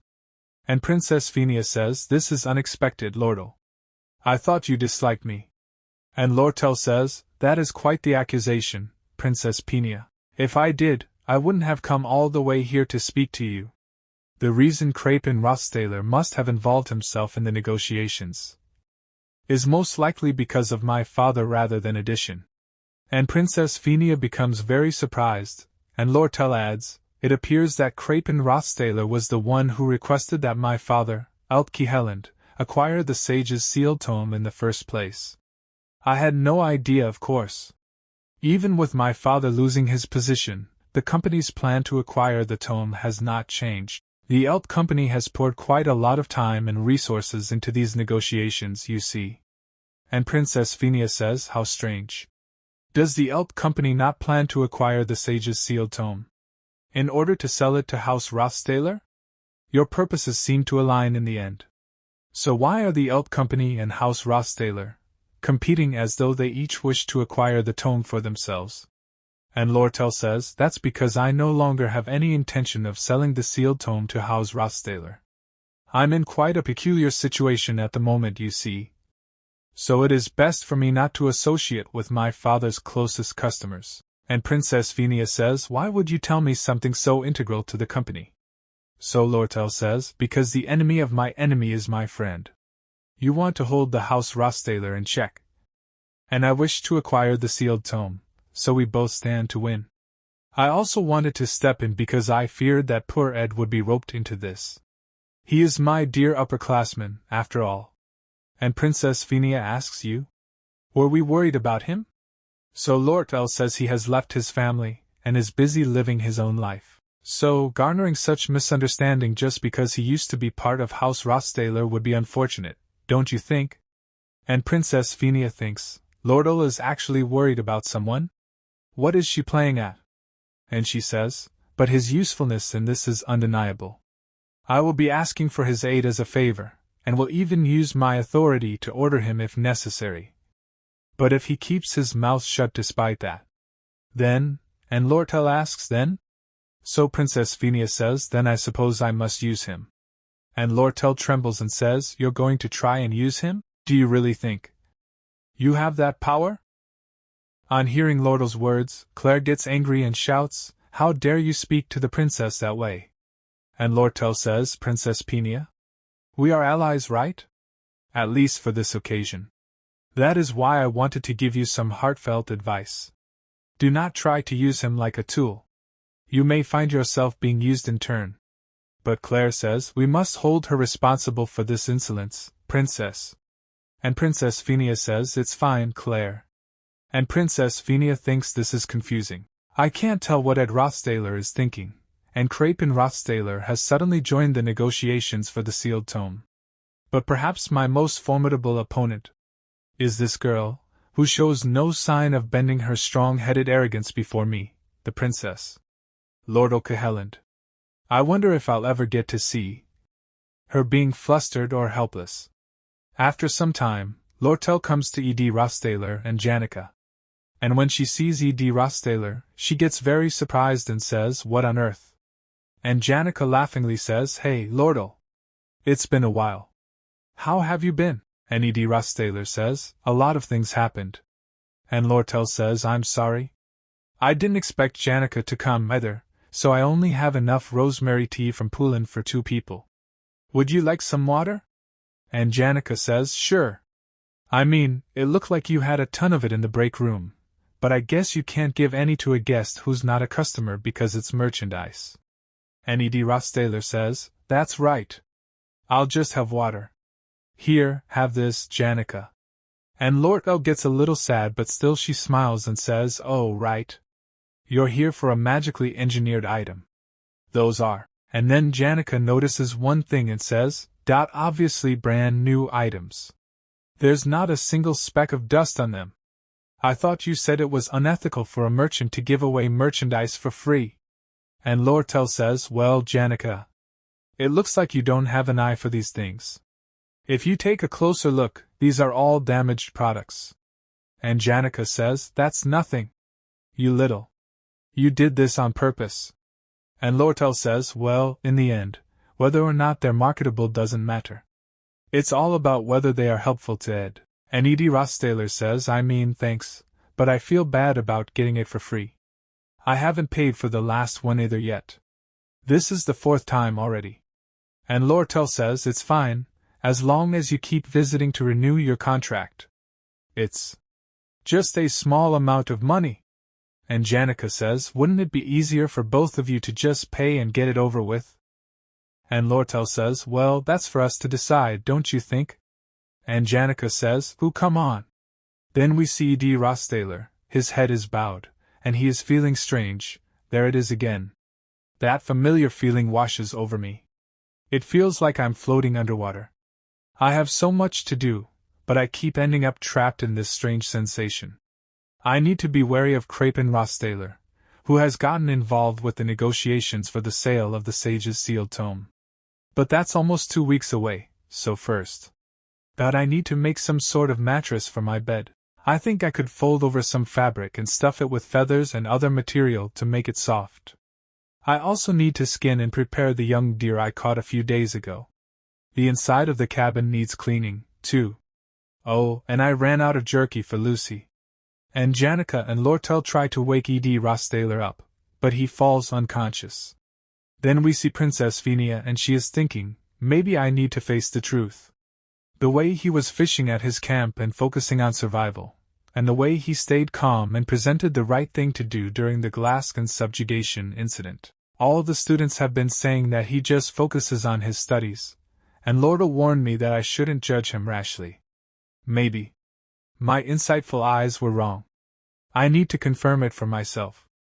I ordered him to visit me at the royal dormitory for that exact reason, after all. Then Janica says to Claire, has tomorrow's schedule been decided yet? When is Ed Rothstaylor going to? And Claire says, Your Highness, it seems as though he will not be able to visit for a while. And Princess Phinia says, why not? It was a royal decree. He wouldn't refuse. And Claire says, I heard that Ed Rothstaylor collapsed from overworking himself. After this the scene shifts. And the system says to Ed Rothstaylor, status ailment, exhaustion, you have a high fever, indigestion, chronic fatigue, migraines, periodic fainting, shortness of breath, impaired vision, magic maladjustment, and weakened muscles. Get enough rest to overcome this status ailment. Then Ed Rothstaylor opens his eyes and he says, it's hard to breathe. My body feels heavy, and my lower stomach feels hot. And when Ed Rothstaylor looks in front of him, Lucy is lying on top of him, and she is sleeping. And Lucy is murmuring in her sleep. And Ed Rothstaylor tells her, you're talking about jerky in your sleep too? Lucy is even lighter than her small stature already suggests. It's hard to believe a human can weigh so little. But I can't budge at all. Lucy seems to be the same as always, so this must have something to do with my condition. I'm completely frail right now. I seem to be in my cabin, and this blanket is new. It must be from the Elk Company, and when Lucy opens her eyes she says, I'm hungry. And Ed Rothstaylor tells Lucy, do you ever do anything besides eat and sleep? And Lucy tells Ed Rothstaylor, congratulations, you're up. Then she uses her magic and starts healing Ed Rothstaylor, and she says, your magic was completely jumbled up. You were training up your magic while learning elementalism and never resting. For several months on end. That's why this happened. And Ed Rothstaylor says, were you doing this while I was sleeping? And Lucy says, it's not hard or anything, but it's so boring that I fell asleep a few times. And it was really uncomfortable, too. They're bothersome, you know. Well, not that they could complain, since this was necessary. Don't be sick. Being sick is hard. Some people die from it too. And Ed Rothstaylor thinks Lucy watched Glocked, who was like a grandfather to her, pass away in his sickbed. Then Ed Rothstaylor says thank you to Lucy. And then someone says, oh, you're awake, edition. Then we see a boy, and he is Zig's magic department student. And he says, I wasn't sure if I could use the fireplace inside, so I started a campfire out here. And when Lucy sees Ziggs, she is surprised. Then she takes off her hat and very quickly leaves Ed Rothstaylor's cabin. Then Ziggs asks Ed Rothstaylor, Ed, just how many girls do you, then again, a strong male, is bound to attract many females, I suppose? Is this how liberal civilization really is? Perhaps my understanding of society is too limited. And Ed Rothstaylor asks, why are you here? So Ziggs says, Janica needed to get back to classes, and Lortel said she couldn't put off company business any longer. After some time Ziggs was feeding Ed Rothstaylor. And Ed Rothstaylor says, ugh. I can eat almost anything, but this is. And Ziggs says there was no other choice. I'm sure someone more detail-oriented like Alka or Clara would have made something better, but Lortel specified that no other girls were allowed here. And Rothstaylor thinks I should check in on how the storyline is progressing. And he says the way. I heard that some alchemy students got into trouble with the academy while secretly mass-producing mandragoras. And Zig says, oh yes, Elvira is such a troublemaker. In the end, Taylor and Clevius took care of the problem quite quickly. And Rothstaylor says, good. That means Chapter 5 of Act 2, Exploring the Academy, went well. I also heard a rumor that the monsters eliminated by the Telos religious group stole into campus through the underground waterways. Taylor and I took care of that. I didn't think anyone had heard. So, Chapter 7 of Act 2, Devil of the Underground Waterways, was taken care of too. I guess that means only the biggest event, the Battle for the Sage's Sealed Tome, is left. And Rothstaylor says, how long was I out for, by the way? And Zig says, today is the 10th day. Everyone will be shocked to see you finally awake. They probably won't be able to see you today, though. Janica has to be at the academy for the day. And Lordle said she had to prepare for an important negotiation tomorrow. And reluctantly left your camp. And Rothstaylor thinks, I expected to be out for a couple of days at most. But if 10 whole days have passed. And Rothstaylor says, you have to send a message from me to Lordle right away.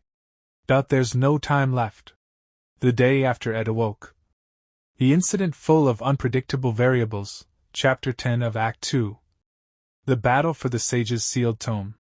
Began. Present at the scene were the Princess Peenia Croel, Lord O'Cahelland, acting as the substitute for the head of the Elp Company, and the man who shouldn't have been there according to the original storyline, the head of House Rothstaylor, Crapen Rothstaylor, the final boss of Act 4.